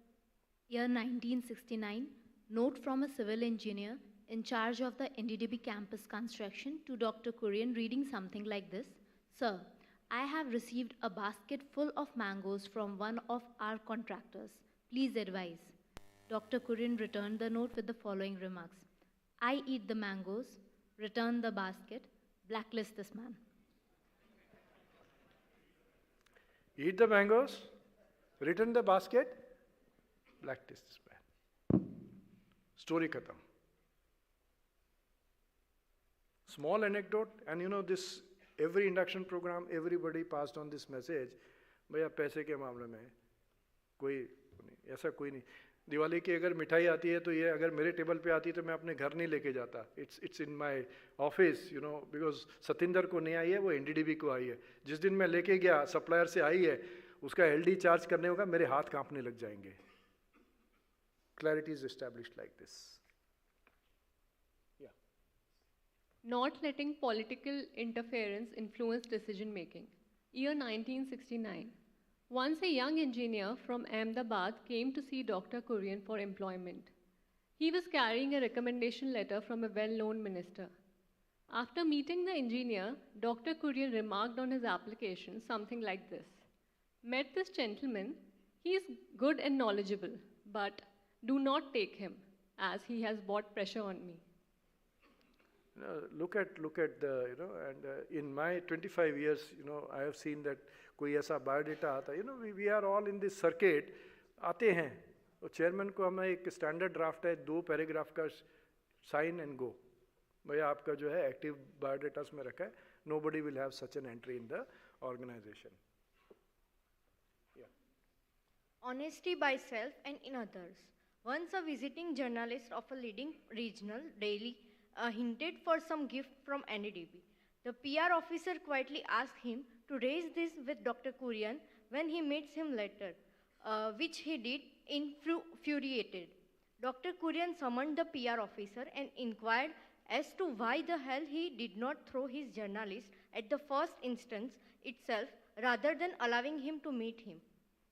So, what is the message that gets conveyed in the organization through these actions is very, very powerful. So the culture will continue to perpetuate. Yeah. During the visit of the then World Bank President, Mr. McNamara, Dr. Kurian was supposed to receive him at the NDDB campus as he came back from a village visit.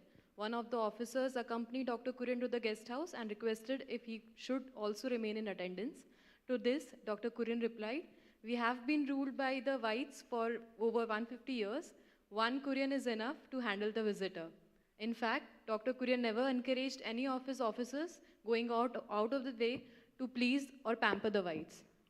And believe me, it was McNamara, yeah? And so, we were taught self-respect so many years back. Yeah. Dr. Kurian never liked checks being handed over in person to the suppliers. He insisted, even if it is a party next door, the check should be sent by registered post. He also insisted on getting a weekly report about pending payments and reasons thereof. The man was very, very smart. अगर payment एक week के ऊपर जा रहा है तो he would actually उसका mind के भैया ये पेमेंट रोक के क्यों रखा हुआ है. So a very, very subtle control system existing in the organization. Everybody knows no payments can be delayed. Yeah? Yeah, this is powerful. Uprightness and strong opposition to nepotism. The purchase manager of NDDB, PG Gaur, made it a point to be away from office during Diwali, as otherwise he will be flooded with gifts from the supplier. In fact, he set this culture down the lane. He even did not entertain or offer a cup of tea to any of the suppliers. He was so strict that he did not like his Maharashtrian colleague taking to him in Marathi to them to speak in English. Okay, now you don't get this breed of, honest officers. Mr. P.G. Gore is almost, in late 90s now, going strong, yeah? No, so, I'm just sharing this, how the culture got perpetuated in this great organization. The last one.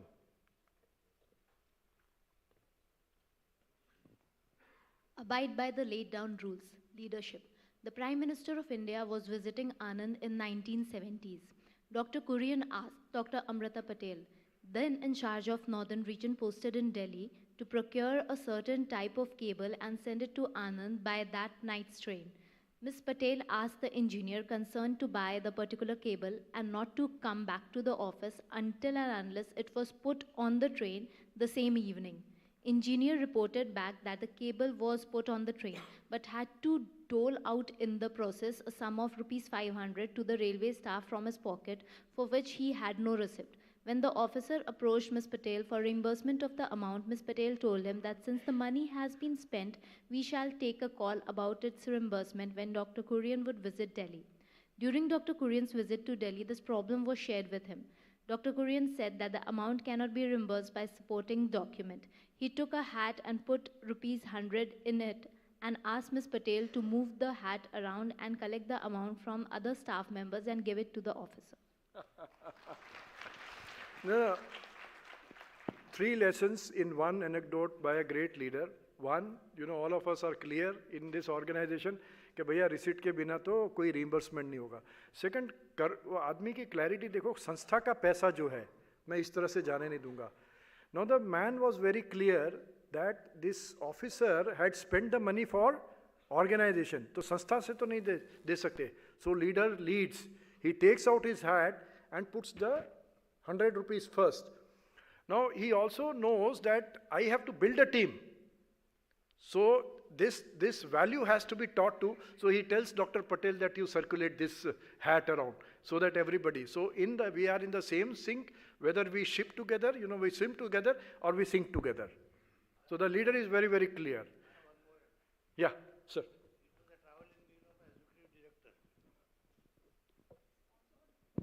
Traveling bill of an executive director. Yeah. And there was some problem. So HR department rejected that bill. Yeah. Then he started arguing with the HR. So HR man said, if chairman can waive this, I'm ready to pay you. So he put a note to Dr. Kurian, this has happened and this is HR bill of executive director and this is the rule. Dr. Kurian wrote, who am I to break the rule? Wow.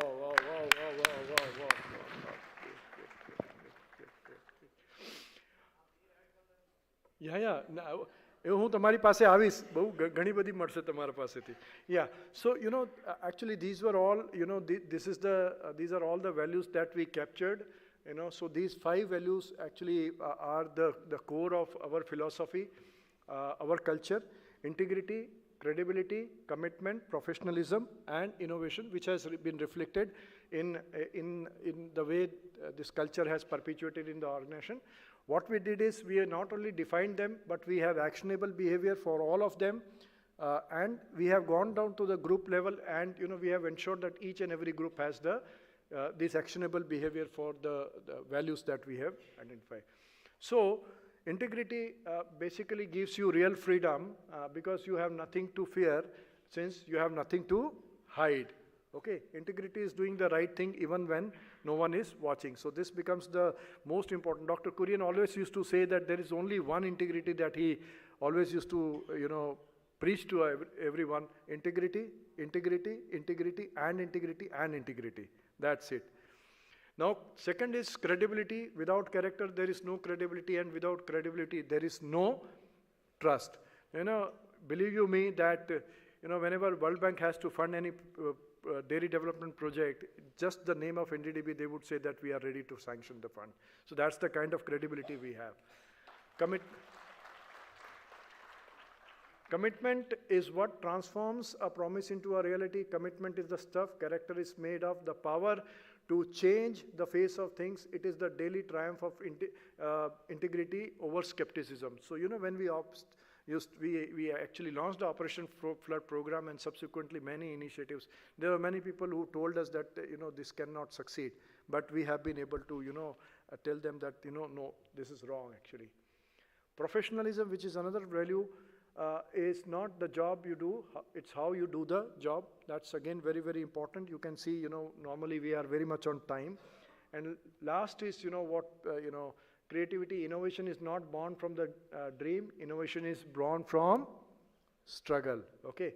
Creativity is thinking up new things. Innovation is doing new things. And NDDB has actually shown by implementation of the Operation Flood program and many such initiatives that, we can take creativity to innovation, yeah?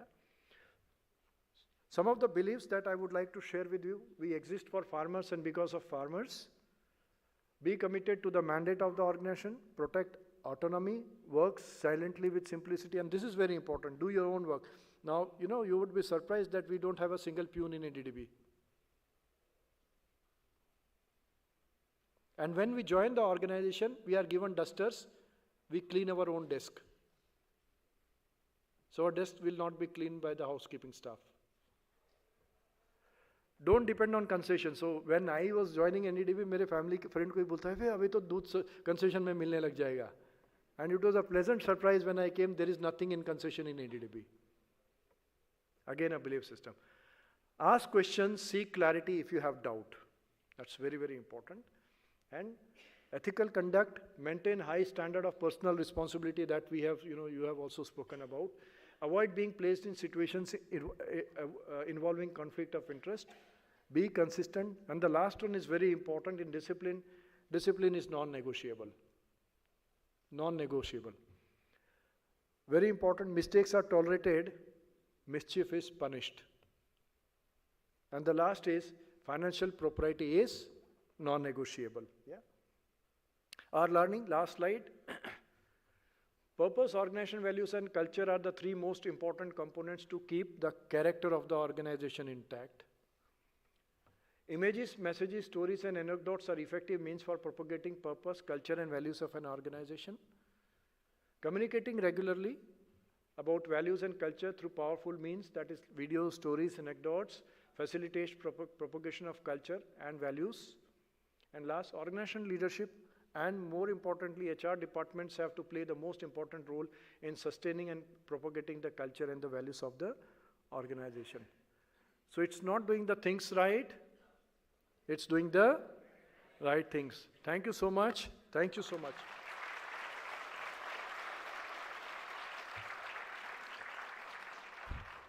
So we are already late. It's going to be 1:30. Let us break for lunch. And I request all of you to assemble here at 2:15, please. Thank you so much.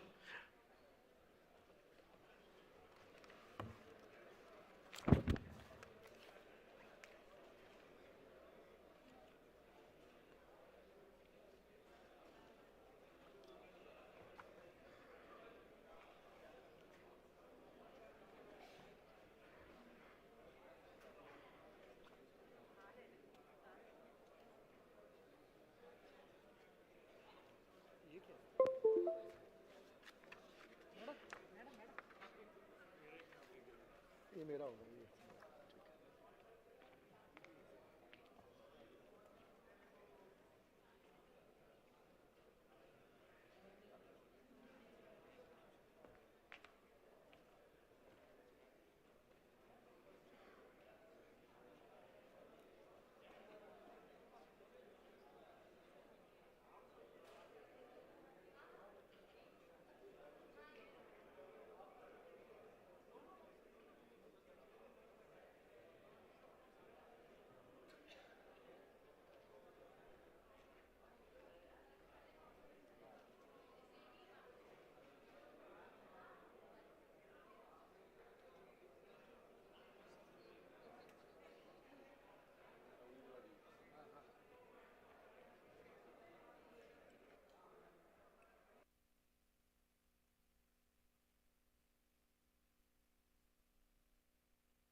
Hello.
Hello, can I request those sitting in the last rows to come a bit in, front rows? Please come, please come.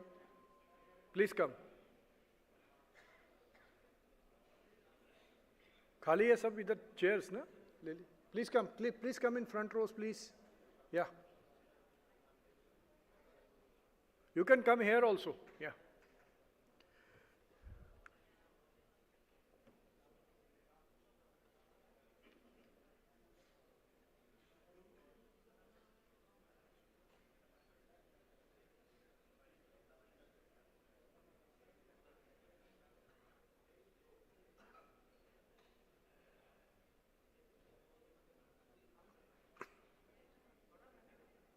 I think you can come in front rows, please.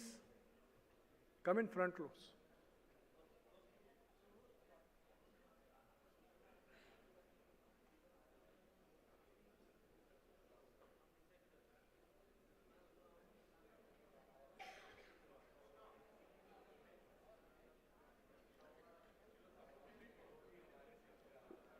ये अपना इनको बीच वाली रोज में उठाएं, बीच वाली रोज में उठाएं.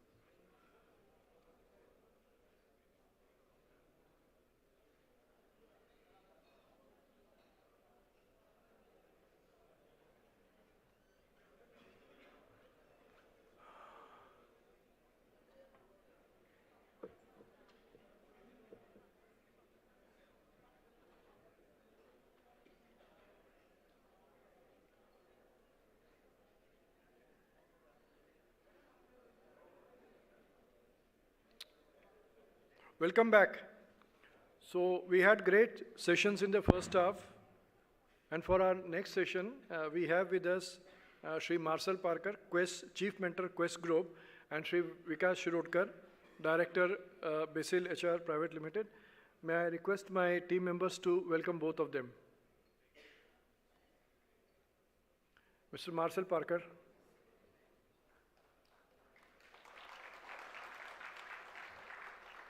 And Shri Vikas Shirodkar.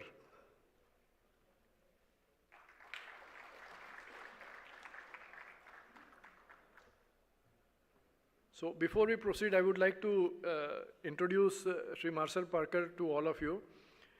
Shri Marcel Parker has 4 decades of hands-on experience in the HR arena in diverse industry.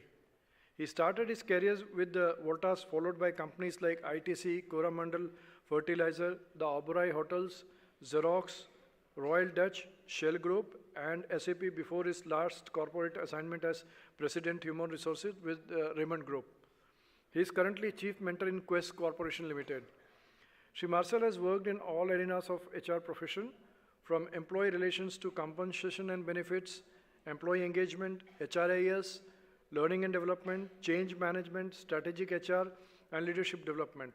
He has a wide experience of working with disparate managements from Indian transnationals to MNCs and from promoter-driven to joint ventures too. Shri Marcel is very actively involved in giving back to the profession and served as Regional President of the National HRD Network, India, and a member of the National Board too. He was conferred with President's Award for serving the HR community. He is also associated with many other organizations in various capacities. Thank you, sir, for accepting our invitation and coming here to deliver this talk. May I now request you to come on stage and share your perspective on the theme, benefits of coaching in the institutions.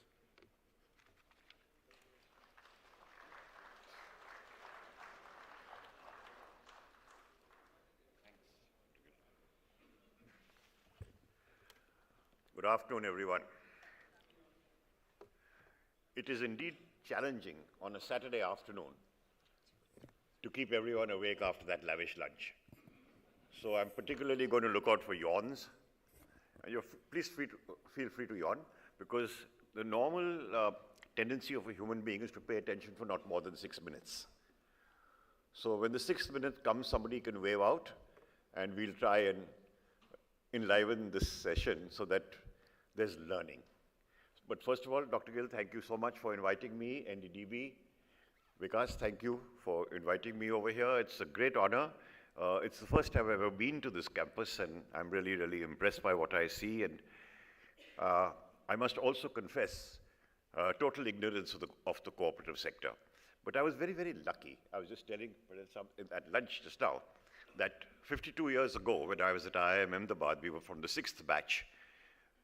Dr. Kurian came to visit, and he hired a couple of people, mind you, this was before Operation Flood, to join this institution. In those days, the most fantastic salary anyone could get at IIM was 850 rupees a month. Dr. Kurian offered 450 rupees. 2 people joined him. And we were so envious of them because of their learning. So truly, I think it's time to pay a tribute to this great man who could really look at how do we really grow institutions. It's easy to build people, but building institutions is really, really tough. So I hope none of you are disappointed, because I don't really believe in PPTs. Very little power, no point. But I'd just like to share a little story with you. You know, when we were kids, our mothers always taught us, once upon a time, kabhi ek wakhat aisa hota tha, aisa hota tha. So there were 3 friends. And there's a moral to this story, who used to eat their lunch together every day. One would bring very nice idlis. Idli aap jante na? One used to bring very nice medu vada. But the third person used to bring sandwiches made of cheese, Amul cheese. So they used to have their lunch every day, sitting on the 2nd floor. And one day, the guy who brought idli say, "Yaar, ye bada boring ho gaya, kuch naya karna chahiye." तो क्या करेंगे? कुछ नया करेंगे कल. ठीक है? तो अगले दिन जब ये लोग आए थे लंच पे, the idli man produced the same idlis. So they said, "What is this? You said you're going to do something different." And he was so ashamed that he jumped out of the 2nd floor window. I shall not tell you what happened to him. The second guy who brought dosas, they said, "Aaj kya laya aap?" "Dosa laya." "Arey, we said ke aap kuch khas leke aayenge." He was also very ashamed, so he also jumped out from the 2nd floor. Now that only leaves us with the Amul sandwich man. Now when he saw 2 of his friends had gone, he said, "Ab main kya karu?" He also dived down. Now the story kind of ends in a very different fashion from most jokes. It ends with 3 funerals. It ends with 3 funerals. So they're having this funeral, and the wives of these people are crying very loudly. The wife of the first guy says, "I didn't know he didn't like dosas. I would never have made dosas." The wife of the second one said, "I didn't know he liked vadas. I would never have given him vadas." But the wife of the third guy was uncontrollable. He said, "Kya ho gaya, behen ji?" He said, "Wo khud apna sandwich banate the." Now the moral of the story is, what do we do to ourselves as corporates or as cooperatives? We keep on harming ourselves by not looking at stuff like what I think Dr. Gill and company are trying to do to build over here, the vision given by Dr. Kurian. And I'm here this afternoon to share some little learnings that I have engaged with over the years in how do we use coaching as a learning tool. Now, building great institutions means building not just great people for today, but people for tomorrow.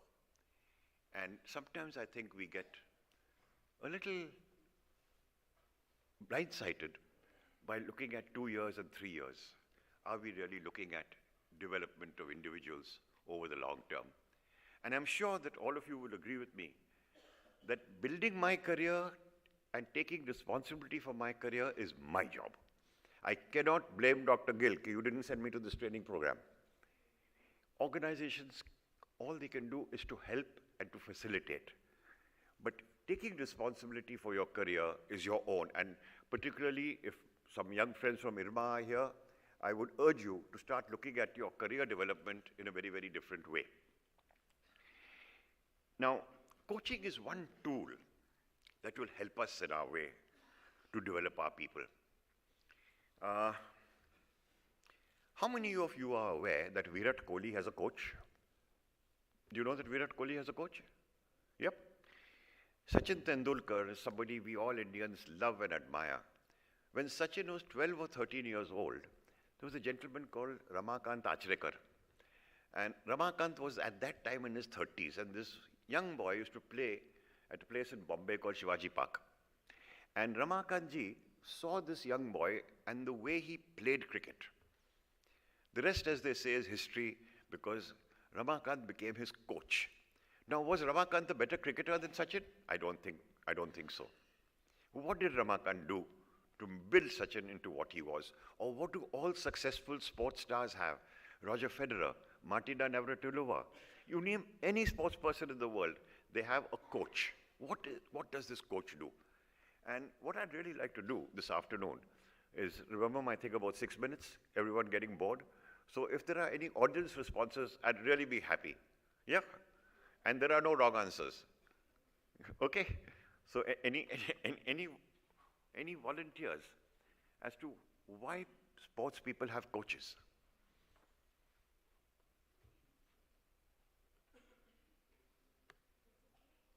Sorry? Did I hear something? Discipline? What else? What else?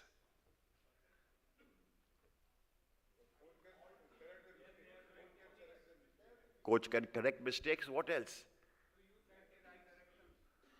Do I feel safe in the company of a coach? Can I be myself? Can I share कि boss मेरे से ये नहीं होता है? कैसे करूं?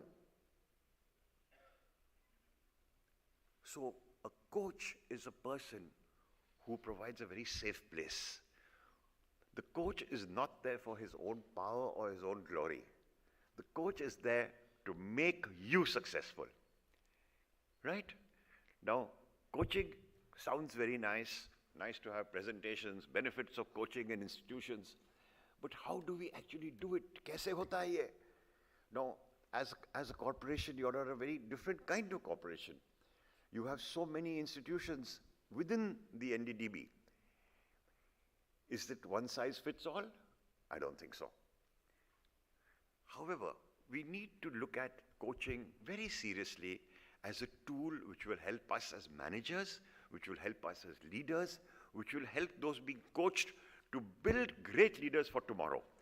And I'm continuously inspired by what Dr. Kurian did 52 years ago. The fact that he thought of tomorrow. Not many of us do that. So, what exactly does a coach do? He provides you professional support. He gives you guidance. He challenges you, and he develops you in an area of safety. In an area of safety. I'm in a safe space. And coaching has become fairly well known in India over the last 15 or 20 years. Sometimes people say coaching is the fashion of the day, hum coach banenge, you know. And a really good organization builds coaching as part of its strategy for the future. It is as important as a marketing strategy. I was fortunate at lunchtime we were talking about the fantastic chocolates which Amul is now making. And I said, but I'm sure that you have a marketing strategy and people have thought through that strategy. Do we have a strategy for our people? We end up doing transactional work. We end up doing transactional work. Now somebody has to do transactional work. I'm not saying that transactional work is wrong. I grew up doing transactional work. But as HR professionals and as leaders of these organizations, we have to be able to move from transactional engagement to strategic engagement if we want to develop our leaders. Yep. Now, what does this result in? Coaching results in facilitating and learning, enabling knowledge transfers, and very importantly, improving capability for the long term. And it creates a productive workforce climate.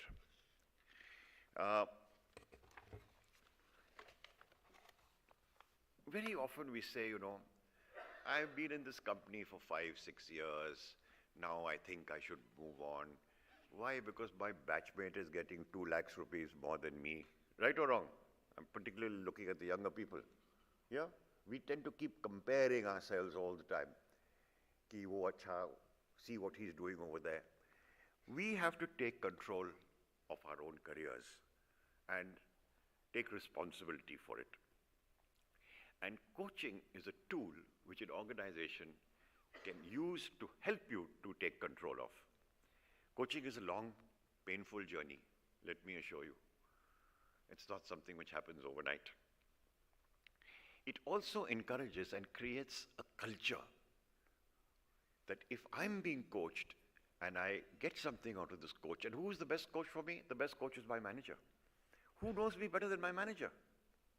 Right? We create and cascade, perhaps through our performance appraisal system, a culture of coaching. But I'll talk more about that and share with you what another Indian organization has done.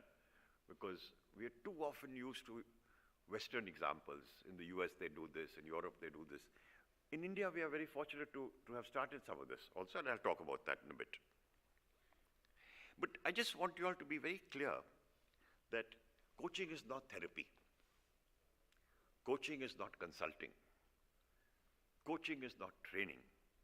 And coaching is definitely not mentoring. Mentoring, again, is a word that we use very loosely. Coaching is none of these. Any thoughts or suggestions as to what coaching is? Back row, sitting, you haven't dropped off as yet? 6 minutes over? No? What do you think coaching is? Let's try and look at, define what is coaching. Anyone? Beg your pardon? Motivation, good try. What else? Excellent. How do we translate that? How do we make sure that we use the same standards? And as Indians, we are very argumentative, extremely argumentative. I have been very blessed to have been trained by, I would arguably say, the best coach in the world, whose name is also Marshall, but spelled differently, Marshall Goldsmith. Many of you would have heard of Marshall Goldsmith. So Marshall Goldsmith came to Hyderabad a few years ago and invited a few of us to come and learn at ISB. And he was very, very engaging, and he was teaching us about giving feedback, giving feed forward. And every so often, one of us, all senior HR guys, huge egos, raised their hand and said, "But Marshall, aisa India mein nahi hota hai." No, Marshall, we can't do this. We don't do like this in India. So he was a very patient man. So after some time, he said, "Hang on, hold on a minute.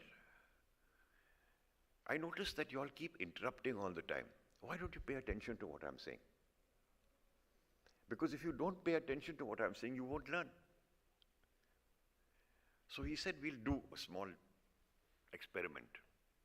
Whoever interrupts me next will put," and he had a box over there, "will put 100 rupees. Now 100 rupees 10 years ago was quite a lot of money. Yep. Come and put 100 rupees. Anyone who raises his hand and asks me a stupid question will put 100 rupees. And at the end of 3 days, we will collect this money and give it to one of the kids of a housekeeper in ISB for education. So take a wild guess how much money we collected in 3 days. We were 70 guys, fairly well paid by those days. So 100 bucks was not a great big thing. How much money do you think we collected in 3 days' time? Wild guess. Try again. 1.3 lakhs.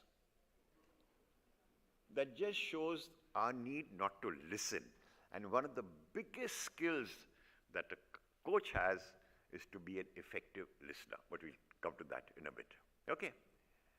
And why do I keep telling you these stories? Is it to keep you awake after 6 minutes? Why do you think I'm telling these stories? Because storytelling is an art which conveys a message. And as practicing leaders and managers, you have to be able to communicate. And this is one of the easiest ways of doing it. Is that okay? May I have your permission to go ahead? Yeah?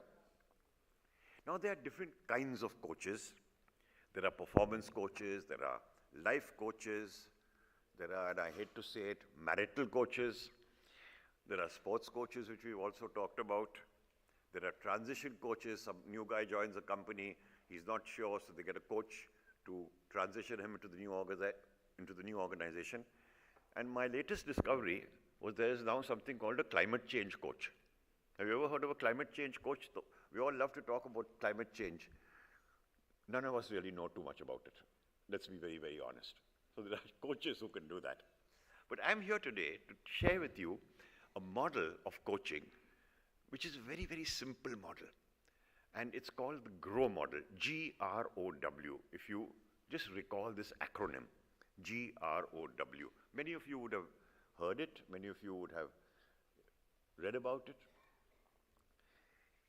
And one of the things that Vikas and I were talking about, what a beautiful campus you have here, Dr. Gill. We were envious at all the greenery. Now, somewhere, there's a Mali or a gardener somewhere in this campus who is digging the earth, who takes a little mud pot or a gamla, as it's called sometimes in Hindi, and he digs it, and he puts some seed into it, right? Now, that seed, he may have purchased it from the market, he may have taken it from another plant, and he takes this seed and he waters it. He first puts it in the gamla, puts some mud, he waters it. Then if there's too much of sun, he moves the gamla to the shade. Pigeons are very destructive birds. The pigeon will come and dig it out, right? Some ants, we put some pesticide, the pesticide may kill that seed. We go to Goa for 3 days for a holiday, we forget about it, we come back, we find the seed has died because nobody watered it. But what happens after some time if we treat that seed properly? That little seed starts growing. And for those of you who have some interest in growing something, and you're so fortunate to have this on your campus here, you'll see little green shoots coming out. Very delicate, tiny green shoots. And all plants grow towards the sun. So the growth of that seed is now a tiny little sapling growing straight up towards the sun. But again, we go to Goa for a holiday, we forget about that, and we come back and find it has gone like this. Or it's been nurtured and looked after, and it's still up there. Are we being realistic about the way that we look after our plants? Most plants grow this way, some grow this way, and as I said, some grow this way. Now, why am I telling you this story? And what has GROW got to do with it? The G are the goals that we have when we want to grow. The seed. Just remember, picture in your mind. The G is the seed. The R is the realism. Is it realistic to expect this plant to go this way? Have I nurtured it enough for it to go this way and give me flowers and in due course fruit? What do you think the O stands for? Anyone? Any wild guesses? 6 minutes over. Options. If I have to go from Anand to Ahmedabad, what are my options to travel? I can go by road, right? How else can I go? Yeah. If I've got bucks in my pocket and I hire a helicopter, yeah. If I've got all the time in the world, I'll walk. So depending upon my situation at that point of time, I have different options. Similarly, individuals have different options. Wild guesses for what W means? Sorry? W stands for a very simple thing. Good guess. No, we'll take wisdom for granted. Will. Do I have the will to make this happen? Now, guys and ladies, picture for yourself. GROW. And why did I tell this story of this little plant? That little plant is us. And your role is to be able to grow your leaders. And this is the model. It's a very simple model, but it works wonders, and it's used largely throughout the world, the GROW model of coaching. Yep. Now, the GROW model of coaching, let's look at a simple example. Somebody decides that he's a great salesman. He brings in bucks and bucks to the company, blue-eyed boy of the managing director.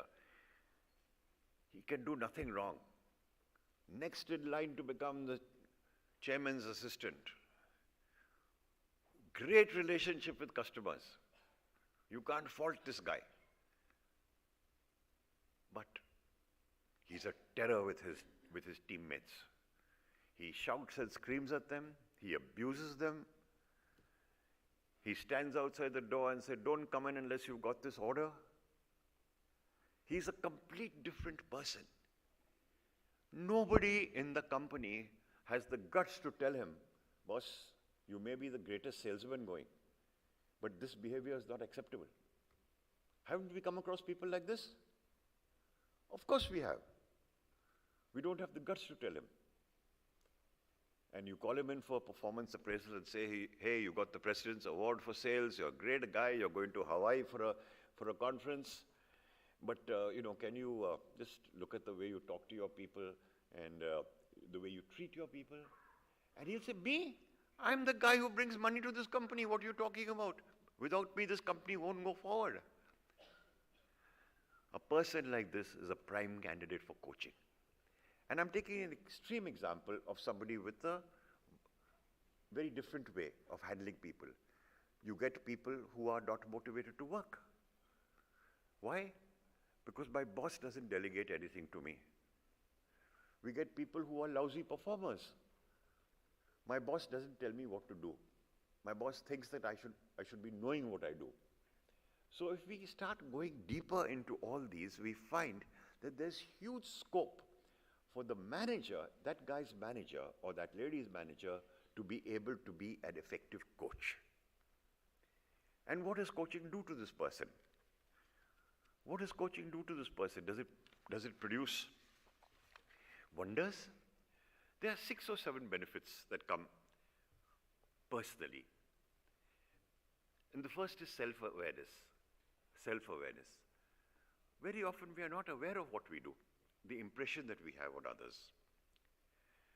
Resilience is the second one. Resilience is a word which became very popular during COVID, if many of you recall. I want a resilient head of marketing. I don't care how many times we strike down, he has to bounce back like a rubber ball. Resilience. I need somebody who's coaching teaches me collaboration. Coaches teaches me self-efficacy. Coaches teaches me communication. For the married men in this audience, how many times has your wife told you you spend too much of time in the office? Yeah? See, nobody's raising their hand. Thank you. We need a much better work-life balance. We need a much better work-life balance, and we don't need our spouses to tell us.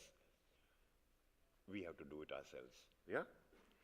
And what has also now become fashionable to talk about is much better increased mental health. Again, this was, I think, one of the byproducts of COVID. We always say COVID was terrible. Yes, of course it was terrible. It killed zillions of people. But these are some of the personal benefits to individuals. Self-awareness, resilience, collaboration, self-efficacy, communication, work-life balance, and increased mental health. Yep. So all this is very nice for individuals. What about the organization which is spending big bucks on coaching? Organization ko kya milta hai? What does an organization get? It empowers employees. It increases employee engagement. I'm sure many of us struggle with employee engagement in our cooperatives. Itna kiya, ye kiya, wo kiya, my people are indifferent. They are not engaged. Yeah? It improves individual performance. It enhances deeper levels of learning. And it creates, very importantly, very high employee commitment. So we've looked at benefits for the individual and benefits to organizations. So why should we go in for coaching? Let me share with you a couple of examples from when we talk about how people look at issues differently. You ask a manager, how do you manage your staff? You go through coaching and you will ask your staff how they are best managed. And you will ask your staff how they are best managed. Very fond of saying, you report to me. You reach out with a sentence which says, tell me how can I help you? You see the difference? The impact that it makes on the way you treat an employee? Very often we consciously tell somebody, aisa karna, teaching them to behave. It's actually communicating your expectations and being a role model yourself. Very easy to give lectures to somebody. I can stand here for hours and tell Mr. Gill something, Dr. Gill something. I have to be able to demonstrate it, being a role model myself. Old one, from controlling staff actions to enabling them to take better actions. From solving all problems to facilitating them to make decisions. So there's a whole list of things which happen when you are an effective coach. I'm not going to go into them for shortage of time, but these are just some of them. Now, I'd like to just share with you that none of this is kind of idle chatter. Believe you me, many of us coach in our normal transactions. But when we actually start doing it, we realize how we can use something like the GROW model. And I'd just like to take 3 to 5 minutes of your time, and I'd like to invite Samir to come on the stage. And Samir and I are going to role play. Please come, Samir. Role play. He hasn't prepared. It's just that I requested him to join me. Yeah? So just pay attention closely to what we're going to do. It's there?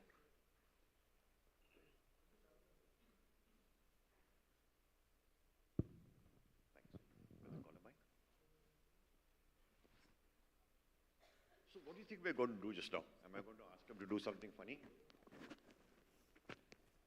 Come on, guys, 6 minutes over. You must be bored by now. No? Okay. So I just want to demonstrate what are called coaching questions.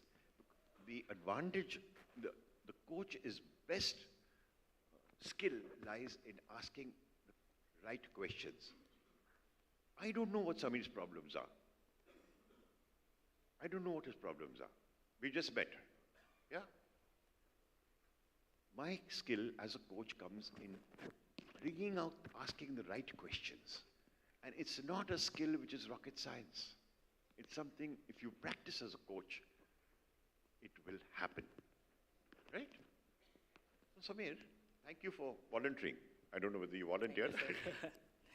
But in the last 1 week, Samir, what have you devoted attention to or worked on over which you have no control over? Or if not the last 1 week, in the last 10 days, in the last 6 months, what have you worked on over which you have no control about the output? And let me give you an example. You're driving on the road on your bike and you get hit by an auto rickshaw. Yep, you have no control over the auto rickshaw driver, but it causes you anxiety. Yes. You may get hurt, the auto rickshaw fellow might get hurt, there might be a police case. So like that, is there something in the last 6 months or so over where you had no control? Any situation? So professionally? Yes, absolutely, professionally. Maybe in last 6 months I conducted... Is he audible? Yeah, thanks. Maybe in last 6 months I conducted one recruitment and I got not a fit candidate. And nobody was selected. You had no control over that? Yeah, I had no control over that. Okay. So let's keep this incident in the background. What's missing in your life right now? Your professional life? Not your love life. What's missing in your life professionally just now? Maybe I'm not able to attract the right talent. Okay. So my inability to attract the right talent. Okay. And if I give you a magic wand, what is one thing you could change about that? One thing you could do to change that? Just one thing. I'll just pick the person of my choice and place it where he has to be. Is he the right choice for NDDB? Yeah. Or is he Samir's right choice? NDDBs. NDDBs. Yes. Right. Okay. So, what's the first or easiest step you could take to make that guy the right choice? What's the easiest step? Not rocket science. How would you ensure that you've gone, for example, to the right talent pool? How do you ensure that this guy will have a good fit in NDDB?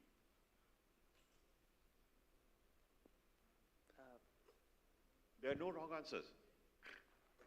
maybe I'll go to the right institute and I'll pick from there.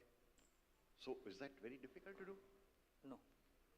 Now, guys, I just want you to understand, Samir had not prepared this answer. But if you just look at the question and the way that he has answered it, coaching is not rocket science. Sometimes coaching is seen as something which is very mystical. People pay big dollars for this. It is the coach being able to ask simple questions to bring out what is topmost in his mind. Any questions at this point of time? Thank you, Sobe. Thank you, sir. Appreciate that. Give him a hand, guys.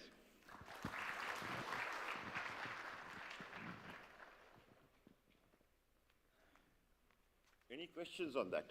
We don't have the great luxury of time for me to do this longer, but this just gives you an example of how coaching can help you as managers and leaders. It's not rocket science. Yeah. Now, these are what I sometimes call some of my favorite questions because they bring into account what is bothering the guy most. And he was honest enough to say, maybe I'm not going to the right talent pool. Yeah. But how easy it is for him when somebody asks the right questions to be able to say, hey, maybe I should be going to some other institution. Right? Now, having said this and given you some little idea of how coaching actually operates at the individual level, how do we introduce coaching at a corporate level? Is it because Dr. Gill says we shall have coaching? Certainly not. Life ain't like that. Coaching actually starts with defining what is the goal of coaching in my organization. Not an easy question to understand, to figure out. What is the goal of coaching in my organization? Can there be different goals? Or say, nahi, sab theek karenge, Marshall Parker ne bola hai, ho jayega. Life ain't like that. What should be the goal of coaching in an organization is the first step. Do we have the vision and foresight of a Dr. Kurian? I keep referring back to that. That I want to build an institution with great guys, not just for today, but for the next 50 years or 100 years. So the first step is defining the goal of coaching. The second, and this is a tough one, is getting a buy-in from your leaders. Getting a buy-in from your leaders. They say, yes, sab theek hai, this is all fancy stuff, they do this in the West. No need to do that over here. But if you look at some of the benefits of coaching which I've mentioned, I have to get the buy-in of my leader. And I'm extremely proud of an organization in India whose name, unfortunately, I cannot mention, but is a well-known household name, where the managing director of the company first trained as a coach. The managing director of that company first trained as a coach. A coach is trained through what is sometimes called the ICF, or the International Coaching Federation, which makes you do about 200 hours of actual coaching after you go through a classroom session to be qualified as a coach. And then they test you. And it's not an easy test. I failed my first test. I shan't be dishonest about it. You then actually have to start working with people to be able to convince them that you are there to help them. You're not a threat to them. A coach cannot be a threat. And whatever is done in coaching is done in complete confidence. Sometimes, very often I ask my clients to sign a non-disclosure agreement. Because if you don't trust me, you won't open up to me. So in this company, and it's a very successful Indian company, and you'd never think that a company like this would have done it. The MD himself trained as a coach under the guidance of the HR head, who was also a trained coach. And then what they did was they got their whole management team to become coaches. Yeah. And as of today, all the leaders identified as coaches have to go through a session of role-playing with the CEO. Now, somebody is selling chocolates over there. Who wants to go and stand before the CEO and be interviewed about how am I doing as a coach? They use some very simple quality tools like PDCA, plan, do, check, act, to understand the impact of this coaching, and what is the measure of success? That those who went through coaching also were prime aspirants for leadership succession positions in an Indian promoter-driven company. And that is the great story over here, ladies and gentlemen. Has coaching impacted the workforce? 82% of the leaders, I'll give you some statistics, who participated in coaching got higher than 90% on the people development part of competency in their performance. 73% of them scored 90% or higher in leading change competencies. The overall engagement score rose from some unmentionable figure to be in the top 30 in India in 2022. This didn't happen overnight. It took 4 years. I'm not saying that you press the button and you will be a perfect organization. It takes time. It takes the commitment of the top leader to say, this is something we will do. And the unique successors from within rose by 87% over 4 years. I think that's a fantastic achievement, that I'm able to grow my own leaders. Yes, I will always need talent from outside. I will always need talent from outside. But am I giving an opportunity to my young men and women who are with me to grow? Coaching has demonstrated. And the best part of this whole thing is that coaching has now been seen as a strategic priority for the organization. I can very easily say I want to increase my market share of chocolates from 11% to 33% in 24 months. That's my strategic intent. Can I use a similar one for coaching? Yep. Now, to do this, as I said, we need to define the goal of coaching in the organization. And a coaching culture promotes or supports this learning, that leaders actually believe that I am here to grow my people. Very often as leaders and managers, somebody comes and says, boss, I'm getting a couple of lakhs rupees here more, main ja raha hu. And we say, nahi, theh ja, April mein tera promotion kar dunga. Well, let's be honest, this is what a lot of us do. How do we hold on to people? By giving them promises because we don't want to lose our good people? But if you invest in an individual, you will find this comes down. Of course, people will leave us. But as an organization, how do I build my leaders for tomorrow? Yep. You heard the old saying that teaching how to fish is more sustainable and powerful than giving a fish.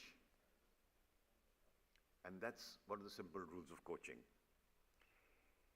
And lastly, we encourage a culture where you respect and you trust others and their capabilities. Now, is it easy to become a coach? As I said, you have to go through a physical training, you have to go through learning, it costs bucks. Who's going to pay for this? Marshall Goldsmith told us a story many years ago. All of you are familiar with the name Jack Welch, who ran GE, right? Outstanding company 25, 30 years ago. Arrogant, made a lot of money in the US. So Jack Welch sent for Marshall Goldsmith and said, I've heard you do something called coaching. What is this coaching? I don't know. So why don't you coach Jim or Jack or whatever it is? So he said, yeah, I'm happy to do that. He said, but by the way, I'll charge you $30,000. Now, $30,000 20 years ago was quite a lot of money. May not be that much of money today. So he said, no, I can't pay you that kind of money. So he said, all right, hang on. I'll coach him for free. But if you see improvements, you pay me $30,000. And believe me, guys, it worked. Jack Welch was convinced, and that's how a coaching culture started in GE. And GE is one of the most successful companies in the world. I think not so successful now under new leadership, but at least under Jack Welch, where there was a complete transformation of all their employees, partly because of coaching. I'm not saying completely. I would not want to give you any false hopes or expectations on that. But it's the way we are prepared to invest in our people. So what do we as managers need to do to be great coaches? We have to A, be truthful and have the candor to promote insight. Do bosses openly talk about expectations and managing expectations, about work performance and development? Sometimes we feel bosses think it's just easier, I'll do it myself. Yep. The ability to engage in a conversation is the first quality a manager needs to have to be able to do this. And many of us are uncomfortable doing this, if you're really honest with yourself. Yep. The second is we have to build the trust to foster motivation. Easy to say, we trust everybody. Few years ago, a multinational from Georgia in America came to remote Madhya Pradesh, and they said, these people have no jobs over here. We'll put up our plant here, we'll give them jobs, and we'll create our own little quality center. So they built a fabulous factory in the middle of the jungle. They spent thousands and thousands of dollars training their people. And the big day came, the plant was to be inaugurated. And this gentleman came, saw the plant, very nice, beautiful, sir, look at this, sir, look at this. Very impressed. As they are coming out of the main gate, he sees a small room on the side. And he says, what is this room meant for? He said, that's where we search workers. That's where we search workers. He said, but I thought one of our values was that we trust people. Are you getting my point? We have to demonstrate the behavior, demonstrate what we talk, right? We have to support to allow capability building. Yes, we've got a learning and development department. Who takes responsibility for that learning? After 3 days, you'll say, Arey, kya, Mr. Gill, Dr. Gill had some seminar, some conclave, we don't know. It was nice. After 1 month, what seminar? This is called the here and now theory of learning.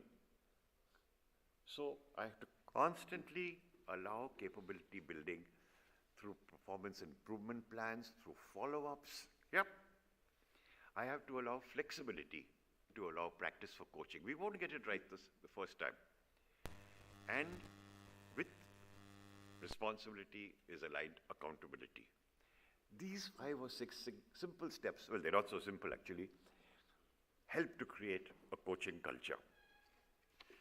So all this while, I've been talking about we should do this, we should do that, companies have done this, I've shared some examples with you.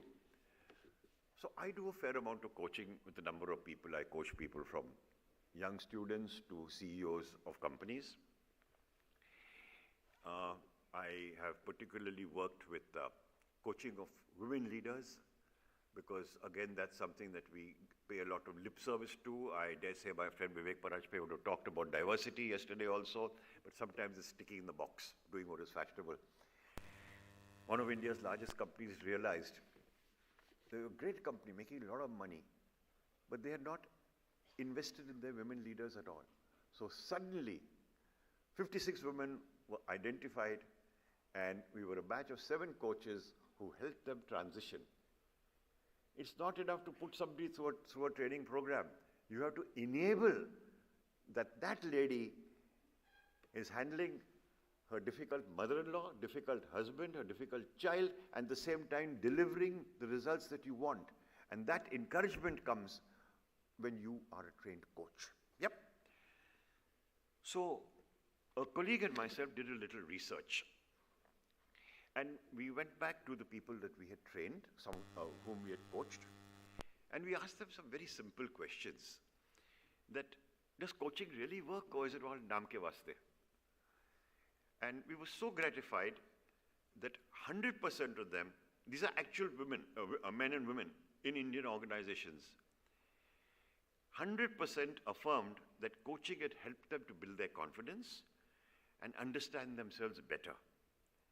It created greater assertiveness, thereby leading them to work with greater clarity. Unsolicited feedback.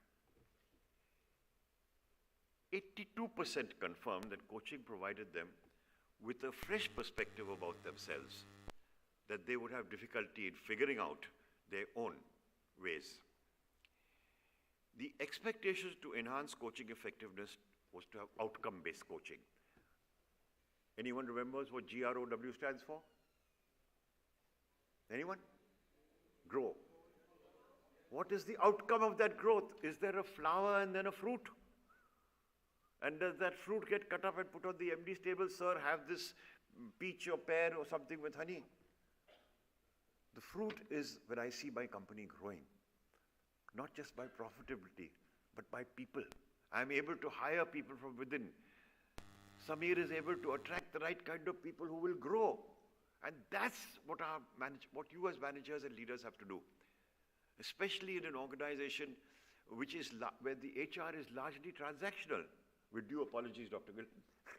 But it is a fact that we have to make this transition from transactional to strategic. The emphasis was also seen as coaching was a great enabler of role transition, and it was also seen that the levels of confidence went up amazingly with commitment to the organization. So I'm very conscious of the time, and we have about another 10 minutes, I would say, Dr. Gill. Any questions that you would like to ask, and I will try and answer them as honestly as possible. And if there are none, I will not be embarrassed, don't worry. But if there are, I shall be very honored. Yes, sir. Maybe you want to use the mic?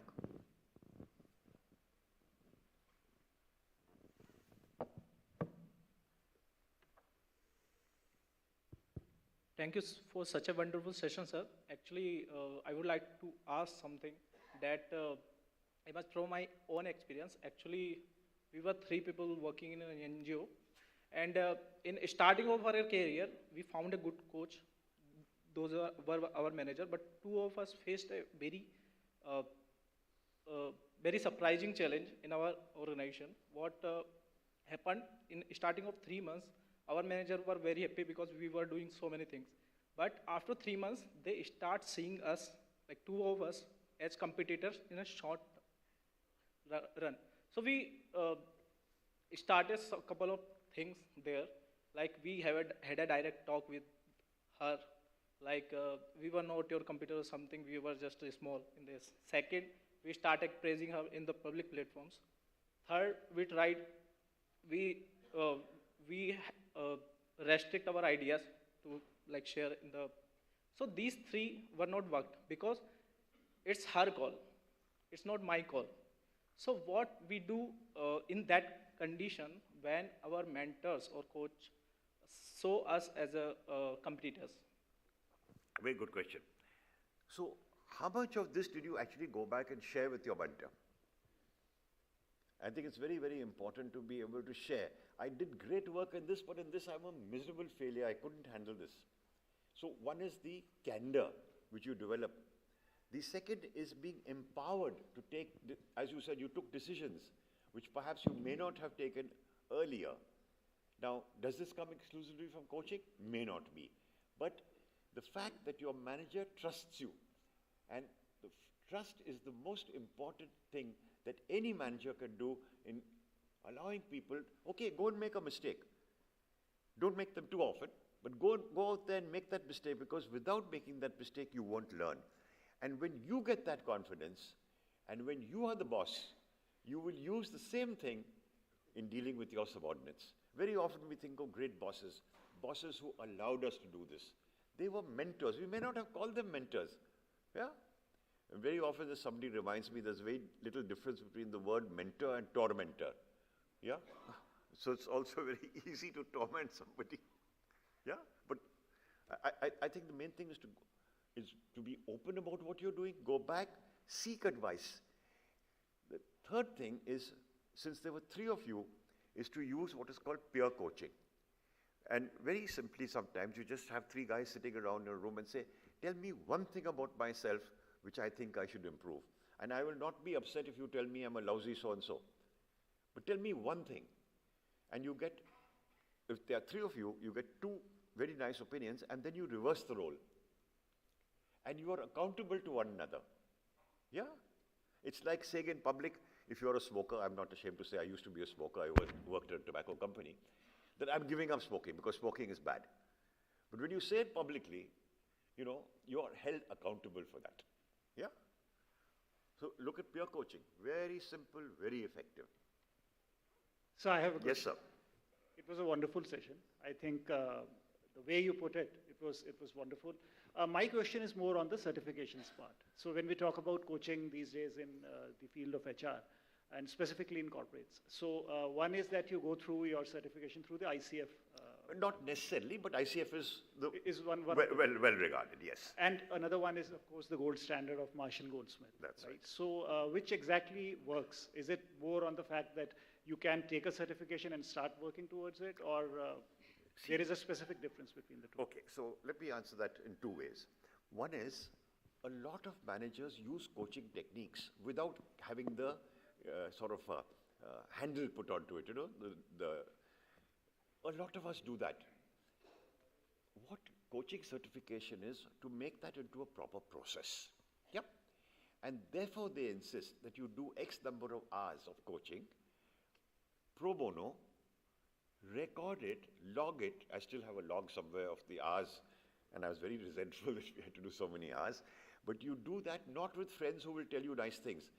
Go to a guy who you can't stand and convince him or her that this is something that I would like to do, I need your help. And generally when you ask somebody for help, they normally do it. Now, whether it should be ICF or X or Y or Z is a matter of individual choice. Yeah? The reason why I mentioned ICF, partly slightly biased, I went through ICF, but I had an extremely good coach in Bangalore, and I spent a lot of money traveling to Bangalore from Bombay to attend the classes. In those days, we didn't have Zoom and all that, you know. So it's important to make that investment. So it's an individual choice, if you ask me for a straight answer. But there is no substitute for perhaps stuff like peer coaching, stuff like just getting feedback from people. I'm sure many of you are familiar with the 360-degree appraisal feedback. It is invaluable when people tell you stuff about yourself. We all think we are great guys. One of the things that I do in my 360, because I use it as part of my coaching, is to ask the spouse of that person, tell me 3 things you think your husband does well and 3 things he doesn't do well. No prizes for guessing that that's the best feedback which comes, because in front of our spouses, we have no masks, right? I also tend to find that women are much more honest than the men. Ladies, take a bow. Yes, ma'am. I have a question for you. Yes. So in a professional setting, especially for leaders, so I'll just give an example. Somebody might be very good technically, but sometimes leadership is a challenge. And if you hire a coach, so we did this, but then if a person is not ready to accept at a senior level that I have a problem, in spite of regular feedback or people telling him, how do you deal with this kind of scenario? If you hire a coach also, the session will end up in 1 or 2 sessions that I've understood there's no problem. How do you deal with it? Very good question. I'm really happy you asked it. Initially, when a coach-coachee get together, they have what is called a chemistry session. Yep, you're familiar with that. The second thing that they do is the coach makes a realistic assessment. Will this guy change, or is he saying all the right things? Sometimes we say right things to please our managers, isn't it? It's a reality. The coach's ability to draw out and get the right answers. Samir, what is really bothering you just now? Now, poor guy's on stage, he's got to say something. Yeah?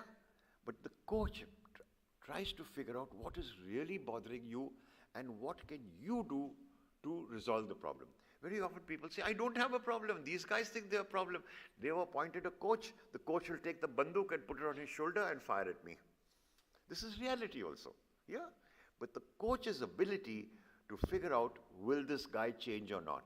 And that sometimes happens when you go through the GROW method, when you start looking at my goals. I have no goals. I'm perfectly okay. And then you question him or her. And that's where you make an assessment.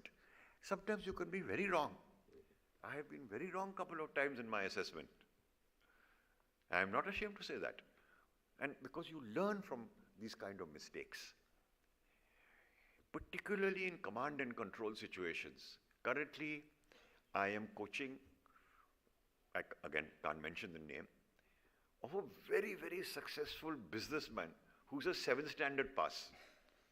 Outstanding in building up a business from being, you will not believe this, I'm not making this up, from being a truck driver to running a 9,000 crore empire. Outstanding. His style is command and control. I want to know to the last 6th decimal place what was my production today, and God help you if you don't, talking to a CEO like that.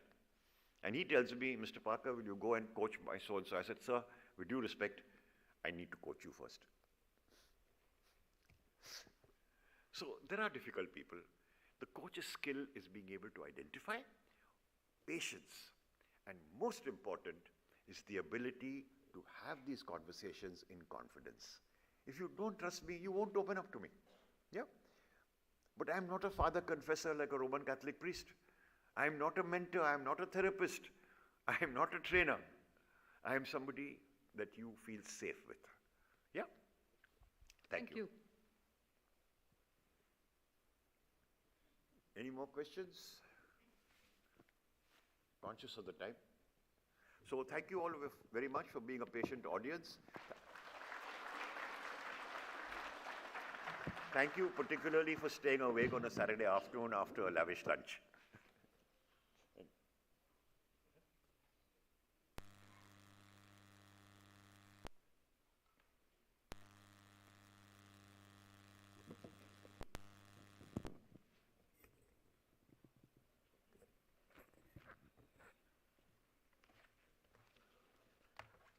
Thank you so much, sir.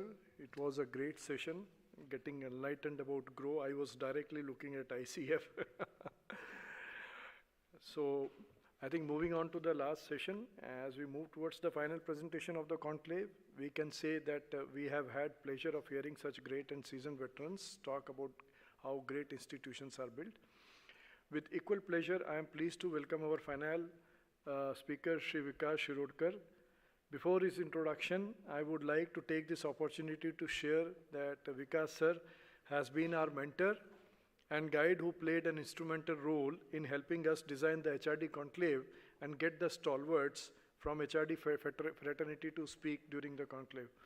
I would like to actually share his introduction. A veteran with more than 40 years rich experience in the field of human resources management, training and development, competency and performance management, career and succession planning, union negotiations, employee relations, labor relations. Shri Shirodkar is currently working as director in Basil HR Advisory Services.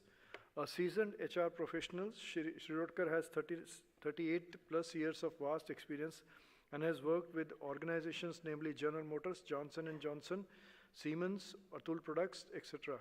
He is a distinguished writer and a regular speaker at various management forums on national and international level.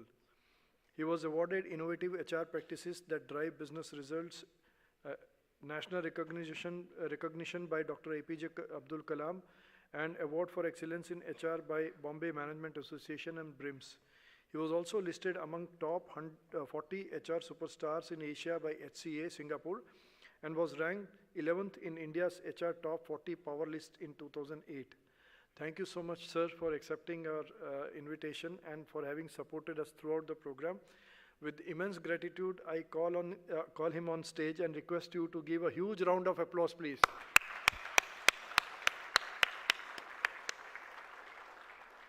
He shall be speaking on the theme, Achieving Organizational Purpose Through Creativity and Imagination. Thank you so much.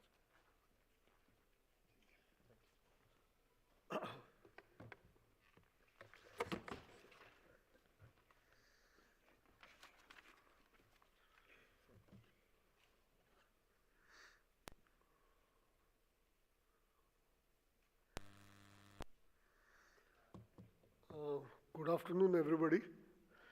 I know this is the fag end of two very serious days where we have been imbibing a lot of input from a lot of people.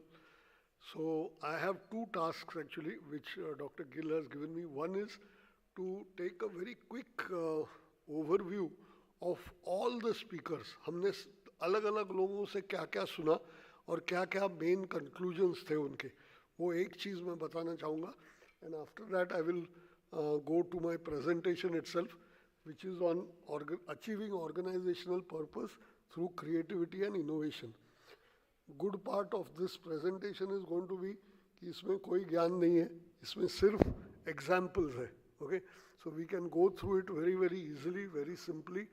कुछ NGOs है, कुछ commercial organizations है, कुछ अलग institutions है जिसके बारे में हम थोड़ी सी बात करेंगे, who have achieved purpose through creativity and innovation.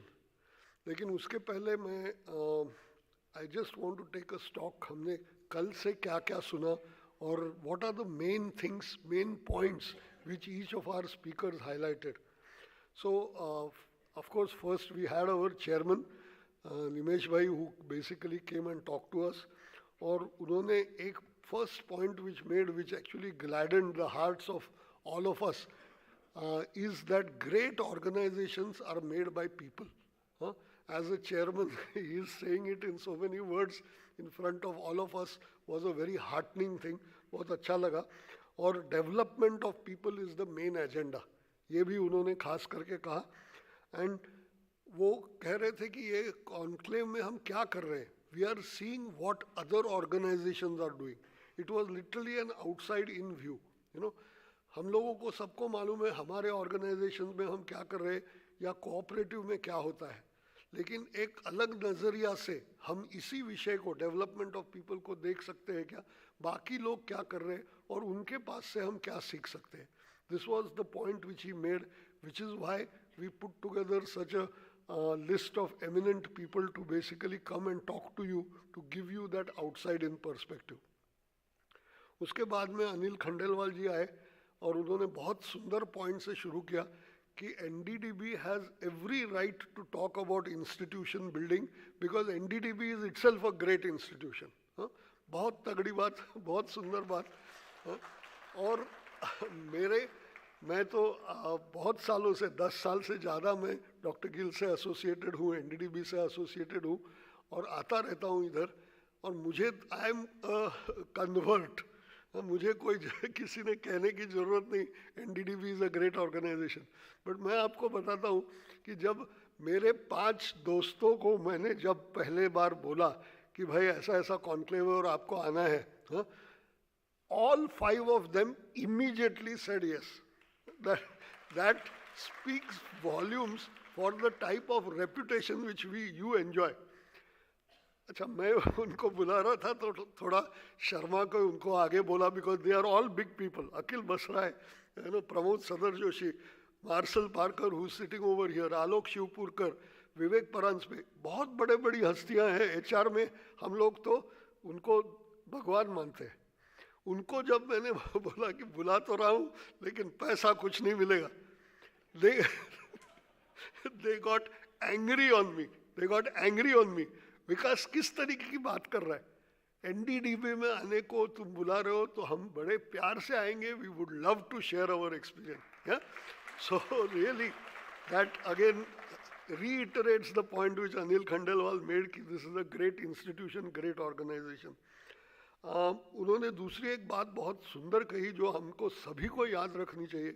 He said anyone who has a customer can disrupt your business. आज की तारीख में ये आप समझिए कि anybody who has a customer can disrupt your business. आपकी competition दूसरे मिल्क फेडरेशन से नहीं आएगी, कुछ अलग तरीके से भी आ सकती है. मैं लास्ट जॉब मेरा जनरल मोटर्स में था. जनरल मोटर्स जग की सबसे बड़ी ऑटो कंपनी है और उनका competition is coming from Google and Tesla, not from Ford and Toyota and Honda. बिल्कुल मार्केट से अलग, right? So this was the point which Anil made, and he also told us dare to be different. Very nice point. Dare to be different. You should have a courage to create a new future. ये जो conclave किया जा रहा है, doctor Gill, his entire team and NDDB is spending so much resources basically to give you an idea. Try to imagine a different future. जो हमारी problems है हमने देखी हुई है, हमने सहन की हुई है अभी तक, वो ठीक है, वो अपनी जगह पे है, लेकिन क्या हम अलग तरीके से सोच सकते हैं, ये चैलेंज के बारे में ये सब 2 दिन के कॉन्क्लेव है। बाद में टीवी राव साहब आए और टीवी राव साहब का पहला पॉइंट था सेल्फ रिन्यूअल। हम में से कोई भी ऐसे नहीं सोच सकता हूँ कि आई हैव अराइव्ड, मैं जो हूँ सो हूँ, मैंने अच्छी तरीके से काम किया है, that is enough. No, self renewal, continuously you have to invest in yourself. As organisations, आप जो मिल्क प्रोड्यूसिंग यूनियंस चला रहे, कोऑपरेटिव्स चला रहे हैं, all of that you have to go on thinking, और मैं क्या कर सकता हूँ, किस तरीके से अलग तरीके से सोच सकता हूँ ताकि we can continue to add value to our customers. That was the challenge which TV Rao gave, and a beautiful point he made, that P is a point from where something can go very, very different. So think about that, which are the P points in your life, in your institution's life, in your organization's life, ताकि हम कुछ अलग कर सकें। अनूप सिंह उसके बाद में आए और उन्होंने एक सुंदर पॉइंट कहा कि when you create a purpose, you are being born again. और उन्होंने गांधी साहब का एग्जाम्पल दिया और कहा कि whenever you are creating a purpose, you are born again. तो like whenever in our organizations we are rethinking of our purpose, सोच रहे हैं हम और क्या करें, अगले 4 साल में, 5 साल में हम क्या करने वाले, we are being born again. We are getting a chance to do things very, very differently. Yeah? और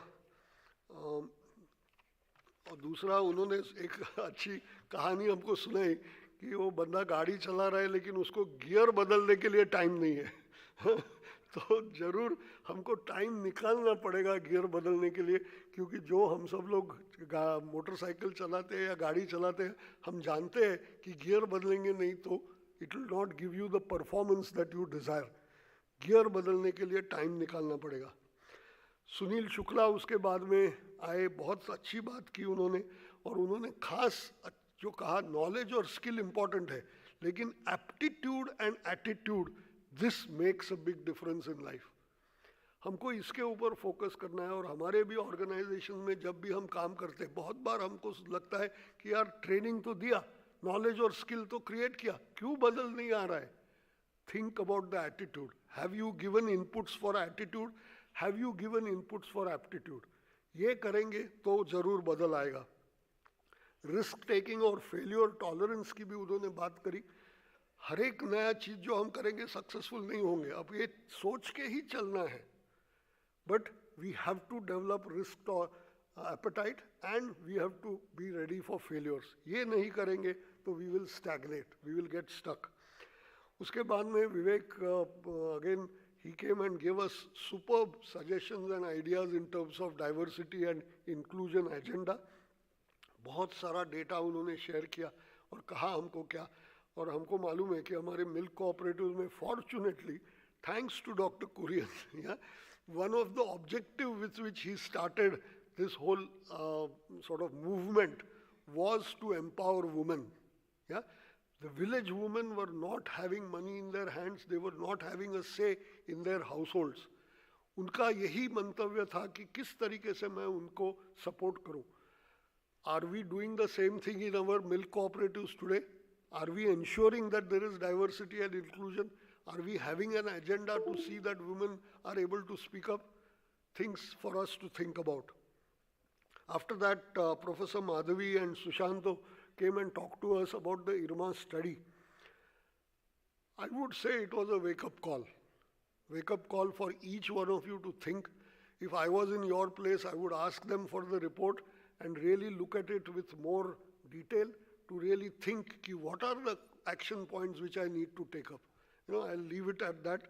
Lot to do for each one of us in that IRMA study. उसके बाद में Akil Basra came and he talked about giving leadership to others. How can we give leadership to others? Earn respect. Do what is right, not what is popular. सही करना सीखे. मुश्किल होगा, जरूर मुश्किल होगा, लेकिन you will get good sleep in the night and you will feel proud that I have left an impression on this organization. Do what is right, don't do only things which are popular. मेरे भाई ने बहुत, वशी साहब ने बहुत सुंदर कहा कि यदि हम अपने खिसे में रेजिग्नेशन लेटर लेके घूमते हैं तो बहुत आनंद से हम काम कर सकते हैं, खुले दिल से काम कर सकते हैं. यही चीज़ खांडेकर साहब, who was my Siemens HR director, he had taught us कि विकास बोले किसी में रेजिग्नेशन लेके चलो, फिर HR का काम बहुत आराम से होता है, क्योंकि then you are not under any pressure and not under any, of course it's not very easy to do. You require but courage, which we will talk about again, but courage and willingness to change things, ये important है. तो ये अपना अखिल बसराय ने बात किया. फिर प्रमोद आज सुबह he talked about repairing the aeroplane while it is flying, transform while performing. चल रहा है काम सभी, लेकिन उसको उसी टाइम चलते इंजन को हमको चेंज करना है. 3 demons he told us, warned us about fear, doubt and worry. ये 3 demons से दूर रहना है, because this will kill us, and that is something which he shared with us. Alok Shivpurkar talked to you about the culture, and he gave you lots of stories about HDFC. Yeah, but main point which I learned from him was culture must enable you to make money. Culture is not something nice to have. It's not a bubble. It's not something which only makes you feel comfortable. Culture must be result oriented, and it should help you to make money, right? And leaders must have a grassroots connect. I think it is only when leaders have grassroots connect, then we hear stories like this, ki 4 times somebody wants to retire, but he is not allowed to retire, right? Only when you have grassroots connect and you know what is being done. Dr. Gill said, create your why. I loved that sentence. Create your why. सोचिए, what is the fundamental purpose for which your organization exists, और वो define करके आगे बढ़िए. And very nicely culture, Simarjeet Singh का video भी दिखाया, और उनसे हमको सीखने को मिला कि culture बड़ा शब्द है, लेकिन what is culture? The way we do things. हमारा culture है the way we do things. So in our milk producing organizations, in our cooperatives, how do we work? What is the messages that we give to our people? That was what is culture. And he reminded us, Dr. Gill, ki purpose is achieved through people. Yeah. So this people equation, you will see it is underlying all the thing, whatever we do. Yeah.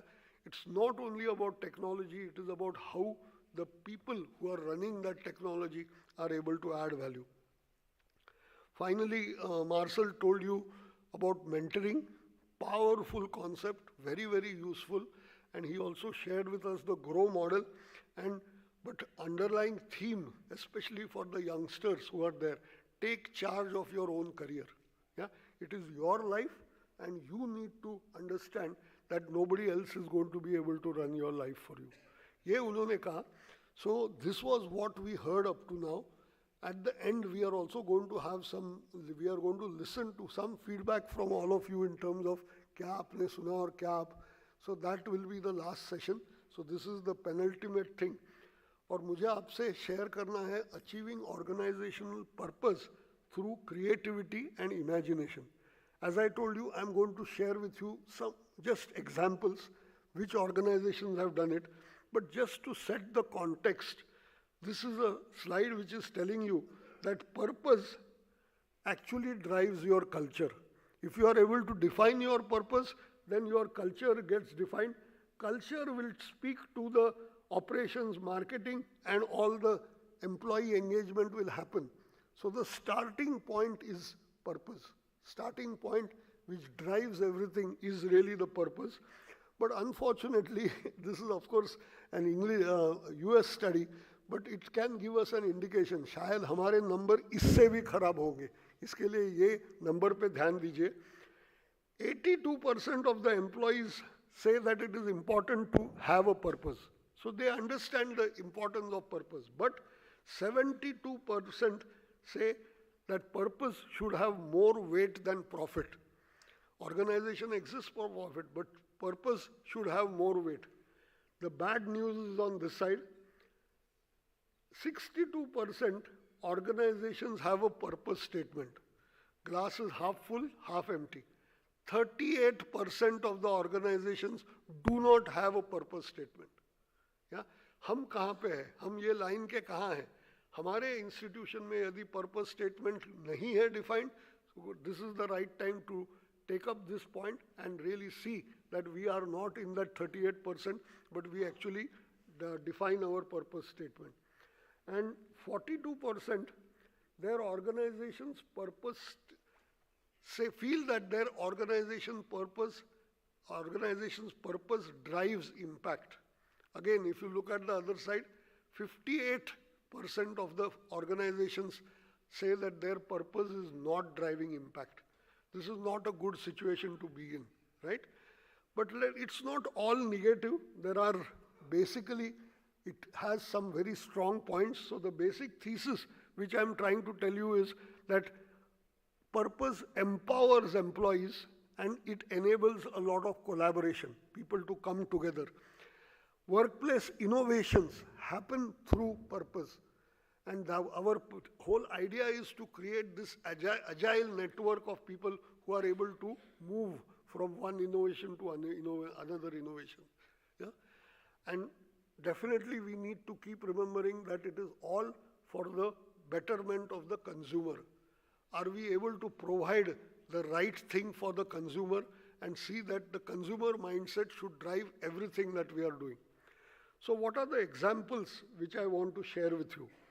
Okay, this is Buddha's quotation. Even Buddha himself is saying that your purpose in life is to find your purpose and give your whole heart and soul to it. ये individual level पे सच है, उतना ही ज़्यादा सच organization level पे है, right? So what are the examples?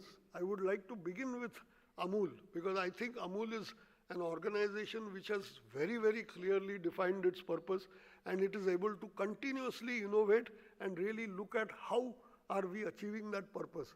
जो customer mindset की हमने बात करी, every which way they are trying to find out कि customer की क्या ज़रूरत है और हम कैसे उसको fulfill कर सकते हैं. That is why it is the largest sort of marketing organization in the country today. Yeah? You know, it's a huge, literally like a behemoth. You know, it is passion and innovation of the employees which have made Amul to what it is. हमने बहुत सारे लोगों ने काफ़ी seniors इधर बैठे हुए, उन्होंने अमूल को बिल्कुल छोटा था तब से देखा है. So what has Amul done differently? It has focused on the customer, it has unleashed the innovation and energy of the employees, और उसके थ्रू उन्होंने नए नए प्रोजेक्ट्स लेके आगे बढ़े हैं. So I think हमारे घर में ही एक बहुत अच्छा एग्जाम्पल है समझने के लिए कि ये ऑर्गेनाइजेशन पर्पस क्या कर सकता है. And definitely always organizational purpose, Dr. Kurian ने वही define किया था कि what you people are doing. You know, I come from Konkan area. I know, I have seen a time when 3 दिन में एक बार हमारे घर में दूध आता था. उधर से becoming India as the largest milk producing organization in the world, this is a big thing and a huge purpose has been achieved. तहे दिल से आप सभी लोगों को सलाम कि you have really worked to make this happen. Very, very good. But the road for innovation is not easy, yeah? Because it is something which all employees strive for. आप employees से बात करेंगे, everybody wants to contribute to innovation, but it requires courage. Requires courage from the employees. Much more it requires courage from the leaders. आप सब लोग जो इधर बैठे हैं, you have to create processes to enable them to be able to innovate. And we have to be ready to fight against the obstacles. It is not an easy road. वो कोई highway नहीं है, समृद्धि महामार्ग नहीं है. जब innovation के लिए चल पड़ेंगे तो बहुत सारी मुश्किलें आएंगी. वो मुश्किलों को सामना करते हुए, solutions लाते हुए हमको आगे बढ़ना है. लेकिन India has always been famous for its जुगाड़, right? We know how to find solutions in difficult situations and we are able to innovatively think how we can solve issues and problems. तो ये जुगाड़ को आगे लाने की ज़रूरत है. पूरे employee strength को encourage करने की ज़रूरत है ताकि we get their passion and innovation to really create great results. I think many times I talk about organizations और मुझे बोला जाता है government organization. I get very irritated and upset Because look at this organization. ISRO is a government organization. जो हमारे 9 रत्न है public sector में, ये भी गवर्नमेंट ऑर्गेनाइजेशंस है, लेकिन they have been able to perform great results. ISRO is something fantastic, right? As an Indian, we all should feel very, very proud. क्या achievements ISRO ने किए हुए हैं. एक वक्त था जब इंदिरा गांधी लिटरली कटोरा लिए हुए अपने फ्रांस और अमेरिका वगैरह सब जगह घूमती थी for nuclear fuel. Today these same countries who were keeping us away from the nuclear club आज हमारे रास्ते के ऊपर आके भीख मांग रहे हैं और उनके सैटेलाइट्स हमारी इसरो उड़ा रही है, right? Fantastic. 104 satellites launched on in one satellite, right? 100, which is it's an amazing thing. Lot of things you see. First space agency to reach Mars in the first attempt. Again something. Successfully launched 104 satellites on one rocket. Every which way they have contributed in a big way. Again, it is innovation, yeah? Because their purpose is very clear. India को nuclear capability बनानी है, India का space program successful करना है, और वो with employees' passion and innovation, they have been able to achieve it. I think something which we should all feel. Yes, sir. Who decided the purpose? It was government, of course, because it's part under the space organization. Okay. Okay, I stand corrected. Vikram Sarabhai was the leader in charge of that. Yeah, okay, we'll go with that. Vikram Sarabhai needs a lot of credit for it, no doubt about it. Cafe Coffee Day, okay, in one of the, about the Indian organizations के बारे में आप सोचो, तो सोचिए कि ये एक कंपनी, एक बंदे ने शुरू करी, उसका नाम था वीजी सिद्धार्थ, उसने शुरू करी, and he committed suicide because there was 7,200 crores debt. 7,200 crore रुपया डेट, उससे घबरा के उसने अपनी खुद की जान दे दी. What happened? You know, again, my credit goes out to the women, because always women are more resilient and strong, and they are able to come up. His wife, she has turned it around, yeah, and she has now brought it down. ये 1,700 करोड़ पहले 3,100 किया, 7,300 से 3,117 से 30, ये भी 21 साल का number है. उसके बाद में और भी this thing has. But the main thing is, she wrote to all the 25,000 employees. हर एक जगह जगह जाके घूमी और लोगों को मिल के बताया कि भाई हमको ये organization successful करना है. My husband's purpose was that this Cafe Coffee Day will be a place which everybody feels comfortable to go, and I want to create that coffee culture in the country because it was my husband's dream. वो dream share करके उसने लोगों को involve करके she has brought it to this level that today it has become a very successfully run organization, and she is getting awards and rewards for saving the jobs of all the people. And yeah, great success story, really. Yeah. और एक example देखिए. Okay, this is just general. Also, just I want to creativity. हम लोग बात कर रहे हैं creativity. तो creativity transform work into play. जब आप work को work के तरीके लेते हैं तो उसमें थोड़ी drudgery आ जाती है. लेकिन if you think of it as play, then creativity comes forward and you move forward. And that's why last line, love what you do or leave. दुखी होके मत रहिए. दुखी आत्माएं बहुत सारी इधर उधर घूम रही है हमारे पास, लेकिन उससे कोई solution नहीं आता है. You know, I think we have to be positive. We have to look on it in a different way and see what we can contribute.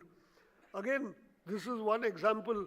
Tata, they started their industry. It's a huge organization, huge industry, but they started, when they first started in iron and steel, it was because they knew India is becoming independent, और infrastructure के लिए iron and steel लगेगा, क्यों हम import कर रहे हैं? कपड़ा, all कपड़ा used to be imported from Britain, और ये क्यों हो रहा है? So Tata Textiles. So their whole thinking has always been in the service of the nation. Purpose की जो हम बात कर रहे हैं, They have been a great organization, whether it was Tata Telecom or it was any of their ventures, they have always, or even hotel industry. Yeah? So they have really always been over there. Larsen and Toubro, हाँ, आप बहुत बार हमको लगता है Larsen and Toubro ये कोई multinational company है. No, it is an Indian company started by two Swedish engineers, Holk Larsen and Larsen and Toubro. ये दो इंजीनियर थे जो डेयरी इक्विपमेंट बेचने को इंडिया आते थे. उनको लगा कि इंडिया में बहुत सारा चांस है, बहुत सारा कुछ हो सकता है, एंड इसके लिए इन्होंने कंपनी शुरू करी. I don't know how many of you know, anybody can hazard a guess, L&T Group का turnover आज कितना है? हाँ? 1,44,000 crore. Just imagine, 1,44,000 crores is the turnover of L&T Group. And this is all in the lifetime of one AM Naik. Apno Gujarati bhai che, Navsari na pass. I think it is fantastic. Hum log, we need to, and very professionally run company, and where they have, and what they are saying that all this is due to people. Yeah? Leadership to hai hi, but AM Naik was the one who really gave that thrust and created such a big organization जो आज पूरे जग में famous है. और international people are on record कि कोई भी complicated engineering होगा तो only one to trust is L&T. So this is what they have created in the lifetime of AM Naik. Azim Premji, इनका सेंटेंस देखिए, every day at 5 PM I see all my assets walk out of the door. वो क्या कह रहे हैं? उनके assets table कुर्सियाँ नहीं है, लैपटॉप्स नहीं है, उनके एसेट्स है people and the brain power that they have. बोलते हैं शाम को 5 बजे जब वो निकल जाते हैं, I am seeing all my assets walk out of the door, और जो ब्रैकेट में है कि I hope they come back tomorrow. Because IT industry we know sort of turnover, but it is something. But the Narayan Murthy, Azim Premji and TCS, Tata Consulting, yeah, they are the ones who have made India the back office for all financial transactions in the world. जग में कहीं पे भी कोई ATM use कर रहा है, कहीं पे भी कोई बैंकिंग ट्रांजैक्शन हो रहा है, उसका accounting is being done by these 3 people. एक बार उनको पूछा गया नारायण मूर्ति को कि भाई how is it that you people have grown so much? He said because government did not understand software. So because of that there was no regulation और हम लोग आगे बढ़ते गए. But all jokes apart, I think this is something जो, sorry, या it's absolutely it's area. और जो मिडिल क्लास, इतना वाइब्रेंट मिडिल क्लास आज तैयार हुआ है, वेदर इट इज बैंगलोर और पूना और हैदराबाद और यू गो एनीवेयर, ये जो very very capable and qualified people who have become the strong middle class of India is because of our IT industry, right? I don't know whether you know this, but Wipro, Wipro का original full for business था तेल. हम अजीम प्रेम जी के grandfather ये तेल के merchant थे. उसके पिताजी बर्मा से राइस इंपोर्ट का धंधा करते थे. From somewhere there at the age of 21, Azim Premji thought of getting into IT, and he first started making mainframe computers. फिर उनको पता चला कि मेन फ्रेम कंप्यूटर सपोर्ट करना, मेंटेन करना बहुत मुश्किल है. So he got into software, and literally the rest is history. Again, it is totally based on innovation of people. जो हम बात कर रहे थे, एक बार उन्होंने पर्पस डिफाइन किया, एम्प्लॉइज को एम्पावर किया, and they have really taken the company and run. 167 countries they are serving. And जो ओरिजिनल धंधा था ऑयल और सोप का, that has become a very small organization that they have carved out, made into a separate company called Wipro Enterprises. वो भी चल रहा है, but obviously all growth is coming from IT, right? So business opportunities are like buses. They always will keep coming. We have to have patience. We have to wait for the next opportunity. उसमें एक company के साथ मैं काम करता हूँ which is something fantastic. हम धीरू भाई के बारे में बात करते हैं, रिलायंस की बात करते हैं, कितना बड़ा हुआ, लेकिन ये एक बंदा देखिए, उसके पिताजी ने, ओपी जिंदल जी ने उसको he left him with one steel mill, एक स्टील मिल उसको दी, और वो एक स्टील मिल से शुरू करके he has made this into a 166,000 crores company. हाँ, और स्टील से शुरू किया, फिर पता चला स्टील बनाने में बहुत सारी इलेक्ट्रिसिटी लगती है, so he started energy business. He is now the biggest in renewable energy. Private energy industry में he is number 2, right? So you can see the type of businesses he has gone into, you know, whether he has really cement hai, infrastructure hai, all sorts of businesses wherever he could sort of contribute. And what does he say about all this? He says that my employees are my strength because they convert my dreams into reality. So he does not say that it is my leadership. He says it is my employees who are taking it forward. और दूसरा, pursue your ideas. वो employees को बोलता है, pursue your ideas with passion. If you do that, nothing can snatch away your success. Success जरूर आपको मिलेगी if you have passion and you are going to drive it with that way. Again, another classic example where organizational purpose is driven through creativity and passion, right? You may know that they have also created one JSW Sports, और अभी India का one of the India's team sponsors is JSW, right? So they have got into very, very diverse areas, very, very different areas. These were all big organizations. I want to move to some small organizations which have also made fantastic change. Yeah. For example, Meesho करके एक organization है. हम सभी लोग अभी अपने WhatsApp पे है. We are on Twitter. We are on Instagram. All sorts of social media networks. Meesho is an organization which is saying they are converting this into a selling platform. हाँ, आपको याद होगा पहले टपरवेयर होगा या ऐसे कोई privately organizations थे which would tell you to sell to your friends and relatives. Now it is moved to the IT platform. Even on social networks you can create a business which is there. Milk Mantra is something which is doing something similar in your field, which is in terms of milk. They have boosted tens and thousands of farmers' productivity by 31% and incomes by 57%, and they help track the quantity and quality of the milk. Yeah? And it helps farmers determine better market value. जैसा Polson साहब पहले करते थे कि whenever he wants he will raise the price, whenever the demand, summer के time में he will reduce the price because it's a perishable commodity. So Meesho type of organizations are newer organizations which are coming into the same field to try to ensure that farmers do not. This is another very सुंदर example है, Cipla organization को तो हम सभी लोग जानते हैं, doctor Hamid. Ads की दवाई बहुत कड़वी होती है. Tablets cannot be taken by small children. 80,000 बच्चों को एड्स होता है अफ्रीका में. But they cannot take the medication because it is so bitter. So what Cipla has done is they have innovated and made granules which can be mixed in oil or mixed with fruit or mixed with milk and given to the child. So dawa to de sakte aap, but the drug delivery mechanism they have totally changed to make it useful for the toddlers, right? Chote bachcho ko. So they have created a new drug. M9 beverages.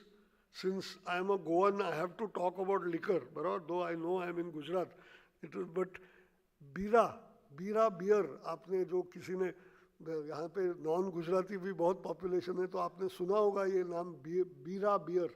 या बीरा नहीं, try कीजिए. It started as a craft beer, और craft beer से अभी they have now made it into a huge product, huge brand, and they are getting into all the different variations of beer, right? Small company, but which has made it big again through innovation and creativity, जो हमारा मुद्दा है, right? Same way, urban company, urban clap करके जो metros में है वो जानते हैं. urban clap is an organization. कोई भी सर्विस आपको चाहिए हो, बिल्कुल ब्यूटिशियन से लेके हाउस क्लीनिंग और bathroom cleaning, you can give a call to Urban Clap और वो बंदे को या बंदी को भेज देते हैं to do the work for you. These people are not protected, they are not employees, they don't get any benefits. What Urban Clap has done is, unke protection ke liye, unka, because the purpose is service, and if their service is being done to their customers by Urban Clap's third party people, they have started providing them with insurance, yeah? So that at least some stability is there, some protection is there for, because ये लोग हर वक्त रास्ते पे रहते, एक जगह से दूसरे जगह जाते, so they have created, first time in the history, they have created insurance for them. So people as well as organizations, ये innovation और creativity से कुछ अलग करने की कोशिश कर रहे. So, sorry, I am now going to show you some examples of NGOs. हाँ, ये सिर्फ commercial organizations की story नहीं है, creation and innovation और organization purpose. NGO हम समझ सकते हैं कि every NGO exists because they have defined their purpose very well. क्या करना है, क्यों हम हैं. So Nanni Kali is something which was started by Keshub Mahindra, and his basic thesis was that if girls are not educated, then all the prevalent social ills like superstitions, dowry, caste system is all because the girls are not educated. तो उन्होंने उसके लिए ये organization शुरू किया, और आज it has become a very large organization. It is supporting and helping 5 lakh children, 5 lakh girls for in 14 different states, right? Again, they define their purpose and they are finding ways to achieve that purpose. Gunj is another organization which is trying to restore the balance between urban and rural India. Urban से लेके rural को कैसे support कर सकते हैं, ये purpose है Gunj का. It has again become a very large, it has won national and international attention for sustainable innovation. जहाँ पे भी कहीं market में काम करते हैं, कोई भी area में काम करते हैं, if they get an idea, they quickly take it to all other areas and to use the same idea to create sustainable development in those fields. So that is another, and what are the areas they work in? Water, infrastructure, education, environment, livelihood, sanitation, and also disaster relief, right?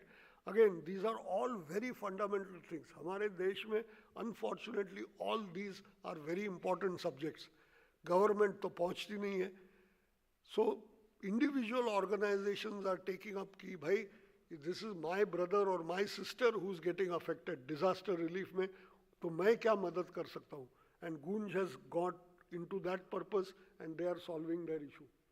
Pratham, again in the education field, it started purely in Bombay. Slum children of Bombay, उनको education के लिए कैसे मदद कर सकते हैं? But वहाँ से शुरू होके, they have now 21 states reaching millions of children every year. Their model is very simple. नई innovation करो in teaching methods, in the way in which subjects are taught, और वो innovation quickly अलग जगह में जाके उसको implement करो और वहाँ पे भी create that same development. Yeah? So this is what is helping them to move very fast. Again, Pratham is an organization very much respected in the NGO field and known for its excellent work. Last example I want to give you is of Smile Foundation. Initially it started for operating cleft lip. आपको मालूम है कुछ बच्चों को ऊपर हाँ उधर you know it is stuck and the lip does not, और उनका smile अच्छा स्माइल नहीं लगता है. बच्चों का स्माइल तो बहुत खूबसूरत और अच्छा लगना चाहिए, लेकिन these, so some doctors and people came together कि हम उनका ऑपरेशन करके ये cleft lip रिपेयर करेंगे. वहाँ से शुरू होके now again they have become a very big NGO which is looking at education, health, livelihood, women's empowerment, disaster response, and empowering grassroots. Through these NGO examples, again what I'm trying to tell you is कि let us not only wait for somebody else to come into my house and help me. बहुत बार हम लोग सोचते हैं ये मेरा काम नहीं है, गवर्नमेंट का या दूसरे किसी इंस्टीट्यूशन का है. लेकिन जो इनोवेटिव ऑर्गेनाइजेशंस है, जो क्रिएटिव ऑर्गेनाइजेशन है, वो सोचते हैं ये प्राप्त परिस्थिति में मैं क्या कंट्रीब्यूट कर सकता हूँ, how can I make a difference? And those were the 4 examples that I shared with you. So learning from all this, all these examples that we talked about, what are the उसमें से learning points क्या है, हम क्या सीख सकते हैं इसमें से, based on the experience of all these people who have achieved success. First thing is that failures and struggles are a part of any venture. Don't think you are doing some good work, you are defining the purpose, so ऊपर से ब्रह्मा विष्णु महेश फूल बरसाने वाले हैं. They have got other things to do, right? So you will have to find your own way, you will have to find your own movement ahead to see that things are happening in a proper way. What these organizations have seen is that working teams sit together. हाँ? हमने भी कल और आज सुना कि यदि कोई दिक्कत है, प्रॉब्लम है, लोगों को इकट्ठा करो और उनको बोलो कि find a solution. Because people then can work off and with each other's energies and ideas. A team will always come up with more solutions than one person can come up with. And that is how you get that engagement. जो हम engagement की बात कर रहे हैं, that is how you build that engagement and you see to it that people are. Third learning from all these organizations is never sell a brand, sell an experience. Huh? Again, if you look at it, Amul as a brand, Amul was basically Anand Milk Union Limited, right? Kaira district का एक छोटा सा था, but उन्होंने एक नया experience तैयार किया consumers को, और धीरे धीरे पूरे इंडिया में they have spread. How have they spread? Because they looked on it as a way for social development. हाँ, कुरियन साहब का यही विचार था और वही मॉडल लेके आगे बढ़े हैं. We have challenges. There are Bihars, there are Uttar Pradeshes in our country where there is not so much of support और उसमें दिक्कतें आती है. लेकिन if we are focused on the fundamentals, if जो सही है उसके लिए हम खड़े रहेंगे, तो दरवाजा का जितने बार खटखटाएंगे उतना खुलने के chances ज़्यादा है. And that has been proven in rest of the country, right? So that is what, do things that leave an impact, because that is what will give you satisfaction, make you feel happy. Some other success factors, camaraderie, team working, yeah, and the principle of transparency. कुछ भी छुपा के नहीं कर रहे, बहुत openly हम लोग काम कर रहे, so that helps. That leads to overall increase in team productivity. क्योंकि लोग जब साथ में आ जाते हैं तो definitely their performance is much better than individuals. Creativity, adaptability, trust and respect, these are fundamental. And unbridled passion, unbridled जिसके ऊपर कोई लगाम नहीं है, बिल्कुल जिनको छूट है और passionately कुछ ना कुछ करते रहते हैं, those are the organizations will be successful. तो हमें यही देखना है कि how do we unleash that passion with our people. They have also seen that enriched employees' working relationships and compatibility is something we can all learn from. उनका success factor ये है, ऐसे मैं नहीं कह रहा हूँ कि directly हम lift and shift कर सकते हैं, उधर से उठा के directly मेरे organization में ये आए, लेकिन ये कुछ directions है जिसके बारे में हम सोच सकते हैं. उसमें से क्या मेरे लिए यूज़फुल होगा, क्या मेरे इस कॉन्टेक्स्ट और सिचुएशन में फ़ायदा करेगा, ये अपने को देखना है. But these are success models, people have achieved success in this way, and hence we have to really think how can we implement the success models such that मेरे ऑर्गेनाइजेशन में भी मैं ये बदल ला सकूं. और बदल लाने की ज़रूरत आई थिंक हमको इरमा के स्टडी ने बताई ही है. हम सबको भी मालूम है क्योंकि हम रोज़ बरोज़ वही परिस्थिति में जी रहे हैं. तो यदि बदल लाना है तो there are success models which are there in private organisations. और जैसा हमने शुरुआत में बात किया कि बाहर के ऑर्गेनाइजेशंस का पर्सपेक्टिव हमने आपके सामने लाने की कोशिश की है. आपको अभी पिक एंड चूज़ करना है, इसमें से क्या मेरे ऑर्गेनाइजेशन में काम करेगा, क्या मैं इसमें से उठा सकता हूँ, and what will be, you will have to customise it. It will not directly work in your organization. जो वो Microsoft terminology है, plug and play, plug and play वाला मॉडल नहीं है. Definitely innovation की जरूरत है, which is why we are talking about innovation and creativity. But it can work. What you need to think about is it can work. Many questions over here which we need to answer. How can we work for growth? How can we double our turnover? What new products and services can we create so that we are able to move ahead? How do we create collaborative networks for our employees? Employees की energy channelize करने के लिए हम किस तरीके से उनको साथ ला सकते हैं? How do we focus on employee satisfaction? Yeah? हम लोग, by giving them a job, you have not done them any favor. That was the starting point. अभी उनको motivate करना और उनको साथ में लाना, उसकी satisfaction के लिए हम क्या कर रहे हैं? सोचने वाली बात है. We have a great tradition in NDDB, in the famous model which has been given to us by our seniors. उसमें से क्या आज भी applicable है, क्या मैं use कर सकता हूँ? And finally, HR, which was this whole conclave all about. Remember what our Azim Premji says, all my assets are walking out at 5 o'clock. Remember what Larson is saying, that everything is important, buildings and machinery, but it is people who are the most important. You in the dairy industry are in a totally people-oriented business. आपका धंधा ही चलता है with human resources, with people. So if that is your main resource, that is your main factor of production, what are we doing for that human resource? उसके लिए क्या करना चाहिए, ये हमको सोचना है, right? So finally, efficiencies will come from proactively transforming how we do business. हमको proactively बदलना पड़ेगा. Engaging and empowering employees releases creativity, innovation and passion, which will propel your organization to new heights. So the last two quotations I want to share with you. Take the first step in faith. ये होगा क्या? क्या होगा आगे जाके? देखेंगे आगे जाके क्या होता है. जब हम सीढ़ी चढ़ते हैं, एक एक स्टेप से आगे बढ़ेंगे, तो डेफिनेटली ज़्यादा आगे का हमें दिखेगा, and we can walk with more confidence, right? So take the first step in faith. You don't have to see the whole staircase, but start climbing. आगे बढ़िए. And गांधी जी का एक साउथ अफ्रीका वाला फोटो है, लेकिन उनका कोटेशन बहुत सुंदर है. Future depends on what we do today. आज हम जो कुछ कर रहे हैं उसके ऊपर हमारा फ्यूचर निर्भर है. तो इसके लिए आज जो कुछ स्टेप्स हम लेंगे ये इम्पोर्टेंट है. Last I want to share one small story with you which is very motivating for me. ऐसे कहते हैं कि एक बार जंगल में सडनली आग लग गई.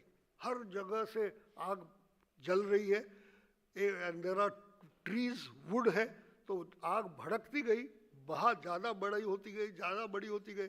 जो कोई एनिमल्स थे वो जंगल में, वो सब भागने लगे. Naturally fire is there, who wants to stay? So they were all running away. They were all running away from the fire. That time one elephant saw that एक छोटा सा बर्ड, रॉबिन बर्ड, वो आग की बाजू में और जा रहा है. It is going in the reverse direction. Everybody is running this side, that bird is going this side. तो वो हाथी ने उसको पूछा, भाई तू क्या कर रहा है, आग लगी है, कहाँ जा रहा है? He said, नहीं, I am going to put down the fire. Put down the fire? Whole forest is burning और तू क्या करेगा? बोले नहीं, मैंने मेरे बिल में, मेरे चोंच में मैंने थोड़ा पानी लेके मैं जा रहा हूँ, वो मैं उधर डालूंगा. तो हाथी हंस पड़ा. बोले यार, तेरे इतने से पानी से इतना बड़ा आग में पूरा जग, पूरा फॉरेस्ट जल रहा है, उसमें क्या फर्क पड़ेगा? इतना सा पानी ले जाके क्या होगा? हाँ? लेकिन उसने बोला कि नहीं, मैं क्या कर सकता हूँ, I will do my part. और ऐसे कहते हैं कि उसको देख के भगवान का भी दिल बदल गया. जोरों से आंधी आई, बारिश हुई और वो आग बुझ गई. So the moral of the story is कि if you want miracles in your life, if you want your organization to change, if you want your cooperatives to do much better, if you want your employees to be happy and satisfied, please do your part. हमारे हर एक को कुछ ना कुछ करने का है. वो शायद उतना ही पानी हो, लेकिन जो मैं कर सकता हूँ वो मैं जरूर करूँगा. इस निर्धार से हम यहाँ से जाएंगे और कुछ ना कुछ बदल लेके आएंगे, तो आई am sure things will happen. So do your part. That is my only thing which I wanted to share with you. Thank you very much for listening to me patiently, and all the very best to you.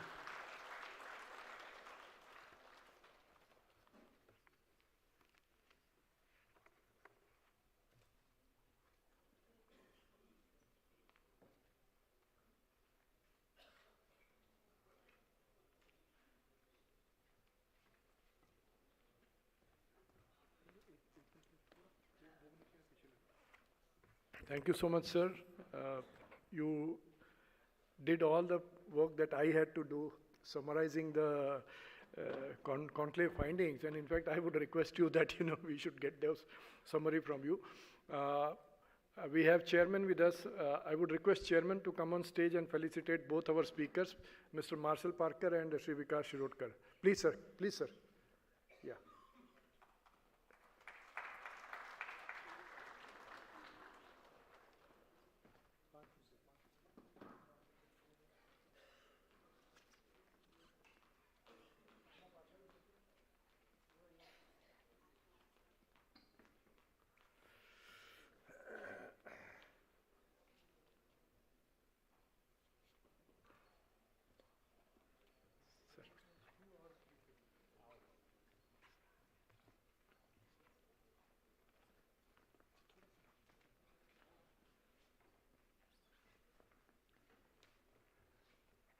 Yeah. For Mr. Marcel Parker. Yeah.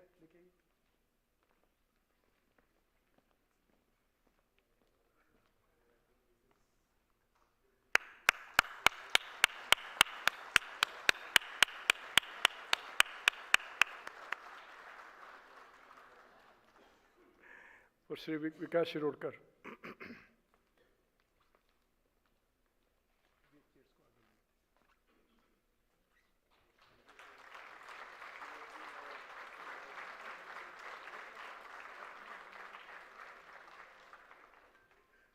Sir, I would request all of you to remain on stage. We'll have a conclusion session now.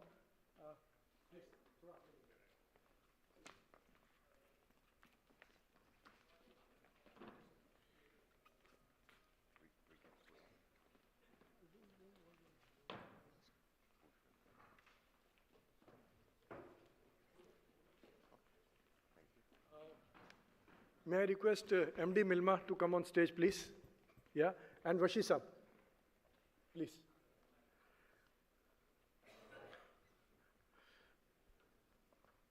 So, I would like to actually, all of you, whosoever want, you can share your takeaways from the conclave. And if you have any feedback to be given or anything to be asked, you can ask the esteemed guest sitting on the stage. Thank you so much. Yeah.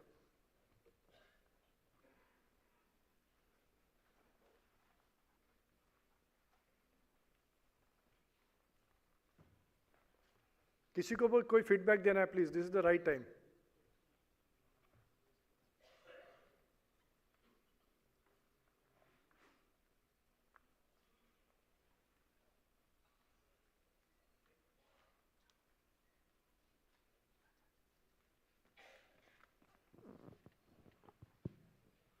So, respected Chairman, sir, first of all, I'll thank you for this wonderful 2 days of enriching session. And thanks to Head HR Gill, sir, for making us invite here. I look after the LNOD role in IL Hyderabad. And no doubt, all the sessions, the esteemed speakers that we had, it was quite an enrichment. A lot of concepts that revisited and really helped us. 2 immediate takeaways, which in our training sessions we would definitely like to involve is. One is about the entrepreneurial mindset, which was being talked about. Because usually it is understood. Entrepreneurial mindset means, mujhe naukri nahi karni hai, it is about my business role. And how we can involve and engage our employees. So undoubtedly, yes, whenever next we are going for any high performing employees programs, definitely this as a concept takes a larger space and we can engage them there. And secondly, yes, quoting Khandelwal sir on his first day's presentation, what a wonderful line he shared, that leaders going beyond numbers and sermons. And that is where the power to leader really comes on. We would definitely be engaging these concepts because when a thought was seeded here about coaching as an initiative. So rather than giving sermons or chasing on numbers, when we are more focused towards the coaching as a concept, definitely it will be an enriching journey for the leaders as well as for the team. So these are the two quick takeaways for me as a LNOD manager. I really look forward how we can use it. Thank you so much, sir. Thank you, thank you.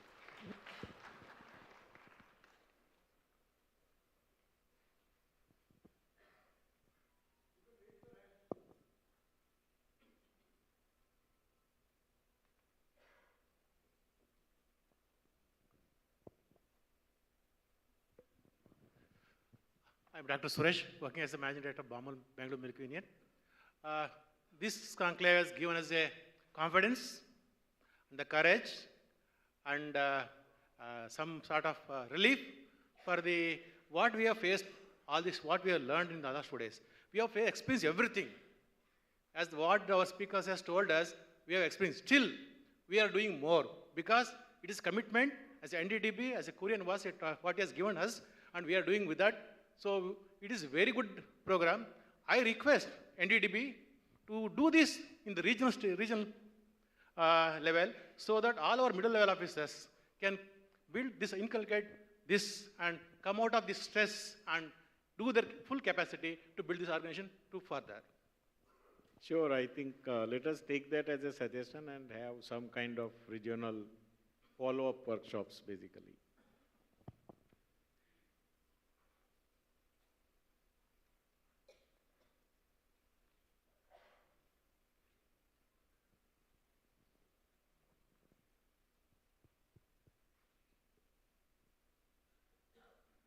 Anything more before we conclude?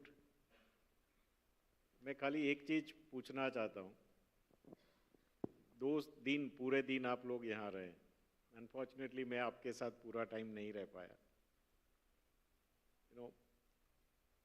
आपको क्या लगता है ये 2 दिन आपको यहाँ spend करके कुछ इन्वेस्टमेंट करना चाहिए था या नहीं करना चाहिए था? I think नहीं. So let us raise the hand those who want that it was worth spending time for 2 days. So thank you so much. I think that explains that is the conclusion actually, that time was well spent.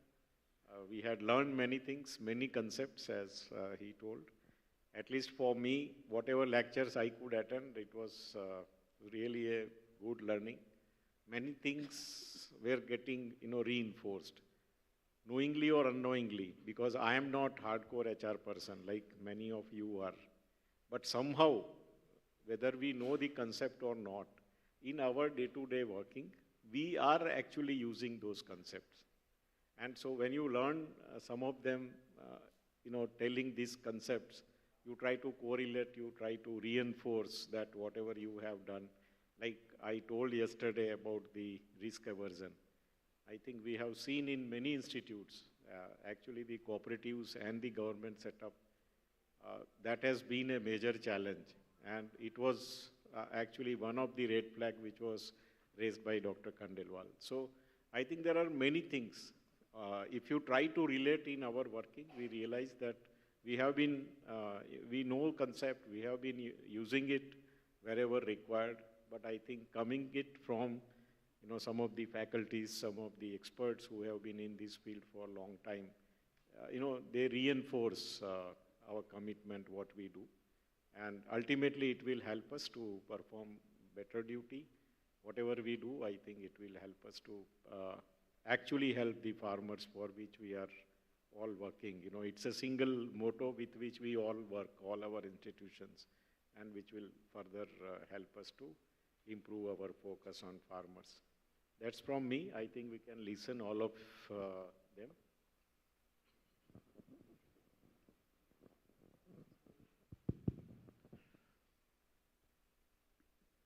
मेरे को मजा आया.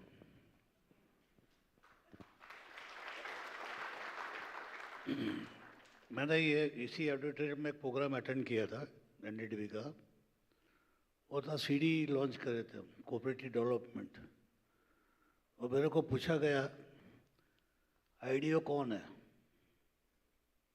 तो मेरा जवाब था chief executive officer of the organisation is the IDO. वही institute develop कर सकता है, वही सीडीओ है, उसी की जिम्मेदारी है ऑर्गेनाइजेशन को बढ़ाने की। उसके बाद ये कॉन्क्लेव जो अटेंड किया, काफ़ी चीज़ें मेरी समझ में आई, कुछ को मैं प्रैक्टिस में रखता था और कुछ तो मेरे दिमाग से बाहर थी।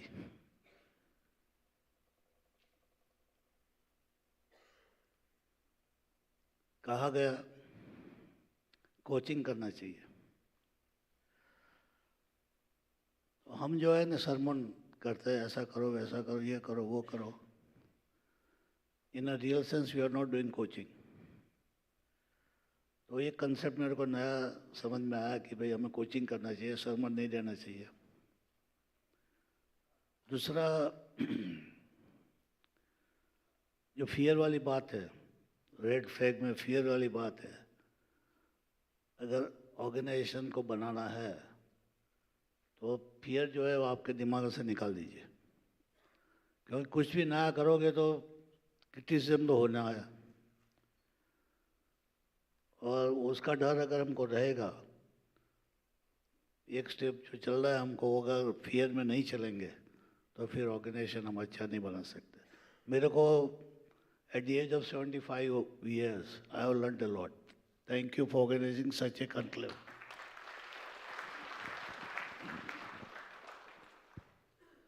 Good evening.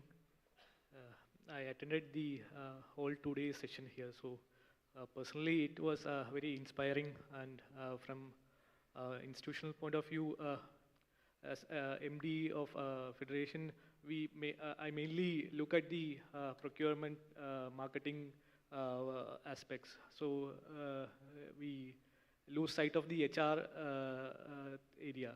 So these 2 days showed us how important is HR for our cooperatives. And other than that, the data shown by Irma, so that was very eye-opening, because in most of the states, in the direct cooperatives, our middle and top layer is depleting. So we'll have to focus. There will be a lot of issues. Being a cooperative, we have a lot of pros and cons. But we'll have to take future steps, and we'll have to solve these issues. Otherwise, the cooperative system, the APCO's AMUL system that Verghese Kurian has built will not sustain for long. So the 2-day session has given a lot of insights, and as one of the speaker told, we'll have to take, each one of us will have to take at least one step what we learned from this conclave, and maybe that will lead to a brighter future for dairy cooperatives. Thanks.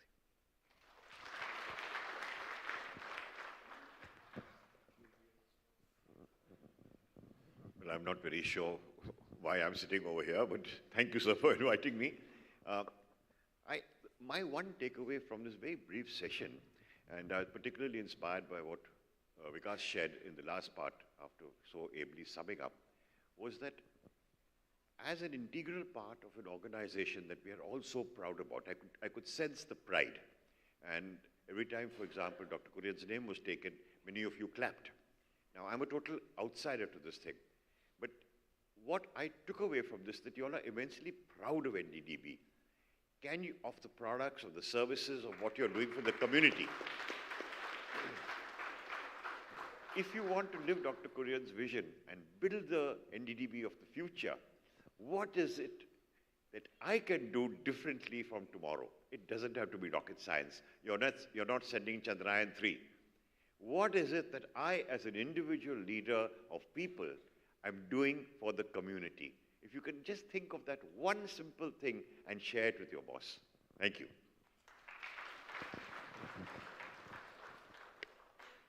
मैं सिर्फ इतना ही कहना चाहूँगा last में कि ये जो HR का फील्ड है, आप वैसे देखने जाए तो बहुत सिंपल है, इतना सिंपल है कि हम इग्नोर कर सकते हैं।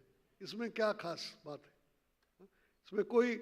इसमें कोई बहुत साइंटिफिक चीज़ नहीं है, वेरी फंडामेंटल चीज़ नहीं है, but relating to people.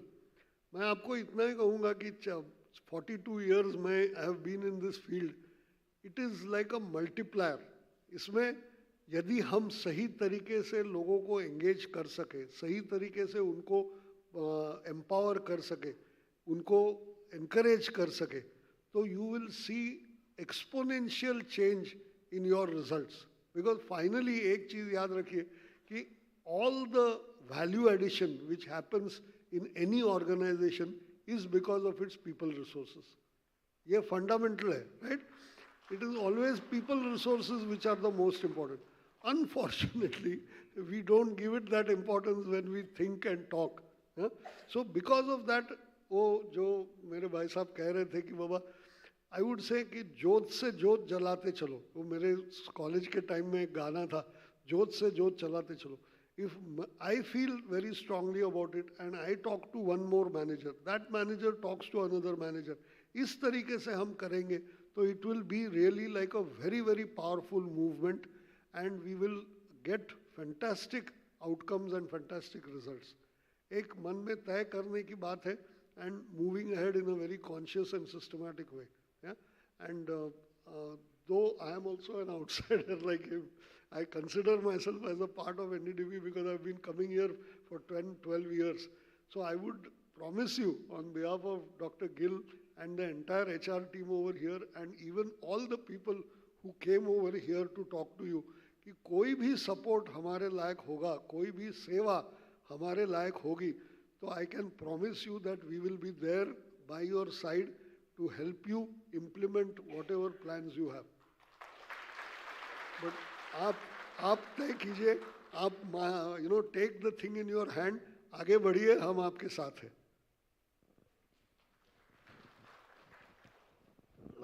Last call to all executives, officers. हमारे पास टीके पटेल नहीं है.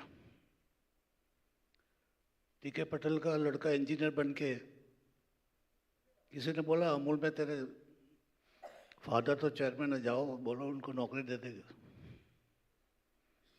टीके ने नौकरी नहीं दिया. ऐसे चेयरमैन हमारे अभी नहीं है. फिर भी हमें काम करना है, डटे रहो.